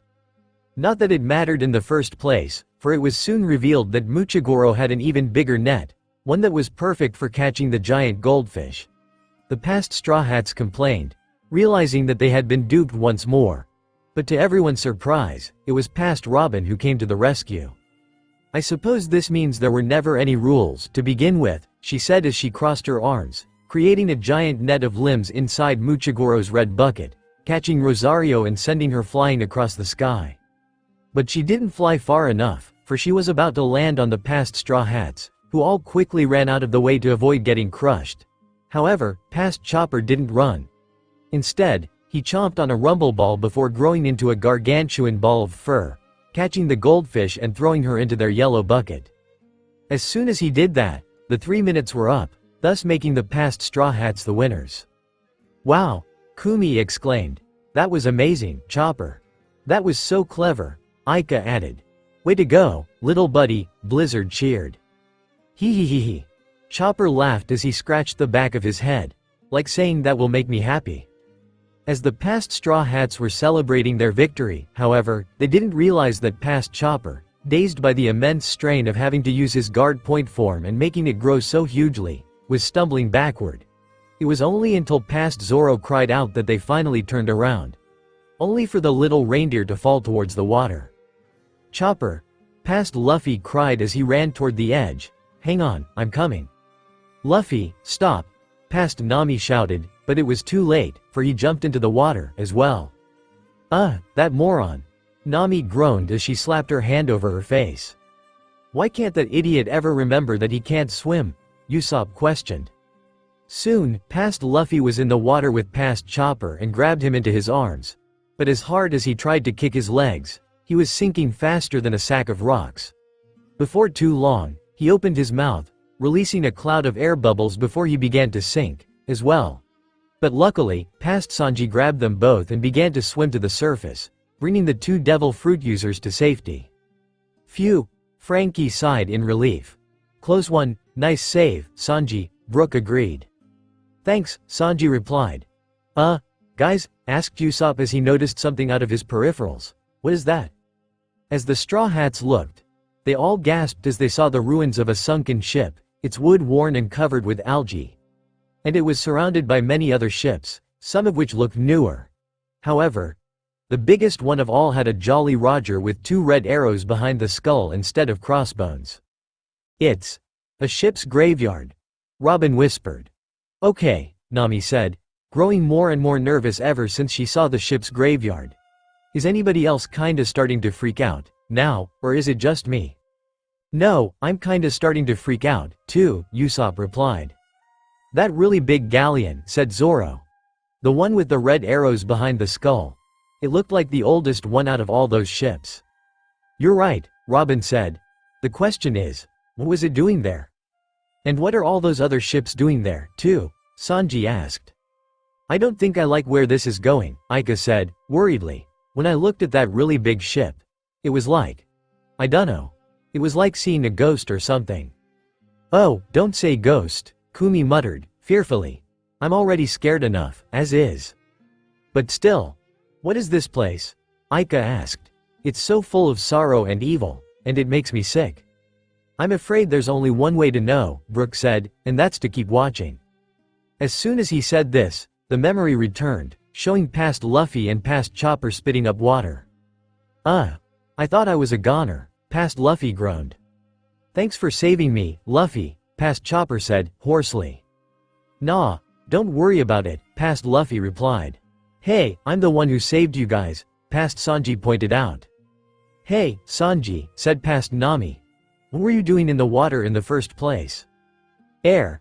Well," past Sanji muttered, smiling meekly while Muchigoro was heard sobbing as he sat on his knees beside the Baron, who glared at the crew.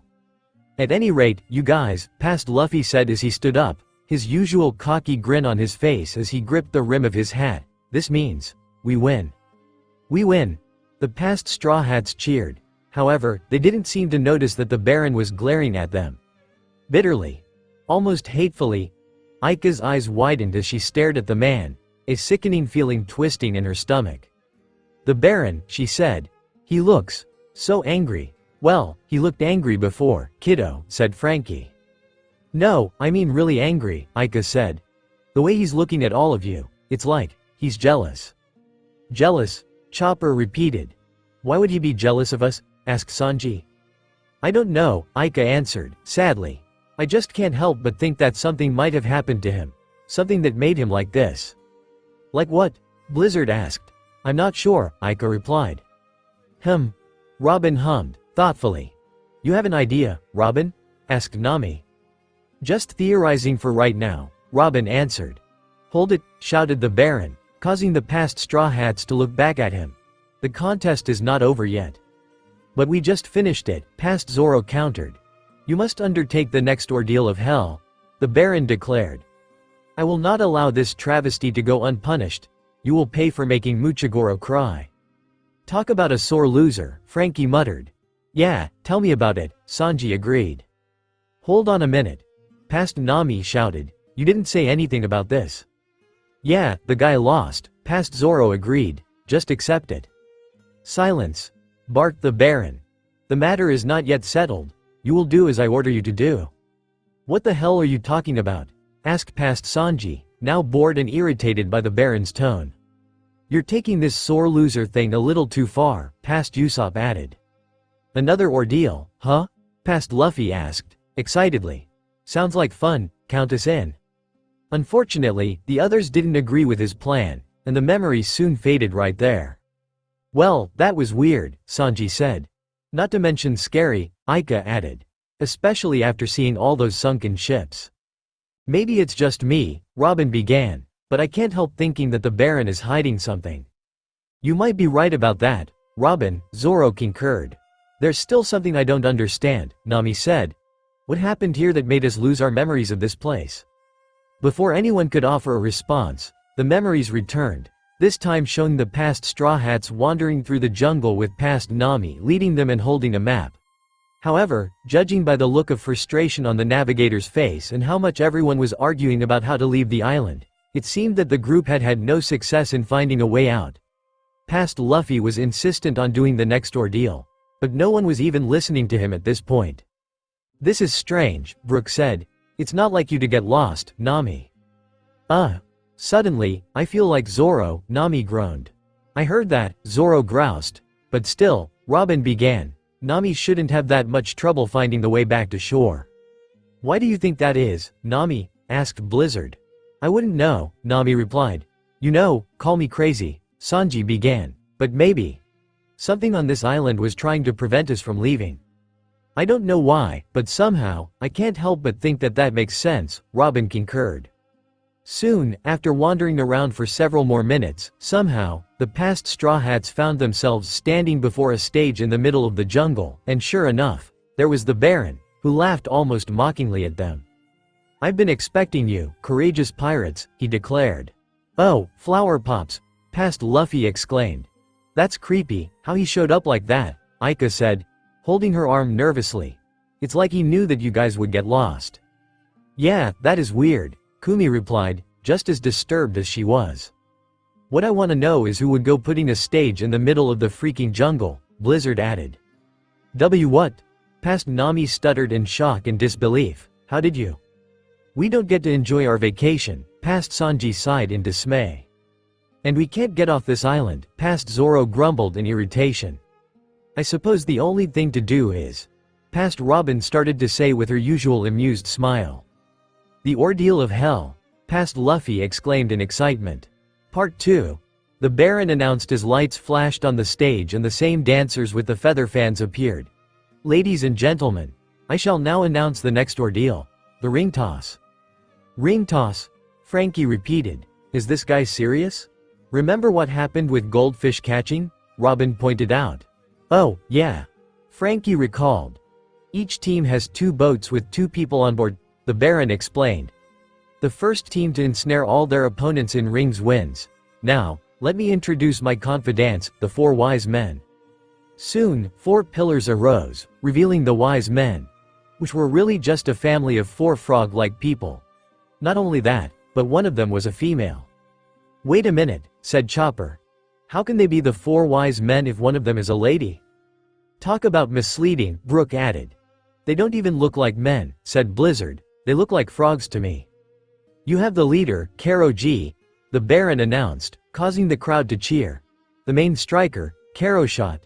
The repair extraordinaire, Kurodik, and finally, the youngest, as well as the only female, Kuroko. Soon after the introductions, Kuroko and past Nami began to exchange insults to each other, and while past Nami didn't really deny the fact that she had a bit of a temper, she still didn't take the insults lightly. She even pushed past Luffy out of the way when she insisted on taking on the ordeal.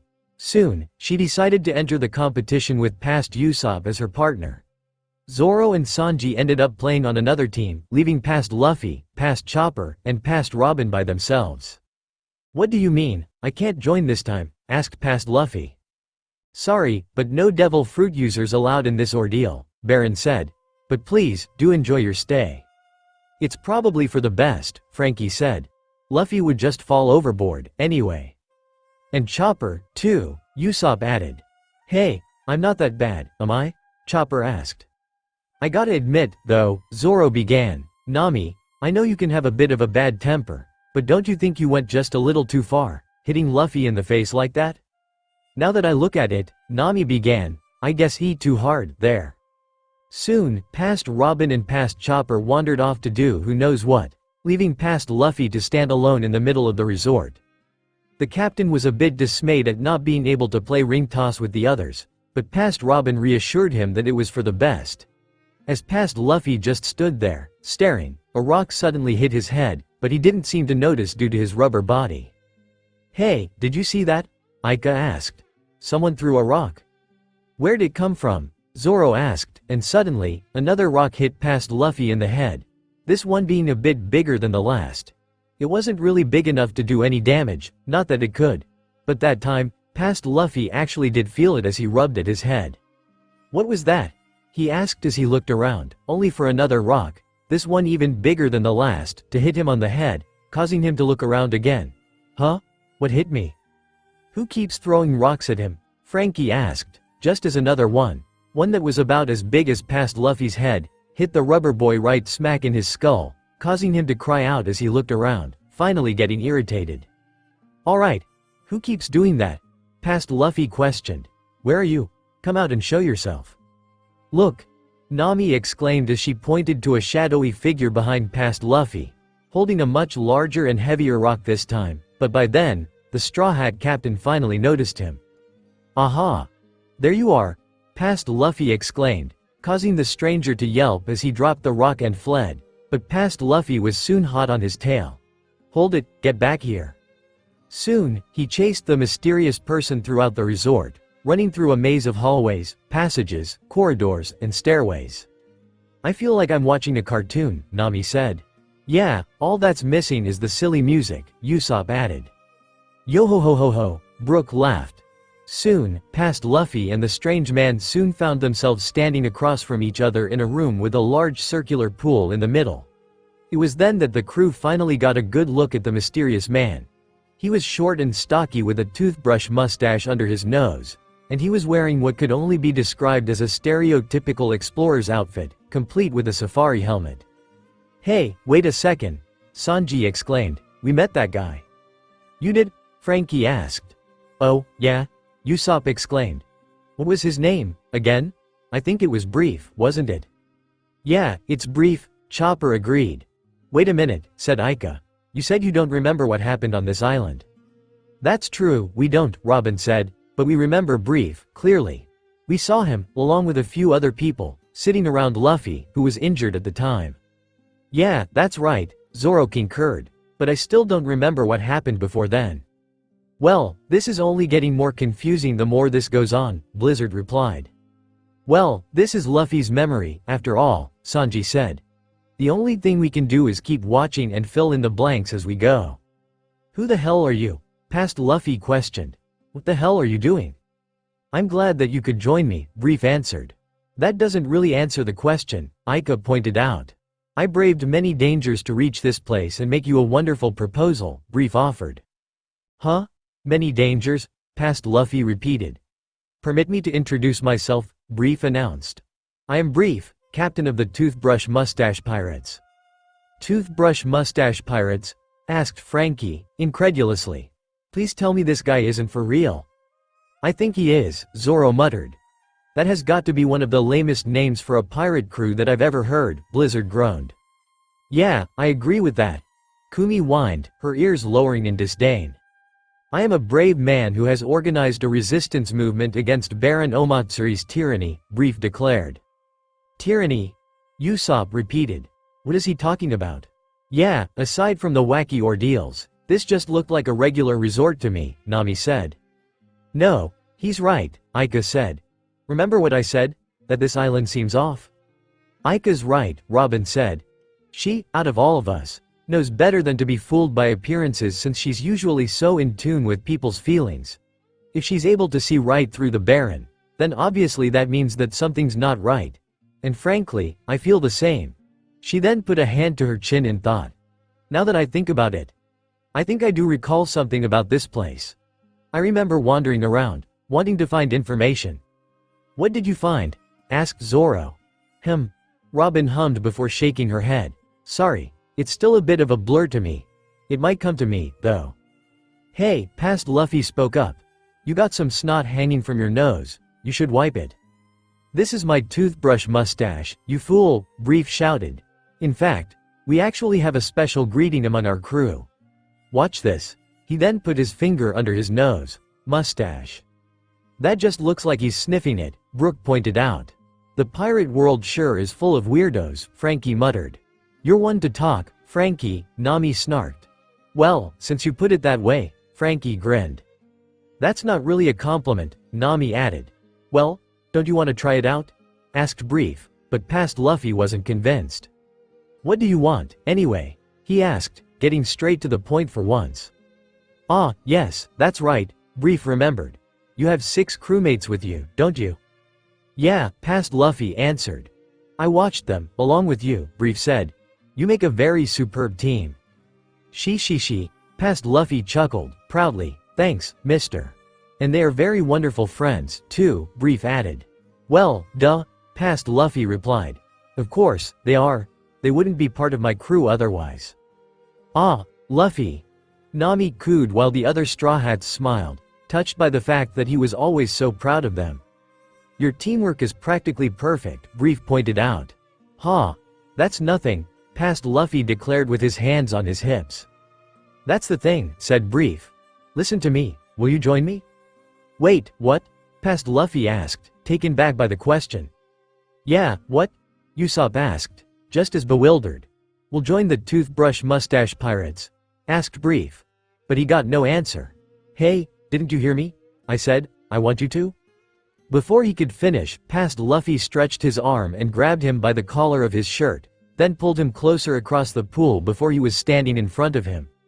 Wait, please. No violence, Brief pleaded. No way, said past Luffy with his usual serious look. Why would we want to join you? Haha, Brief chuckled. You're not the first to have that attitude. But trust me, the longer you and your crew stay on this land, the sooner you'll take my offer. Listen very carefully. Your friends are in grave danger if you don't join me. Watch out for the Baron. He'll tear your crew apart before you know it.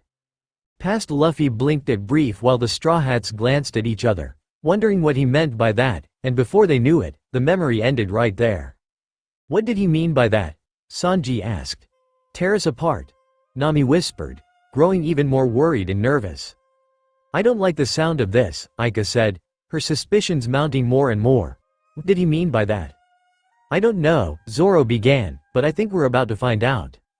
Soon, the memories returned. It was sunset by now, and the sky was growing dark. The past Straw Hats were standing around outside the resort. But for some reason, past Chopper wasn't there. Not only that, but something was different among the remaining members, which caused Aika to shudder as she stepped back, holding her stomach. As for the rest of the Straw Hats, they hadn't seen tension like this since what happened in Water 7, after Usopp left. Past Zoro and past Sanji were glaring bitterly at each other, something that instantly told the Straw Hats that the two would bicker now and then, but they still got along. But this, it was like two sworn enemies staring each other down, almost hatefully at each other. It almost felt as if the two were getting ready to kill each other if one looked at the other the wrong way. Past Nami and past Usopp weren't much better, themselves. For some reason, whenever past Usopp even tried to open his mouth, past Nami would either ignore or just snap at him without provocation, telling him to shut his mouth. Not only that, but the navigator gave him a piercing glare, too. and that made the Straw Hats even more nervous. Sure, Nami would get mad, but she never got this angry, especially at the people she cared about. Past Usopp even went as far to ignore Nami. Sheesh. Frankie muttered. You could cut the tension with a knife. What happened here? Asked Blizzard, worriedly. As the group kept watching, Aika whimpered as she clutched at her stomach like it was aching. Aika, what's the matter, honey? Robin asked in concern, squatting down beside her and putting a hand on her back as a means of comfort. All this anger. Aika answered. Just watching you guys act like this, it makes me sick. Did something happen between you guys during that last ordeal? Asked Chopper. I don't really know, Nami answered. At least. Maybe I. Suddenly, her eyes went wide as she seemed to recall something. And slowly, her eyes went to surprised to horrified. She then glanced over at Usopp, who was practically wearing the same expression as she was. Nami. Usopp whispered. Usopp. Did I slap you? Nami asked, horrified. Yeah, I think you did, Usopp answered. Twice, actually. And now that I think about it, I said something really uncalled for. And I also left you hanging for a bit, too. Oh, God. Nami whispered as she suddenly went up and hugged Usopp, tears threatening to leak out of her eyes. I'm sorry, Usopp, I'm sorry. If anyone's sorry, it's me, Usopp replied as he hugged her back. Hey, hold up a minute, Sanji said. I might remember a few things, too. Yeah, same here, Zoro agreed. I think the cook and I were too busy fighting to actually focus on what was happening. Yeah, Sanji replied. I mean, I know that Mosshead and I don't get along, but during that race, it was like the worst in us came out and we just lashed out at each other. So you guys are finally starting to remember what happened here? Frankie asked. Little by little, Zoro answered. By now, the past Straw Hats were asking where past Chopper, which was pretty much past Usopp was asking the whole time, but no one seemed to hear him, and past Nami only responded with a harsh, who the hell asked you, anyway? Come on, Nami, past Usopp said, genuinely hurt by her response. How long do you plan on staying mad at me? Captain, please do something about this, said past Robin, actually sounding annoyed for once. They've been like this for hours, now. They have? Past Luffy asked, but before anybody could answer him, there was the sound of pounding drums, and as everyone looked up, there was the Baron again, with a smug, mocking grin. What's this? Asked the Baron. I thought that pirate crews got along well. That creep. Kumi growled, her fur bristling. Spare us your wisecracks, past Sanji unknowingly agreed. Ha ha ha ha. The Baron laughed. As you wish. I shall now entertain you all with a private dinner. A private dinner? Past Nami repeated. TCH, Sanji sucked his teeth. Knowing him, he probably laced the food with laxative or something. What about Chopper, though? Asked Blizzard, realizing that the little reindeer's past counterpart was still nowhere to be seen, and once the Baron appeared, it was like he had been completely forgotten. Soon, the pool water in front of the group drained, and a metal platform rose from the bottom, along with a tall, stout man wearing a chef's outfit, obviously the Baron's cook. He appeared to be standing on a giant flat grill, too. I present to you the Iron Griddle Outdoor Restaurant, the Baron declared as the grill was soon lit on fire with the cook still standing on top of it. It was soon revealed that he was using iron skates to stand on the surface without getting burned. Soon, he began to skate along the grill, spreading what could only be cooking oil. So it's like a performance, then? Asked past Sanji, not at all impressed by this. In fact, he looked even more annoyed than usual. He's actually not bad, Brook said. Yeah, Sanji replied. I don't really care for cooks that show off like that. But, even I'm not this annoyed by them. Soon, the cook was doing several tricks and using his knives to chop up and cook the seafood on the grill. Past Usopp was quick to note how fast he was. But past Sanji still didn't look interested. However, it was what past Luffy said next that got to him. That looks so yummy, he exclaimed. And suddenly, the Straw Hat cook just couldn't hold back any longer. He shed his jacket, revealing the blue pinstriped underneath, loosened his tie, grabbed a pair of skates, and jumped onto the grill, himself. Hey, kid! The chef shouted, displeased at having someone else on the grill. You're in the way, get lost. Luffy, said past Sanji, ignoring his adversary. I'm about to make you a shitty meal 100 times better than what this fat ass is gonna make. Sanji's eyes went wide in disbelief at his past self. He never ever insulted another cook like that before. What is up with this island? Frankie asked. Yeah, it's like it's bringing out the worst in us, Usopp agreed. I haven't shown up yet, said Chopper, still wondering why his past counterpart was still missing. Soon, past Sanji was skating around on the grill, stealing the chef's ingredients, and it soon turned into an all-out hockey match. Past Luffy was cheering his cook on, but past Zoro just watched lazily on a lounge chair before he eventually fell asleep. Not just that, but past Robin walked away at some point, but no one even noticed where she had gone. Past Usopp and past Nami were still bickering with each other like children before eventually, the former just stormed off in a huff. Worst of all, past Chopper still hadn't shown up during this time, but even now, none of the past Straw Hats had even acknowledged his absence anymore. It was as if they were so busy being angry at each other, they didn't notice that one of their members was missing. And it actually made the current Straw Hats disgusted with their past selves. After a while, the cooking battle came to an end, and past Sanji had made an incredibly huge okonomiyaki. Robin, did you see me? He asked. I've proven mastery over? He stopped when he realized she was nowhere to be found. She's gone. Way to go, Sanji, past Luffy cheered, but the cook obviously showed that he didn't care anymore at that point. When he tried to call to past Nami, he saw her sitting at a table with Muchigoro, having a drink with him. And that only caused past Sanji to growl before he walked off the grill in frustration. Food, past Luffy cheered as he leapt into the giant okonomiyaki and began to dig in, only to immediately pop back out with bulging cheeks. Ah, it's hot. The Straw Hats just watched silently, still disgusted by their increasing lack of maturity during this whole ordeal. But it only got worse.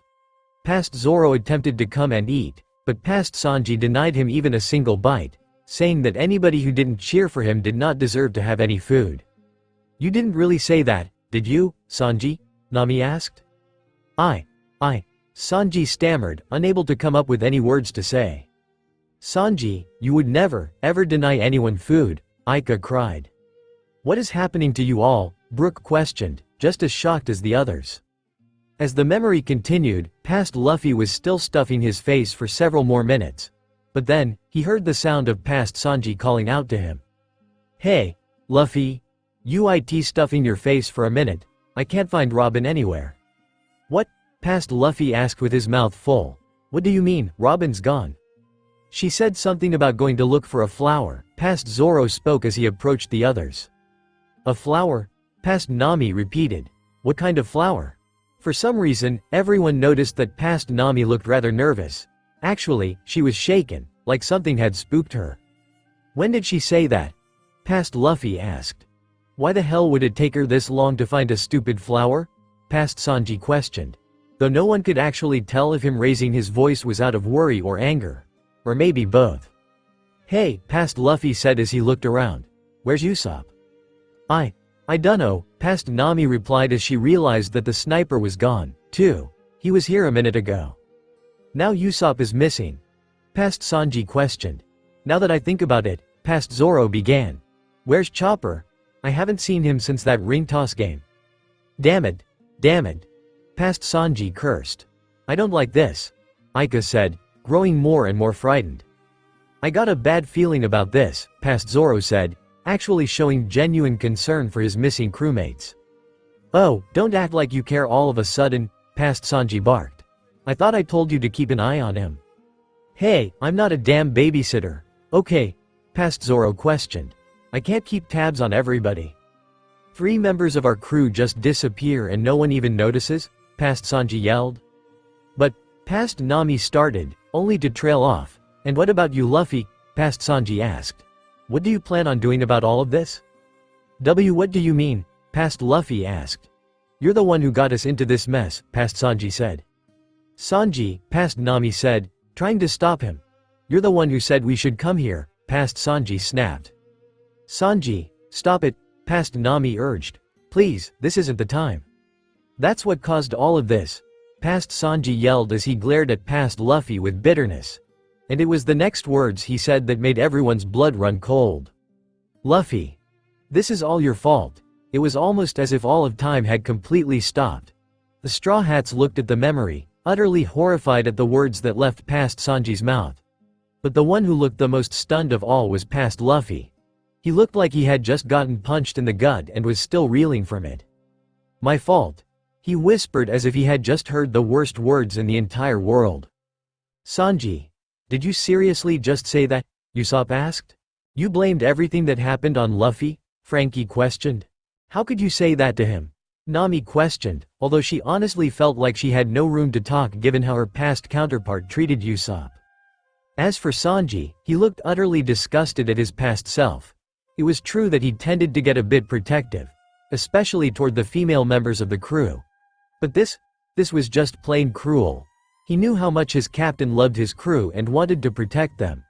So to blame Luffy for whatever it was that was happening was nothing short of a hit below the belt. Zoro wasn't doing much better, he was pissed, for certain. But more so at himself than at Sanji. His past self was standing right there next to his captain, and yet he made no attempt to defend him. In fact, it actually looked as if he was agreeing with past Sanji, even if he wasn't saying so. Past Nami looked like she was trying to come up with something to say to her captain, and yet, she could find no words. Because the look on her face told everyone watching that she also agreed with past Sanji. Everything that happened. They were all blaming past Luffy for it. They were placing all this on his shoulders and not sharing the responsibility. As a crew, they were supposed to come together and support each other, to never place blame on anyone. Sure, it was their captain's idea to come to this island so they could play games and have fun, but that was the whole point. To enjoy themselves, not put everything on him. It wasn't Luffy's fault. Sanji wished he could tell him that, right now. If anyone was at fault, it was the Baron who manipulated them into turning against each other. That's who was really to blame for all this. The dinner party is now over. The Baron's voice declared. The ordeal of hell will now resume. Upon hearing his booming voice, the Straw Hats looked up to see the aforementioned Baron, but there was something different about him. He looked angry, more than usual. Aika felt chills going down her back as she stared at the man, her stomach roiling with sickness and uncertainty. Clearly, something was wrong, and the rest of the Straw Hats could sense it, as well. Hell was about to break loose. Everyone, take your positions. The Baron called out. DJ, step forward. Good evening, Pooh, said what appeared to be a young green-haired boy with what looked like the appearance of a turtle, complete with a hunched back and a beak-shaped mouth, but that wasn't what bothered the Straw Hats. What bothered them was the fact that he was a familiar-looking hat on his head.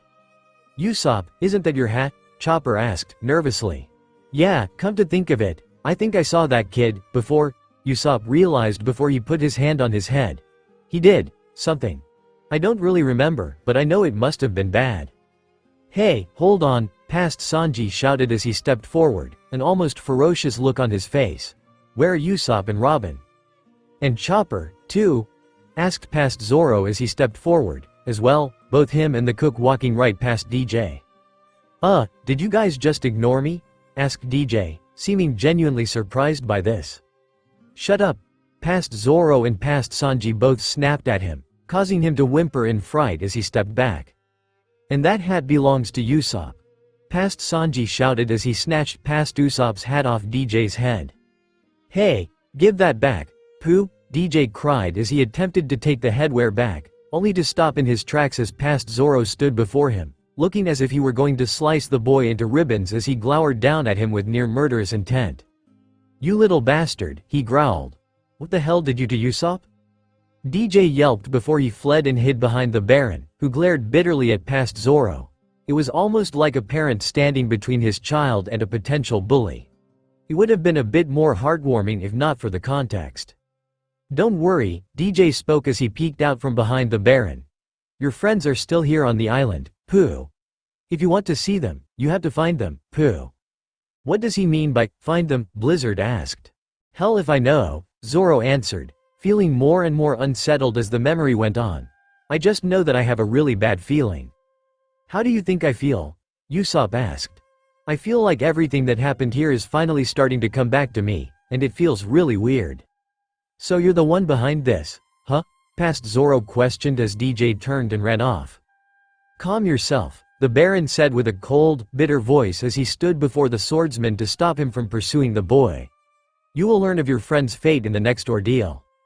Aika tensed as she hid behind Nami, clutching at her pants leg with fright. The way the Baron had spoken sounded as if he had completely thrown away that cheerful demeanor that he once had. He looked as if he was ready to kill the past Straw Hats on the spot. All Nami could do was gently pet her head, hoping to alleviate her fears and keep her from passing out due to a sensory overload. Don't you give us that shit, past Sanji barked. Give us our friends back, now. The ordeal comes first, the Baron said with finality. Quit screwing around, past Zoro shouted. Those three come first. The ordeal will come first, the Baron shouted in absolution, not taking no for an answer. The way he practically screamed that sentence just made it clear just how furious he was, which made the Straw Hats feel even more uneasy. TCH. This is getting us nowhere. Past Sanji growled. I'll find them myself. With that, he ran off in some random direction. No, Sanji. Wait, past Nami cried, but he was already gone, disappearing into the foliage, and suddenly, the atmosphere felt as if it was getting darker. I don't give two shits about your stupid ordeal of hell anymore, past Zoro shouted before he ran off, as well, going in the opposite direction that past Sanji took. Zoro? Past Nami cried. Not you, too.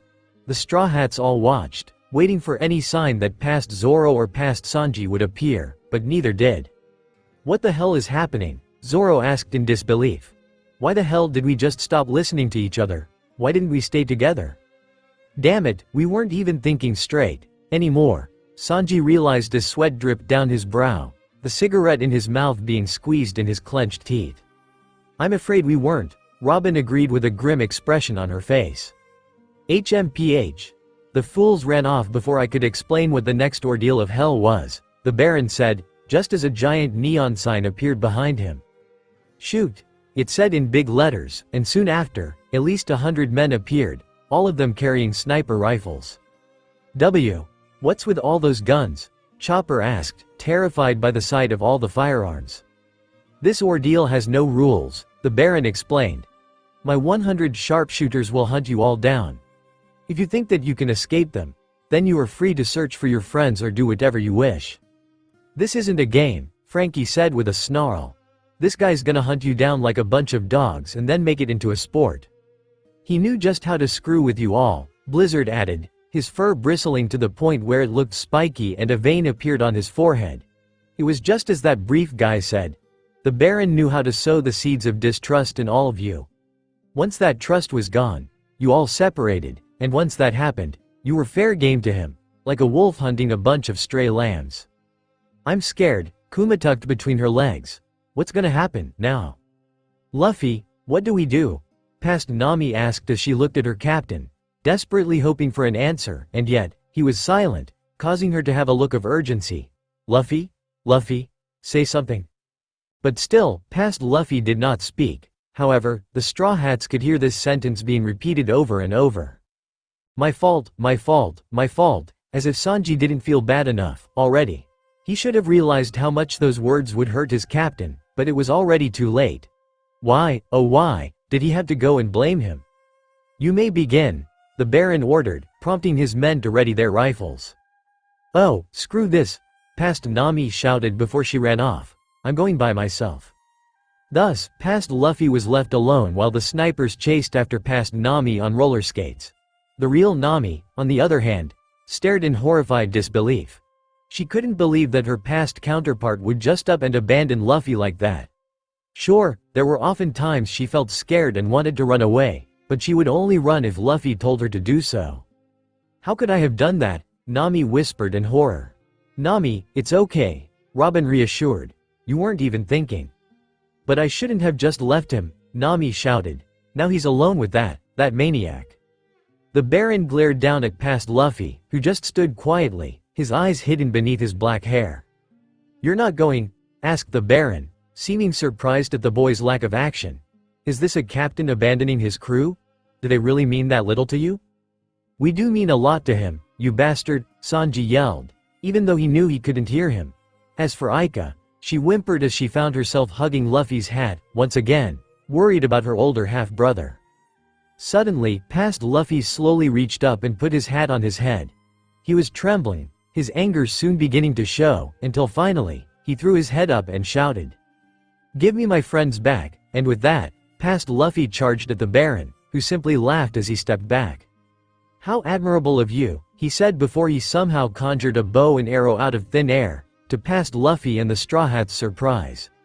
The Baron fired the arrow at past Luffy, who easily evaded the arrow, or so it seemed, at first.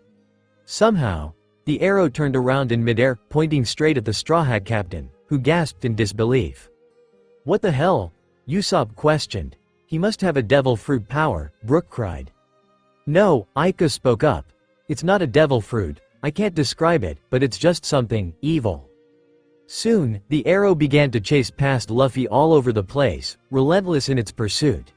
It broke chairs, tables, and even statues like they were nothing, and no matter how fast the Straw Hat captain ran, it would not stop until the arrow made its mark.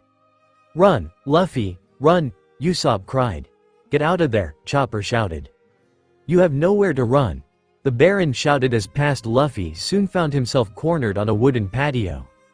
"Look out, big brother," Aika cried out, and as if he had actually heard her, past Luffy turned, only to see the arrow flying toward him. He attempted to go back down the stairs to get out of the way, but it was too late.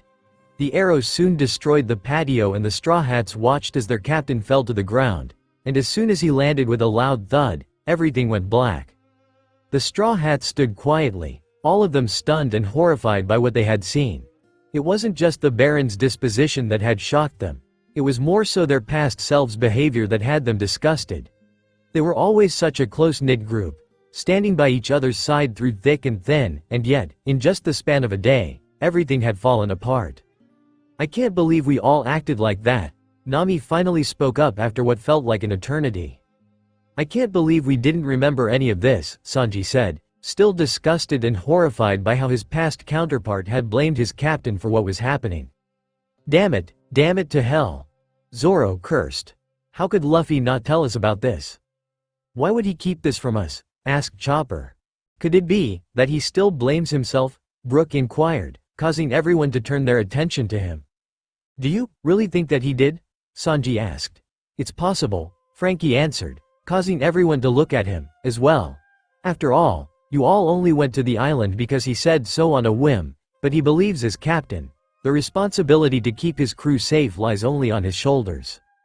"Meaning that Luffy really does blame himself for what happened on that island," said Blizzard. "But I feel like what happened just now isn't the really bad part," said Aika, worriedly. "I feel like something worse is about to happen." Before the Straw Hats could discuss it any further, they suddenly heard a groan, and soon, all sound began to return to the memory, showing that past Luffy was beginning to regain his senses. Where is everyone? It's pitch black. Why doesn't he just open his eyes?" Usopp asked. "Did the arrow that hit him cause him to lose his eyesight for a little while?" "I don't think that's what happened," Nami answered, and that's when another voice spoke up. "So, you're awake." The Straw Hats gasped silently, realizing that it was Brief's voice, and soon, past Luffy sat up with a jolt as a damp towel fell off his face. It was then that the crew realized that their captain was sitting in what looked like some sort of underground shelter, a rather cozy-looking one, at that. It had a nice, comfortable bed, some chairs, a tea table, and everything. "Oh, you, again," past Luffy exclaimed as he noticed Brief and pointed at him. "We meet again," Brief greeted in a polite tone. For some reason, he seemed rather subdued. "You're that guy with the snot hanging from his nose," past Luffy exclaimed. "It's a toothbrush mustache, you fool," Brief barked. "What am I doing here in this hole?" past Luffy asked as he looked around, immediately changing the subject. "HMPH, Brief snorted. "Excuse me for living in one." "It's still a nice looking hole, though," said Frankie. "Suddenly, I feel like I want to crawl in that bed," Aika said as she eyed the bed that her older half-brother was laying on.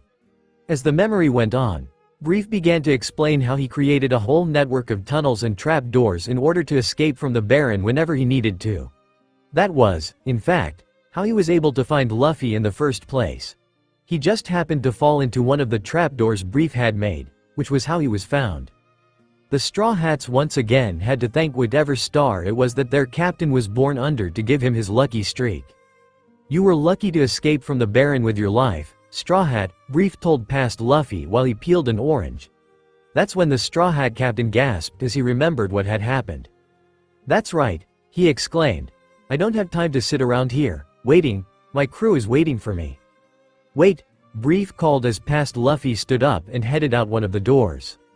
"Bye, Pops," he called as he shut the door behind him. However, he somehow wound up back in the same room, despite going out a different door every time. Even in spite of the circumstances, the Straw Hats did find it rather funny. Usopp, Chopper, Blizzard, Aika, and Kumi had to try and keep themselves from laughing as they watched. As past Luffy kept trying to leave, Brief explained that because of the complexities of the tunnel network that he made, only he knew the way out.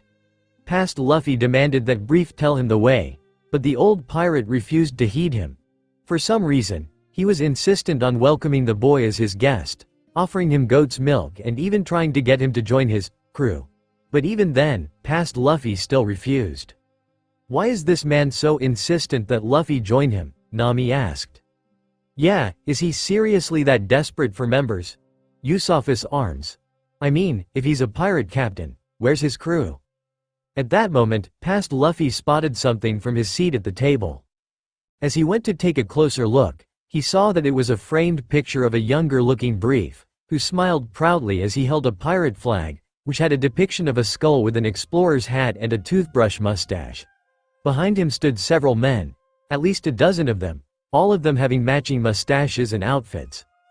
They were even making the toothbrush mustache pirate salute, holding their fingers under their noses. It didn't take the Straw Hats very long to realize who they were. "Are these guys your crew?" past Luffy asked as he observed the photo. "Yes, that's right," Brief answered while he poured himself and past Luffy a cup of tea. "You guys sure look alike," said past Luffy. "That's because we were all friends," Brief answered with a look of fondness on his face. "I heard of friends looking alike, but this is kinda overdoing it," Sanji pointed out. "I think it's charming," Robin said with her usual smile of amusement. "Yeah, but how come they're not around?" Kumi asked as she observed the memory. "I think I might have an idea," Blizzard answered, though the wolf dog sounded like he didn't like the conclusion he came to.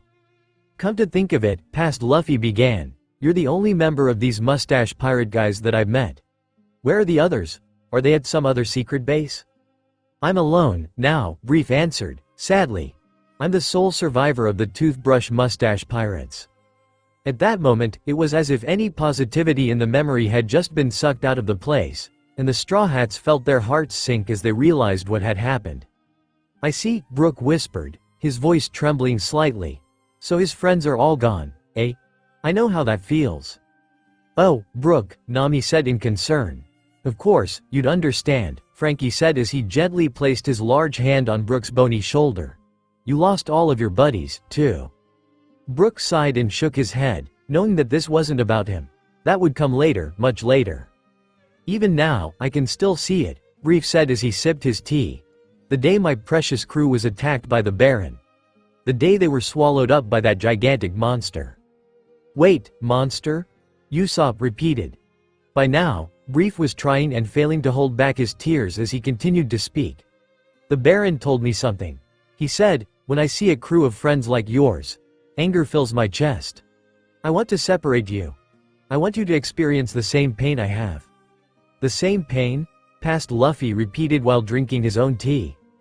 "You mean this whole time, that shitty Baron was getting petty revenge on us just because he has issues of some kind?" Sanji questioned. "There's a limit to how cruel someone can be." Nami began with anger flashing in her tawny brown eyes, "but this is just too much." "That damned Baron," Zoro growled. "He's lucky I didn't get my swords into him." "But what did he mean by the same pain?" Chopper repeated. For some reason, Aika was quietly hugging herself as she glanced down to the non-existent floor, which Kumi noticed, but she decided to keep quiet for now. If Aika wanted to speak up, she'd speak when she was ready. "I don't know what his intentions are," Brief continued, "but the Baron does indeed loathe pirate crews with strong bonds, such as yours, Straw Hat. You cannot fight him alone. This is what he wants you to do." Then what should I do? Asked past Luffy, but just as Brief was about to give him his answer, the Straw Hat Captain suddenly tensed. When Brief asked him what was wrong, he stood up from the table with a look of subtle panic. This is wrong, he said. I shouldn't be sitting here. With that said, past Luffy began to look for the way out, and by some miracle, he managed to find the exit. Of all the places, it was hidden behind the bookcase. Huh, the classic hidden path behind the bookcase, Nami said in slight surprise. Go figure. But how did Luffy even find it? Asked Usopp, just as baffled as the others. Maybe no, it couldn't have been, Zoro started, only to wave it off, not yet. Wait, Straw Hat, come back, Brief called as past Luffy ran off. You mustn't go alone. But it was already too late to stop him. Soon, the memory had shifted, once again. This time, it showed the Straw Hat Captain confronting the Baron, but something was wrong. The sky was dark, and there was this foreboding atmosphere in the air. It was different from the bright, welcoming island that they had first seen. The place almost looked dead. I got a really bad feeling about this, Usopp said as he trembled with fear. Make that two of us, Blizzard said as he looked around, every strand of white fur on his body bristling uncontrollably. Chopper and Kumi were both huddled together as they hid underneath the large wolf dog, with the latter covering up her eyes with her paws, but the former seemed especially nervous. Aika whimpered as she clung to Nami's arm, which prompted the navigator to pick her up and hold her in her arms, even though she looked as if she was shaking, herself. Zoro and Sanji were both tensed up as beads of nervous sweat dripped down their faces. Even Robin felt an odd tinge of fear in her heart as she watched the scene unfold. So you've come, Straw Hat, said the Baron as he glared hatefully at past Luffy. How foolish of you to come and face me on your own. That's when the Straw Hats noticed someone else nearby, a tall, lanky man wearing a red pirate outfit, and two girls. One being in her teens and the older looking to be about Aika's age, and a boy, no doubt at least 10 or 12 years old. For some reason, they were all in tears, and the moment Chopper laid his eyes on the girl, he gasped. Daisy, he exclaimed. It's Daisy? You mean that girl you were talking about, before? Asked Blizzard. Who are those people with her? Asked Kumi. Her family, Papa, Rosa, and Rick, Chopper answered. That's right, I think I remember them, too, Nami exclaimed. The teacup pirates. How come they're crying? Frankie asked, and at that moment, that's when the Straw Hats finally saw something that made their faces contort with horror. Behind the Baron was a giant, tube-like, headless creature. Its body was white and it coiled like a serpent, and for some reason, Robin looked particularly shocked at seeing it. A flower, she whispered. That's a flower? Sanji questioned. It sure as hell doesn't look like any flower I've ever seen, Zoro shouted. As for Aika, she whimpered as she clung tighter to Nami, who looked just as horrified as the others did. Oh, my God, the navigator said with a shuddering voice. Where's Chopper? Past Luffy asked, not even paying to the abomination behind the Baron. Chopper? The Baron repeated. Ah, you must mean that horned river otter. I'm a reindeer, Chopper shouted. Old man, past Luffy said with a calm yet angry-sounding voice, one that the Straw Hats knew all too well. I've got two things to tell you. First off, Chopper's a reindeer, not a river otter, and second, he then gave the Baron his signature death glare. I'll never let you hurt my friends. You'll never let me hurt them, you say? The Baron mused before he chuckled darkly.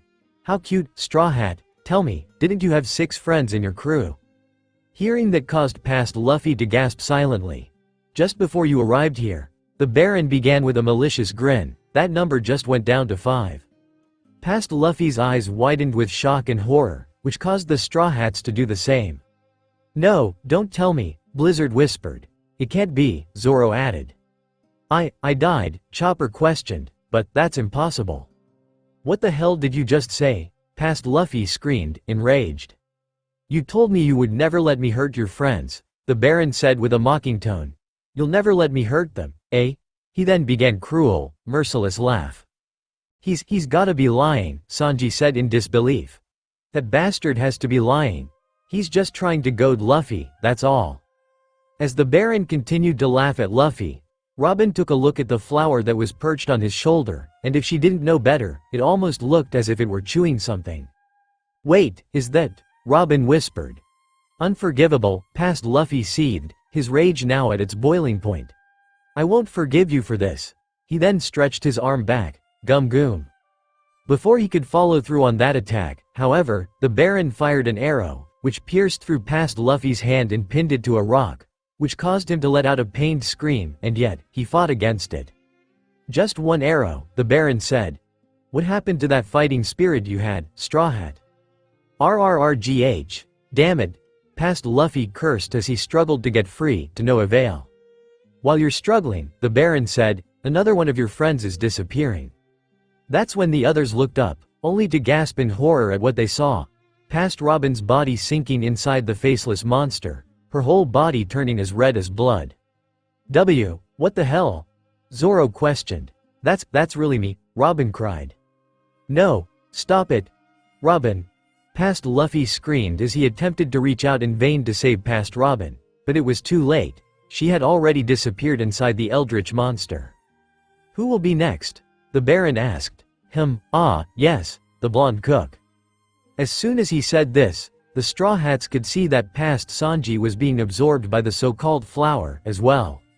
You bastard, past Luffy cried as he attempted to attack with his free hand. Gum gum. 2 arrows, the Baron said as he shot past Luffy with yet another arrow, pinning his other hand to another rock. Past Luffy groaned before he looked up, only to see past Sanji beginning to vanish. No, Sanji. There's only 3 left, now, said the Baron, continuing to sadistically mock him. If you don't hurry, there won't be anyone left.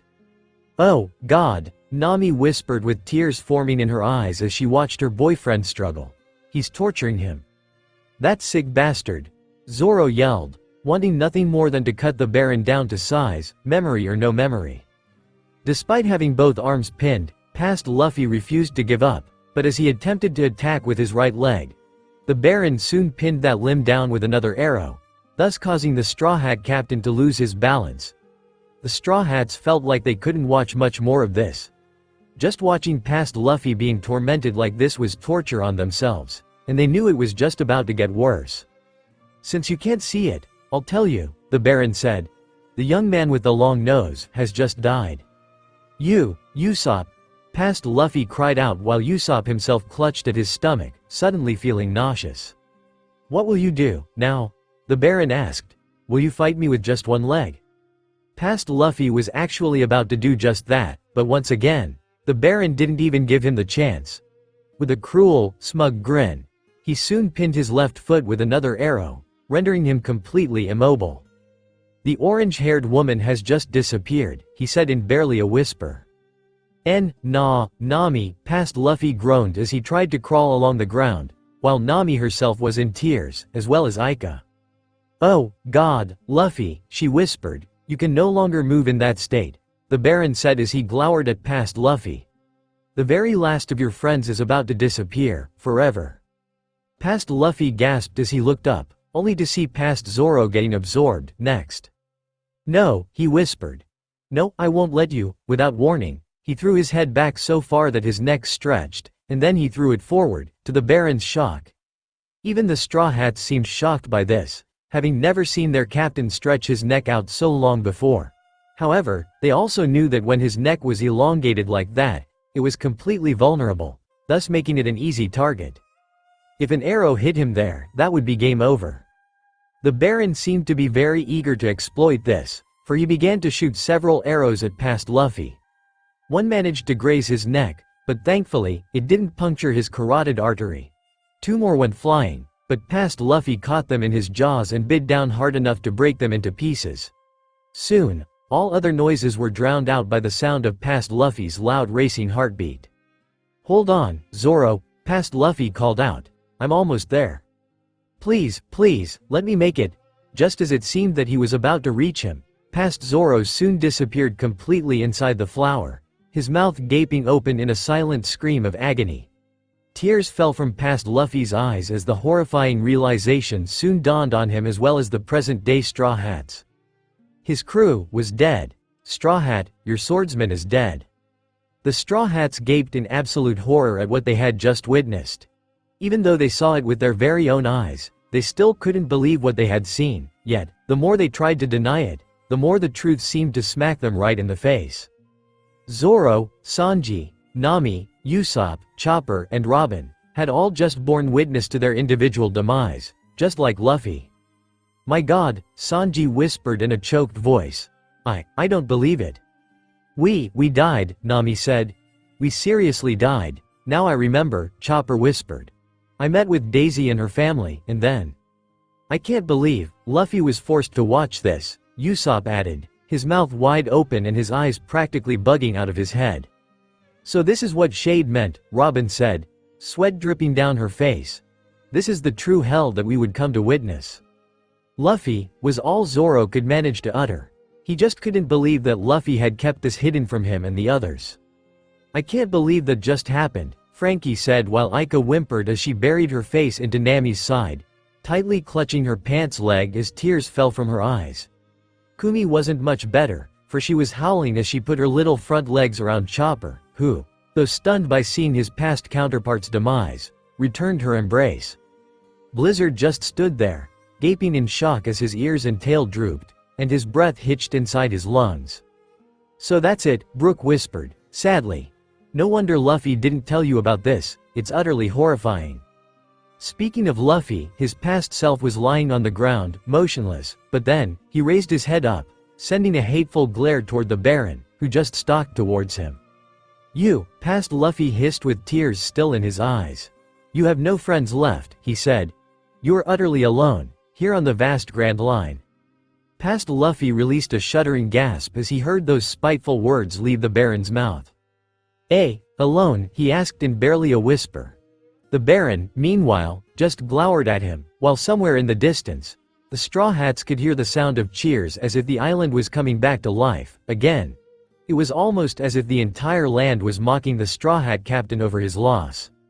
My crew," past Luffy stammered. Give them." He didn't get to finish before the Baron stomped his foot against his head, pinning him down. "It hurts, doesn't it?" he asked, coldly. "It hurts to be without your beloved crew. You've all lost them all, Straw Hat. That reality will never change. So, tell me, what are you going to do, now?" The Straw Hats watched as past Luffy struggled against the Baron's foot with whatever strength he could muster, but alas, he could only go limp. "If you decide to go on, the only thing that awaits you is a life of suffering, despair, and loneliness," the Baron kept speaking. "Or will you decide to follow your friends?" He finally removed his foot from past Luffy's head, but the boy didn't even bother struggling anymore, and yet, even then, the Baron still didn't seem satisfied. He soon grabbed past Luffy by his scalp and roughly picked him up, forcing him to look him in the eye. "Let me paint you a picture, boy," he spat, hatefully. "Almost every captain has chosen death over living a life of solitude, and that is a wise decision. Do you know why?" Stop it," past Luffy started, only to yell out in pain as the Baron yanked on his head painfully. "It's because a man cannot be a pirate alone," the Baron shouted. "And a captain who cannot protect his crew is utterly worthless." Aika's eyes widened because for a brief moment, she sensed something inside the Baron, but it was too small for her to perceive what it was with her observation haki. All that bitterness and hatred he held was just blotting that tiny thing out, like a raging storm roiling over a small island. That's what it felt like to her. "Now, I will ask you again," the Baron said. "What will you choose, Straw Hat? Life, or death?" "That bastard," Zoro snarled, wanting to draw his swords and cut the Baron down to nothing but a pile of wet, meaty little chunks for what he had done to his captain. Nami, meanwhile, was in tears, even while she was hugging Aika, who was sobbing at this point. Both of them wanted nothing more than to hug Luffy, to console him and reassure him that he was not alone. Sanji was beside himself with rage, even while he was smoking 3 cigarettes at once. It was bad enough that he said such an awful thing to Luffy, but to see the Baron tormenting him like this was more than he could take. He wanted nothing more than to shove his flaming foot right up the Baron's sadistic ass. Alas, all he could do was just sit there, enraged as he was forced to watch. Meanwhile, Chopper was just as much in tears as Nami was while holding Kumi, who was making sad little puppy yowls. He hated seeing Luffy look so tormented, so helpless. His captain, who he looked up to so much, was reduced to a broken mess, and he couldn't do anything to help. If only he knew, if only he didn't let himself get caught like that in the first place, if only he was stronger back then. He couldn't help feeling like it was his fault. Usopp was just gaping, shocked and horrified. He never felt so ashamed of himself. He felt like he should have remembered this, but the thought of never placing such a horrendous thing just made him feel angry at himself. He felt like if he had remembered sooner, he could have done something about this. Robin was just stunned, her eyes wide with horror. She didn't think it was possible, for she had Luffy's indomitable spirit. But the Baron did something that no one else could. He broke that spirit. He tore Luffy's heart to shreds as if he knew exactly what would hit him where it would hurt the most. Frankie was beside himself with anger. He had never wanted to punch someone so badly since he had punched that bastard Spandam. Blizzard growled viciously, his fur bristling with fury and his tail pointing straight up to the sky. Brook scowled as he clutched the hilt of Soul Solid in his bony hand, grinding his jaw. They may not have been involved in that incident, but they hated seeing this as much as the first half of the crew did. They would never let anyone get away with tormenting their captain so much. That was what it all came down to. It was Cover who showed them this, that despicable, sadistic dragon. Once they found him, they would make sure he paid for making them see this horrible memory, and take Luffy back home with them. Meanwhile, past Luffy didn't answer the Baron, but his body went limp and his eyes darkened. He had made his choice. Luffy, no, Nami whispered as she reached out to him, even though she knew it was futile. As I thought, the Baron said as he finally let past Luffy go, satisfied that his torture had gotten through to him. Being alone is just too painful for you to endure. He soon took his bow and arrow, and aimed straight for the heartbroken rubber boy's heart. No, Aika cried. Don't do it, die, Straw Hat, the Baron hissed as he prepared to shoot past Luffy in the chest. I'm sorry, everyone, this really is all my fault. Sanji gasped, his cigarettes dropping out of his mouth as he remembered that it was he who said those hateful words to his captain in the first place. He wanted to kick himself so badly. How could he have blamed Luffy for everything that had happened here? How could Luffy have forgiven him?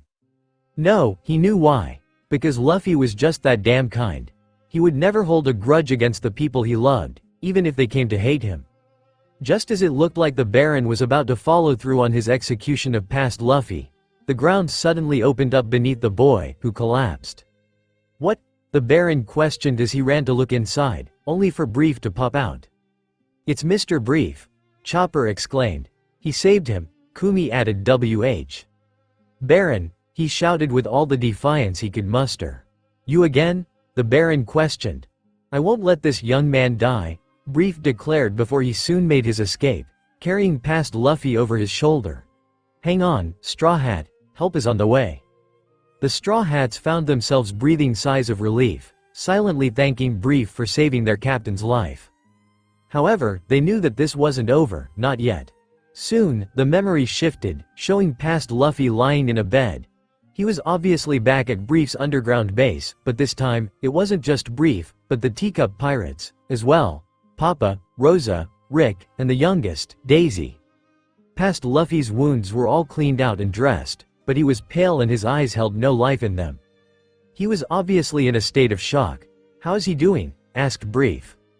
He's hurt pretty badly, Papa answered, causing Brief to suddenly grab past Luffy by his shoulders and shake him roughly in the hope that he'd stir. Hey, Straw Hat, he shouted. Snap out of it, my friends, past Luffy whispered in a broken voice. It's all my fault. Sanji sighed as he looked away. I'm so sorry, Luffy. What are you talking about? Brief questioned. What happened to your determination? Come to your senses, Straw Hat. You're their captain, aren't you? You have to stand up? Past Luffy only looked away, unmoved by Brief's words. Straw Hat, listen to me, he said. Even now, it's not too late, your friends may still be alive. Past Luffy's eyes widened slightly at that, and that's when Brief looked at Daisy. This girl can hear them, you know, he told him. She can hear their voices, calling out to you. You're Luffy, right? Asked Daisy. I can hear Mr. Reindeer calling out to you. Wait, really? Past Luffy asked as he sat up. Chopper's calling me. But, where is he? He then looked around frantically. I don't see him, anywhere. He's not here, but I can hear him, Daisy said, and not just him, but other voices, too.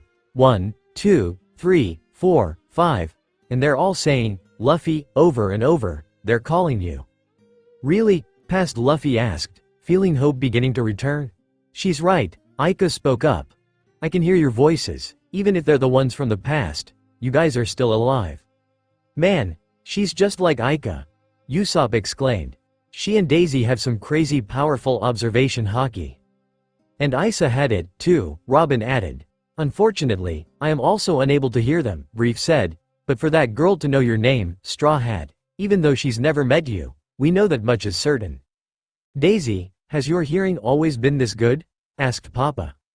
Well, Daisy started, only to cry out in pain as she covered her ears, and soon after, the base began to shake. What's going on? Zoro questioned. The Baron, I hear him, Aika exclaimed. He's trying to attack the base with his arrows, she groaned as she covered her ears, as well. All of his anger and bitterness, it's so overwhelming. Aika, you're not gonna pass out again, are you? Kumi asked, worriedly. The Baron must be trying to find the hiding place, Robin exclaimed. Straw Hat, listen to me, Brief said, getting past Luffy's attention. You can't just recklessly charge at the Baron's arrows. Use the underground roots I dug. I'll back you up. He then grabbed the Straw Hat Captain and pushed him toward the door. Just do as I tell you and rush toward that strange flower, understand? Pops, past Luffy started. Oh, and don't forget this, said Brief as he placed the boy's straw hat on his head. It was surprisingly still in good condition. Don't let the Baron's lies fool you. You're not alone yet, Straw Hat. Past Luffy's eyes widened, and he moved his mouth as if to say something, and yet no words escaped his lips, and yet, the Straw Hats smiled, with Usopp, Chopper, Nami, and Aika all having tears in their eyes. I wanted to tell you that, Brief said. You still have a chance to save your friends, and I'm with you, too. He then gave him the toothbrush mustache pirate salute. If you understand, then go, there's not much time. Past Luffy still didn't say a word, and yet, he looked like he was on the verge of tears. However, while Brief was distracted by the teacup pirates questioning his odd salute, Past Luffy smiled as he tilted his hat so that it covered his eyes, then he turned to run. But the Straw Hats still smiled, because they knew precisely what their captain was thinking. Thanks, Pops, the memory shifted once more, once again showing the Baron looking around for Past Luffy, who was now out in the open. However, the Straw Hats instantly noticed there was something different, this time. Unlike before, the Straw Hat Captain had his head bowed, but there was this scowl on his face instead of the despairing expression that he held before. This was when they knew their captain was back. The Baron laughed, reveling in the thought of finishing his quarry off once and for all, but as he fired an arrow at him, Past Luffy simply stepped to the right as he slowly approached. The Baron fired another arrow, but once again, the Straw Hat Captain dodged to the left, still keeping his head bowed with the rim of his hat covering his eyes. A third arrow was fired, but still, Past Luffy dodged before he finally raised his head, revealing his angry eyes. Oh, he's pissed, Blizzard said. That Baron's gonna get it, now, Zoro said. Luffy's done playing around. Go get him, Luffy, Usopp called out. The Baron, meanwhile, growled in frustration as he kept trying to shoot at Past Luffy, who jumped out of the way to dodge the projectiles, which ended up destroying several boulders. Those arrows are definitely not normal, Brook pointed out. Yeah, but I have a feeling it has nothing to do with armaments haki, said Frankie. It's like I said before, Aika spoke up with a worried expression. There's something evil about them. Aika's right, Zoro said. I have a feeling that there's just something just unnatural about those arrows. I wonder, Robin muttered as she glanced at the little flower on the Baron's shoulder. All you're doing is running away, Straw Hat, the Baron shouted as he fired another arrow at Past Luffy, and at first, it actually looked like he had gotten hit by one. However, a closer look revealed that it was actually a scarecrow made in Past Luffy's image made by Brief. Phew, Usopp sighed in relief. Close call. I actually thought that was him, Kumi added. Straw Hat, Brief called out. Jump into the hole ahead to your right, then keep going forward and don't stop. Got it, Past Luffy shouted before he dived into one of the foxholes that Brief made before another arrow could hit him. Then he jumped out of another one and made a beeline for the monstrous flower behind the Baron. However, the madman wasn't even paying attention to past Luffy anymore, for he was too busy trying to shoot Brief, who kept dodging his arrows. "Have you still not learned your lesson?" the Baron questioned. Past Luffy tried to stay focused, but he couldn't help but glance back as Brief continued to dodge the Baron's attacks, but eventually, he ended up getting hit, causing him to scream as he was badly hurt. "Oh, no," Ika cried. "That's not good," Usopp shouted. "Pops!" Past Luffy cried as he stopped running. "Now stay in that hole," the Baron said while laughing mockingly. "Ugh, Baron," Brief growled while clutching his shoulder. "Don't you mess with me. If you think you can just take people's friends away from them whenever you please, you're dead wrong." "Excuse me?" the Baron asked. "As of now," Brief began, "I'm one of his friends." Past Luffy gasped silently at that declaration. "Pops," he whispered, and even the Straw Hats looked moved. They couldn't have been more grateful to Brief for standing by their captain's side when he needed help. However, the Baron wasn't touched in the slightest. In fact, he started cackling evilly. "You're his friend, you say? He then turned to Past Luffy, who glared at him. "Straw Hat, listen well. This man who claims to be your friend was once the captain of a pirate crew that I annihilated, and did you know what he did? As I destroyed his crew, all he did was beg for mercy, crying like a child. A man who wretchedly shook in fear at the thought of being alone. Why would you let such a pathetic insect be your friend? Why that smug bastard?" Sanji cursed. "I should shove my flaming foot right up his ass and out of his damn skull. I want to rip his damn arms out," Blizzard shouted, his fangs bared as he snarled viciously. "What the hell is wrong with him?" Frankie questioned. "There's only so much torture a guy can take." "Why is he tormenting Luffy and Brief so badly?" Usopp asked. "Why does he want to see them suffer?"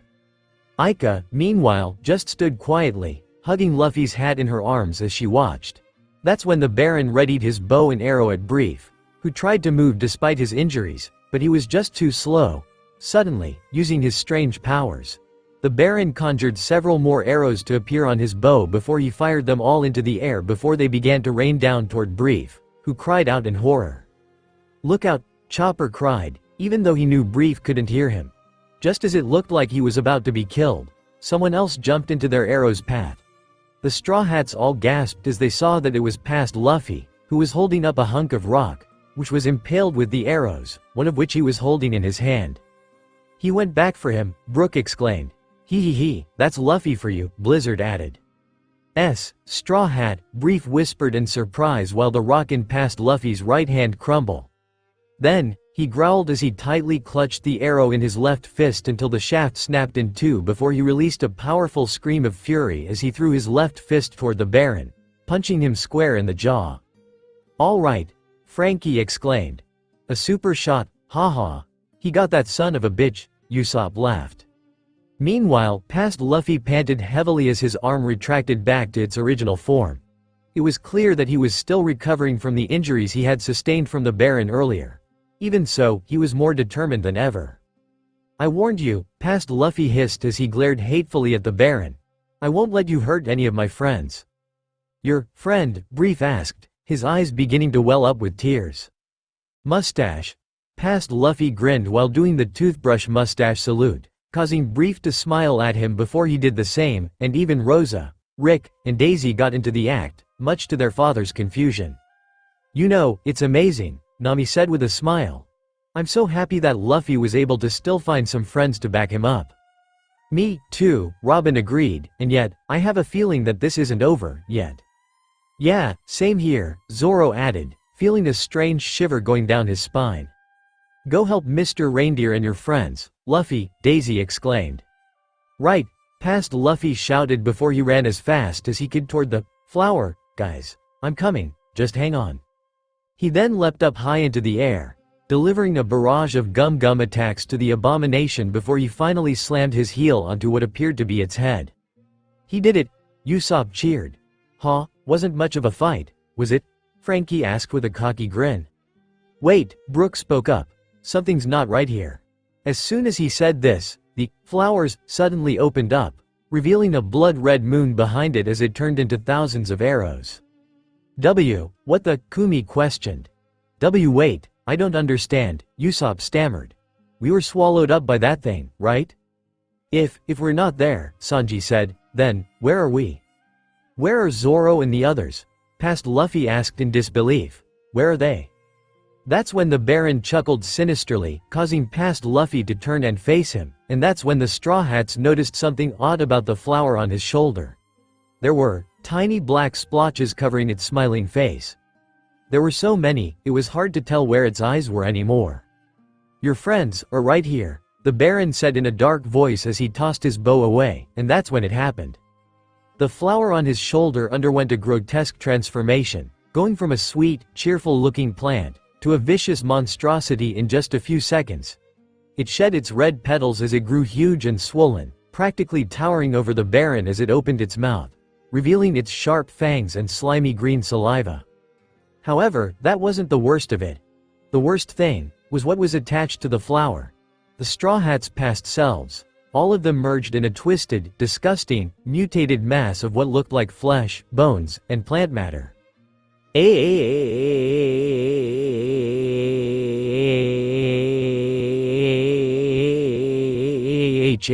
Nami screamed in terror as she saw what had become of herself and her friends. Oh, my god. You mean, we became a part of that thing? Sanji asked, his mouth gaping open in horror. What the hell is this? Zoro questioned while Usopp gagged violently before he keeled over as vomit spewed from his mouth. No way, Chopper whispered, tearfully while Robin just gaped in shock, too stunned to say a word. Frankie was no better. He had to raise his sunglasses just to make sure he wasn't seeing things, but even then, he was still horrified. As for Blizzard, every white hair on his body stood on end from head to tail, his eyes bugging out so much that they looked like they would pop right out of his skull. This can't be real, Brook whispered. As for Aika, she whimpered as she trembled like a leaf, clutching Luffy's hat in her arms as tears fell from her eyes. She knew she had seen the image of the monstrous flower before, but she was still not prepared for this. Kumi sat by her side, but she was still terrified. Her ears lowered and her tail curled between her legs as she watched the scene unfold before her.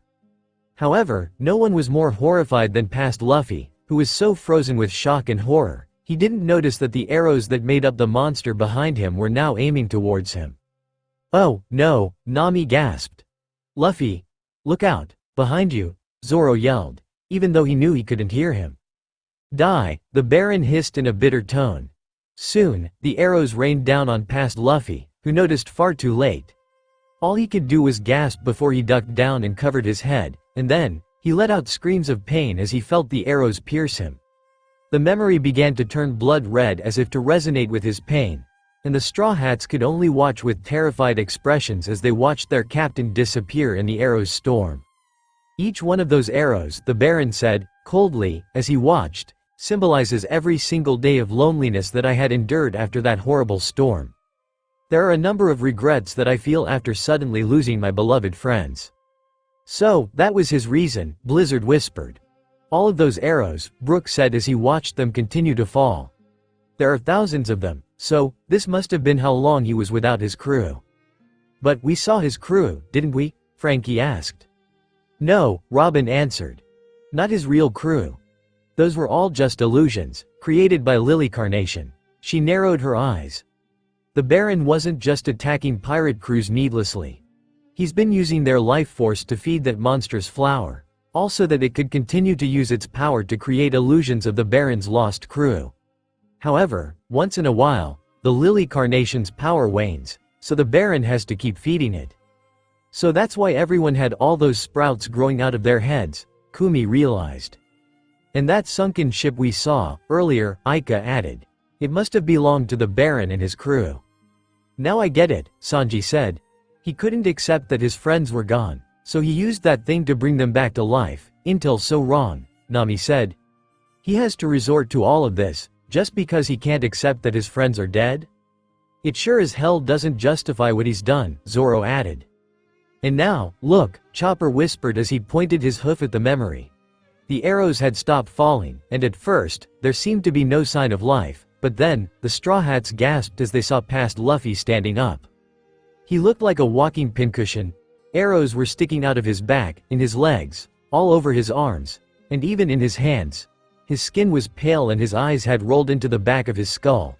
He looked like a zombie. "Big brother," Aika cried in horror. "Oh, my God, Luffy," Nami whispered as tears formed in her eyes once more.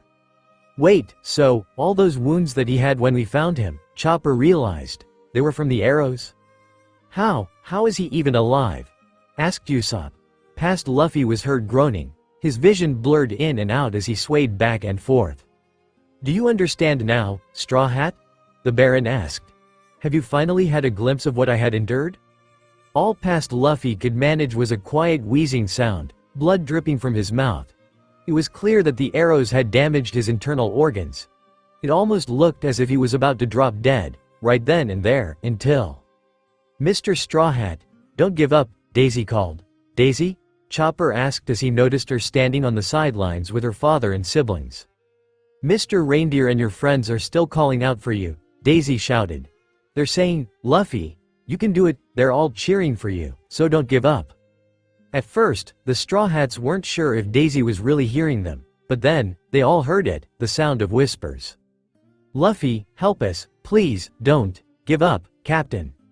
Help us, Luffy, save us, it's our voices," Nami exclaimed. "Does this mean Luffy's hearing us, too?" Zoro questioned. "Maybe, Luffy's observation haki was beginning to awaken," Sanji added. Suddenly, Chopper gasped. "Guys, look," as the Straw Hats looked up, they all saw past Luffy beginning to walk toward the Baron. However, he was barely moving due to all the arrows that had impaled him. Even so, he kept going forward. "What?" the Baron questioned in disbelief. "But, how?" "Give them back," past Luffy whispered in a raspy voice. "My friends, give them back." He kept repeating those words, over and over, as he reached his trembling hand out toward the Baron, who gaped in shock as he backed away as if he was looking at a ghost. This boy was practically dead on his feet, and yet, he still found the strength to even stand. However, it wouldn't be enough. The Straw Hats knew that their captain couldn't move with all those arrows stuck in him. If he tried to make any sudden movements, it probably would have caused even more damage to his body. What could he do? That's when something that could only be described as a miracle happened. Papa suddenly ran out and grabbed the Baron's discarded bow and an arrow that was stuck in one of the rocks, then took aim at Lily. However, the monster quickly took notice and turned to face him, causing him to gasp in fear. "Uh-oh," Chopper cried. "What's he gonna do?" Usopp asked while Lily seemed to move toward him as if to try and devour him, as well. "That thing's gonna go after him," Frankie shouted. "Hold it," Zoro called. "Let's just say how this plays out." Papa trembled, completely paralyzed with fear, not that anyone could blame him. However, just as it looked like he was about to turn and run. "Papa," Daisy called. "You can do it, Papa, come on, Papa," Rick shouted. "Hurry, Papa," yelled Rosa. "Papa, just shoot the arrow," Daisy cried. "Shoot it." Papa gasped before he closed his eyes. Some whatever courage he had within him before he finally released a scream and loosed the arrow, which ran Lily straight through its head. The flower abomination let out a garbled cry of pain as what looked like green fluids and guts spilled out of it, to the Baron's horror. "Lily!" The Baron cried as the flower fell to the ground in a pool of its own innards while the past Straw Hats, still trapped in its twisted stem, fell to the ground. "He did it!" Usopp exclaimed. "Yes, oh, yes! Woohoo!" Kumi cheered. "Lily, no! Lily!" the Baron yelled as he dropped to his knees, sitting in the puddle of gore. At that moment, the cheers coming from the island suddenly stopped. The giant flower vanished, and all of the Baron's arrows disappeared, even the ones in past Luffy's body, causing him to fall forward.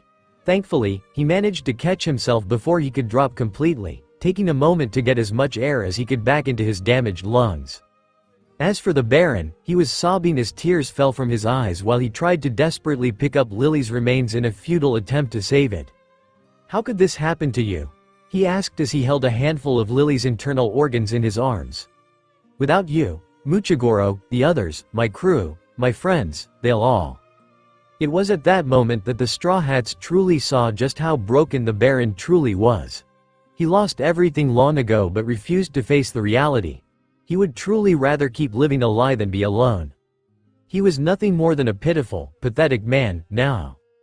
Unforgivable, the Baron growled as he turned to glare hatefully at Brief and the teacup pirates, who only glared back in defiance. Unforgivable. Before he could move to attack them, a familiar sandaled foot splashed in the puddle of Lily's remains, causing the Baron to gasp as he saw past Luffy approaching him. He growled with his teeth clenched tightly before he slammed his right fist into the Baron's face with a mighty roar, and it was as if all color had completely vanished from the memory, leaving just blurs of black and white. The Straw Hats all watched as the Baron's face had practically caved in from the force of their captain's punch, his teeth shattering and the sound of his facial bones crunching before he was finally sent flying. The Baron skidded across the ground, bounced a few times, and then skidded some more before he finally came to a stop. At first, he remained motionless, until the Straw Hats heard him let out a choked sob.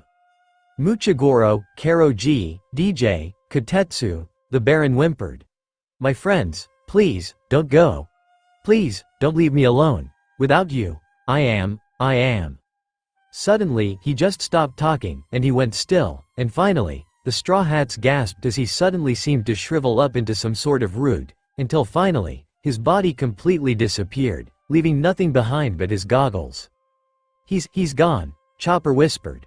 I don't believe it, Usopp said in disbelief. Luffy killed him. No, Robin spoke up with a somber expression. Luffy didn't kill anyone. The truth is, the Baron died long ago. He was nothing more than a shell of who he used to be. So basically, Luffy put him out of his misery, said Nami. Honestly, that's probably the best thing he could have done, said Brook. Now, the Baron can no longer hurt anyone, and more importantly, he is reunited with his friends. It must have been horrible, Aika said, causing the Straw Hats to look at her as she hung her head sadly. The Baron, he must have been so lonely for so long. He must have really loved his friends. She sniffed as she wiped her eyes. I know what he did was wrong, but I just feel so sorry for him. Despite how they felt, the Straw Hats smiled slightly at Aika's words. It was just amazing to them how she was just so kind, even when someone did something so horrible as the Baron did. Just like her older brother, she was always able to perceive and see things that no one else could. That was why they loved her so much, her and Luffy. Speaking of whom, past Luffy was lying on the ground, panting heavily while he was surrounded by Brief and the teacup pirates. Straw Hat. Brief, past Luffy gasped. I thought I was a goner. Straw Hat. Brief exclaimed happily as tears of relief formed in his eyes, and he and the teacup pirates soon wept happily, knowing that he was alive. You guys, past Luffy said as he attempted to get up. Are you all okay? He yelped in pain due to his wounds. Crap, that hurts. Why are you worrying about us? Asked Brief. It's a miracle you're even alive, you know. Past Luffy grunted as he looked at Brief with a tired smile. Brief, thanks, he said. I couldn't have done it without you. What are you saying? Asked Brief with tears still in his eyes. That's my line. And thanks to you, too, Pops, past Luffy said as he looked at Papa, who chuckled sheepishly while scratching the back of his head. Me? He asked. I didn't help that much. By the way, where's my crew?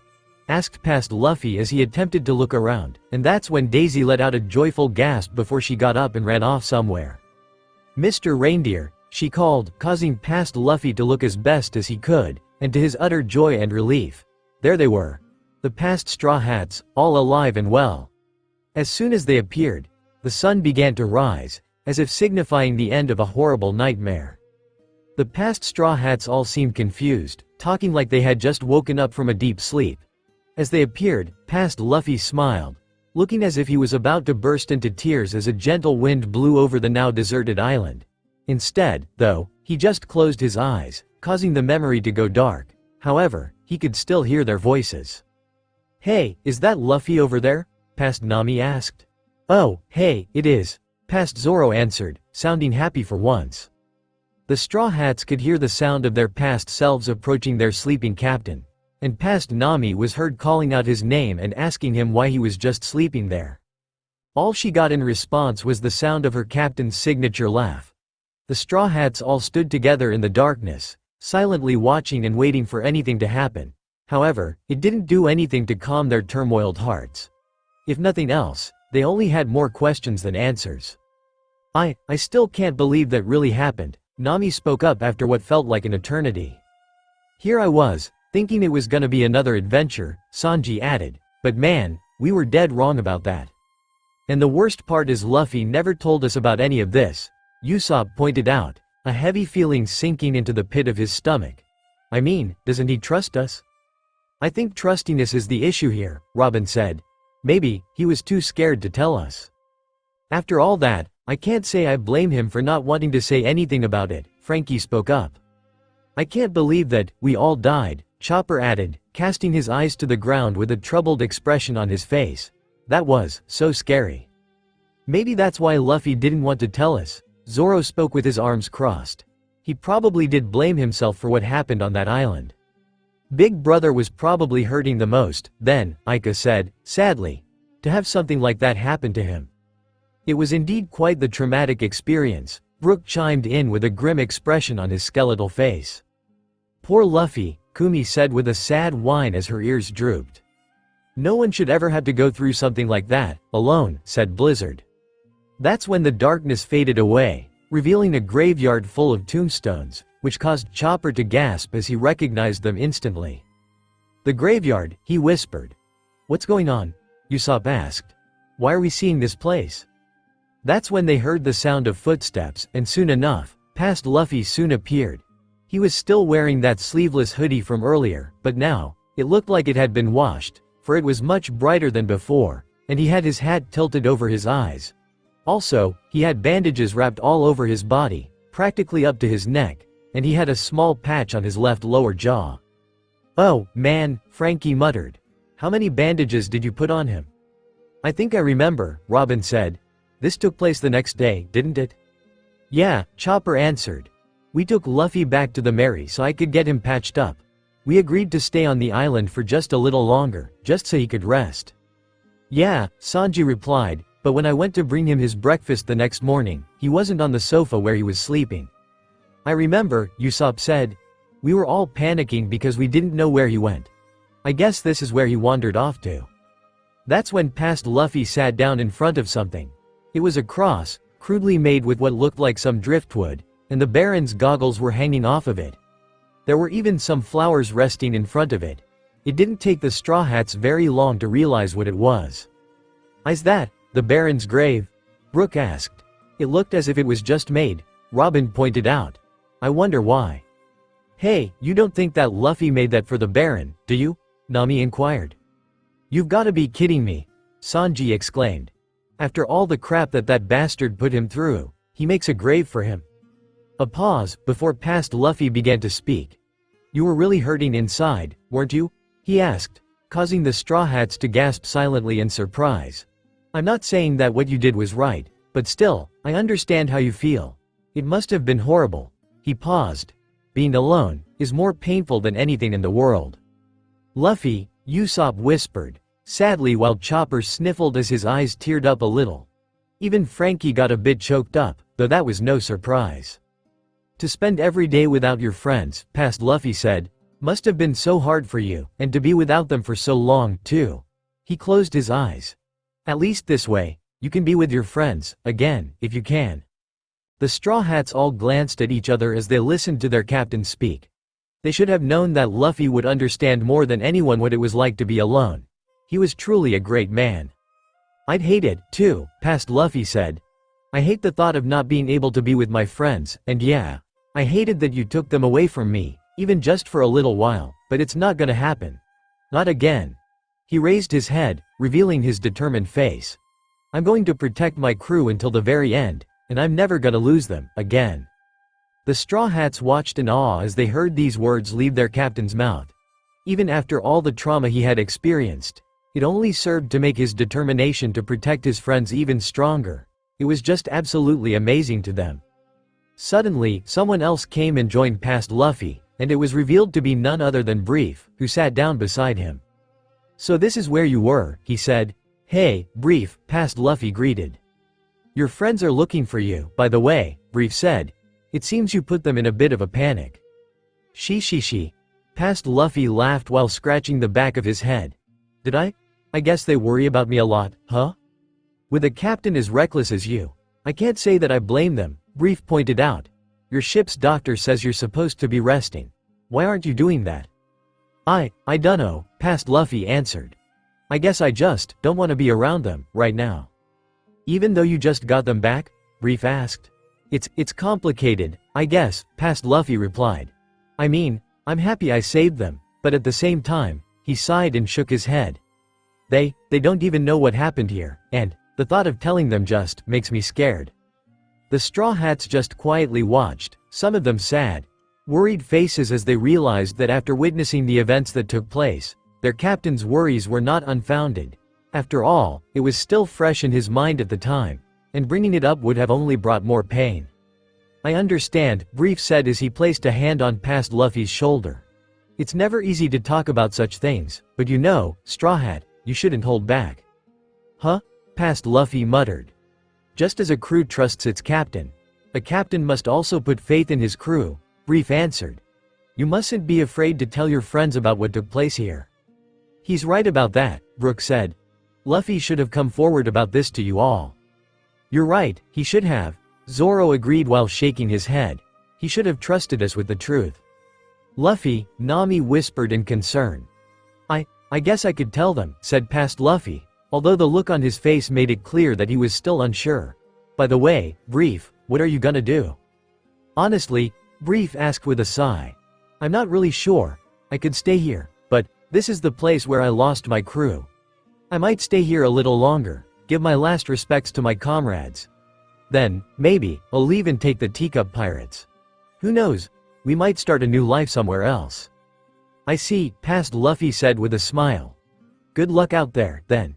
He then gave Brief a grin as he put his finger under his nose, mustache. Hee hee, Brief laughed as he soon mimicked the gesture, mustache. Past Luffy grunted a bit as he got up to his feet, then turned to walk away. Oh, and Straw Hat, Brief called, causing him to glance back at him. Don't forget what I said. Past Luffy blinked at Brief before he nodded his head, then turned to leave. His stomach rumbled noisily, causing him to gently rub it as he realized that he didn't eat yet. As he rounded the corner, that's when he saw past Sanji and past Nami talking with each other. Where could he have run off to? Asked past Nami. That idiot, I swear, it's like he likes to make us worry. You know how Luffy is, Nami, past Sanji answered. The only way he'd sit still for more than 5 seconds is if he's out from a food coma. Yeah, well, I just wish he'd listen to Chopper, said past Nami while crossing her arms. I feel like he does these things on purpose. He doesn't even realize how much he's worried everybody with him just disappearing like that. By the way, past Sanji began. How do you think Luffy got hurt like that? When we found him yesterday morning, his back was full of puncture wounds. Yeah, I know, past Nami said with a worried expression. Honestly, I'm a bit scared. I feel like something happened here, but I don't remember what. Yeah, me too, past Sanji agreed while he put his hand to his head, trying to think. Whenever I try to remember, my head feels all foggy. It's weird. How could we forget something so heinous? Usopp asked. It must be due to the effects of the Lily Carnation's power, said Robin. After it was killed, any memory we had of it was erased. I still have trouble believing all those things ever happened, Nami added, putting a hand on her chest. Especially the part about. Yeah, Sanji muttered as he cast his eyes downward. At that moment, past Nami and past Sanji both spotted past Luffy, who was standing in place as he watched them. Oh, there he is, past Nami exclaimed before she and past Sanji ran up to him. Luffy, what are you doing out here? We were looking everywhere for you, past Sanji added. Sorry, past Luffy said while he sheepishly scratched the back of his head. I guess I just needed some fresh air. Everyone's worried sick, Luffy, especially Chopper, past Nami chided as she put her hands on her hips. You could have at least let us know where you were going, first. Where did you go? Past Sanji asked, and past Luffy looked at him as he momentarily glanced down at the ground, possibly thinking about what Brief had said, but as he opened his mouth to speak. Luffy, this is all your fault. Past Luffy gasped silently as he visibly tensed. Remembering seeing past Sanji's angered face as everything went wrong, just 2 nights prior, and meanwhile, present-day Sanji felt his heart sink. It was like this memory wasn't going to let him in particular forget what he said to Luffy that night, and honestly, he couldn't blame him. He didn't realize just how much those words messed his captain up until now. He should have known better, but he just wasn't thinking at the time because of the Baron's manipulations. "Hello?" Past Sanji asked. "Earth to Luffy, huh?" Past Luffy muttered as he looked up at the cook, who looked visibly concerned, as well as past Nami. "Luffy? What's going on?" the latter asked. "Yeah, you've been acting a bit weird," past Sanji added. "I mean, I know you didn't have breakfast yet, so maybe you're hungry or something." "Oh, yeah," past Luffy exclaimed, his face instantly brightening up. "Thanks for reminding me, Sanji, I'm starving. Let's all head back and eat." However, as he walked past the two, "Hold it, Luffy," past Nami called, causing him to stop in his tracks. "I get the feeling that this has nothing to do with you being hungry. Luffy, when we found you yesterday morning, you were practically close to death. What happened to you that got you hurt so badly?" "Yeah, Luffy," past Sanji agreed. "What happened?" Past Luffy bit his lower lip as he glanced at the sand beneath his feet, once again. The Straw Hats watched, wondering what he might say, but then, past Luffy sighed before he turned to face past Sanji and past Nami, and gave them a smile. "It doesn't matter what happened here," he said. "Everyone's okay. That's what counts in the end." Past Sanji and past Nami both glanced at each other, their captain's answer leaving them confused, while past Luffy just kept walking. As for the present-day Straw Hats, they just watched with concern as they watched their captain's smiling face contort into one of pain. By the looks of things, it really looked like he wanted to tell them what happened, but what had happened that night was still fresh in his mind, and they knew it was about to get worse. The memory shifted, showing that it was nighttime. The past Straw Hats were all asleep on the Going Merry, which was still moored at the shore of the now empty Omatsuri Island. Judging by the phase of the moon, it had to have been at least 3 or 4 nights since they made landfall here. All that could be heard was the lapping of the waves and the gentle breeze, until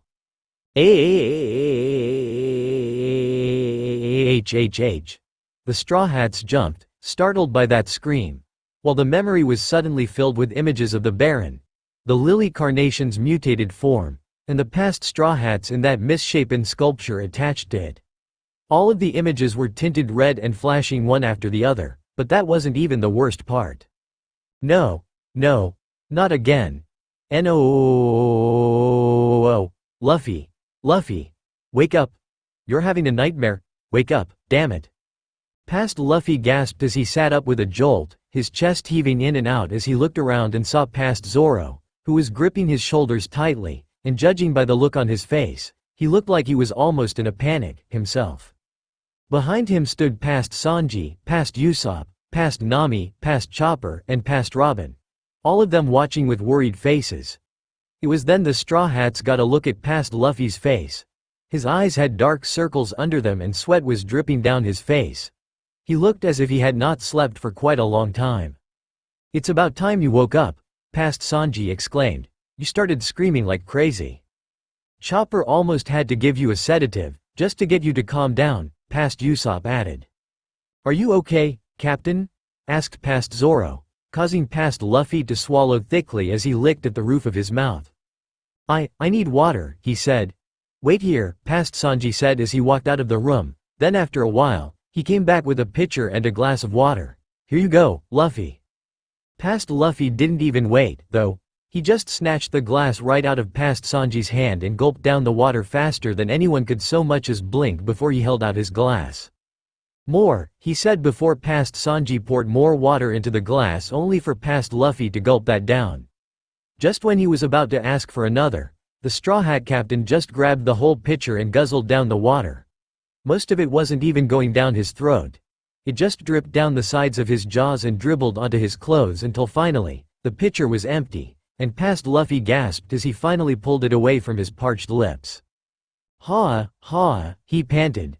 "Oh, God, that's so much better." "Luffy?" past Chopper asked, getting his attention. "What's going on?" "Yeah, this is seriously not like you," past Usopp answered. "You don't normally have nightmares this bad." "Are you okay?" asked past Nami, looking very concerned as she approached her captain. "Do you want to talk about it? It might help you feel better if you did." Past Robin spoke up, looking genuinely worried, and for a moment, past Luffy looked like he was considering talking about what happened, But then he sighed before he just quietly got out of his hammock and walked out of the cabin. Wait. Luffy, past Nami called. I just want to be left alone, past Luffy said. But, past Nami started. Alone, past Luffy emphasized before he shut the door behind him. As he walked toward the figurehead of the Mary, he suddenly froze as he heard past Sanji speak up from behind the door. Okay, seriously, what is going on with Luffy? Past Sanji questioned, angrily. It's bad enough that he's not eating like he usually does, and normally, I'd actually be relieved. But he barely leaves so much as a dent in his plate, now. And have you noticed? Past Chopper asked. He's been losing sleep, too. That's the second time he's had a nightmare like that this week. Obviously, it has something to do with what happened on the island, past Robin said. But what? Past Nami asked. Okay, that's it, I'm going to get to the bottom of this. No, past Zor. Leave Luffy alone. Look, whatever happened, maybe we shouldn't push him about it. But it's been a week, now, past Usopp complained. Why doesn't he speak up? Doesn't he trust us? Usopp felt his heart sink while Zoro sighed and shook his head. Perhaps this was his fault. He could tell something was bothering Luffy back then, but he just didn't press the issue because he thought that he would come forward about it, eventually. It's just, eventually never came. Chopper just watched sadly while Robin cast her eyes downward. Chopper remembered how Luffy had deteriorated during this time. He remembered he was still recovering, but he hated the fact that he never knew what happened until now. As for Robin, she could somewhat understand why he never spoke about this. Still, she knew it must have also been very hard, and at the time, she had begun to open herself up to the Straw Hats, so seeing Luffy, who was normally so bright and cheery, act like this, was rather concerning to her. Nami, meanwhile, was sniffling as she wiped her eyes. She was frustrated and sad and everything in between, and Sanji was busy smoking a cigarette to try and calm his nerves. Truthfully, he wanted to yell. He was angry at Luffy for not wanting to come forward about this, and all because he had to go and blame him for something that wasn't really his fault. Now, while Frankie, Blizzard, Brook, Aika, and Kumi were not present at the time, it still hurt them, as well. It was such a sad sight to see Luffy being so depressed. They just really wished that he never had to bear such a burden, alone. As past Luffy climbed onto the Mary's figurehead, he sighed as he looked up at the starry sky. As he did, tears welled up in his tired eyes and he sniffed before he soon pulled himself into a fetal position, hugging his knees and hiding his face in his arms. I'm sorry, guys, but I just can't tell you, he whispered. I can't tell you that I let you all down. With that, he began to quietly sob into the night, just as the memory faded to black, once again. As the Straw Hats stood quietly, they didn't notice 6 red eyes glaring at them from behind before the owner slunk away, growling deeply.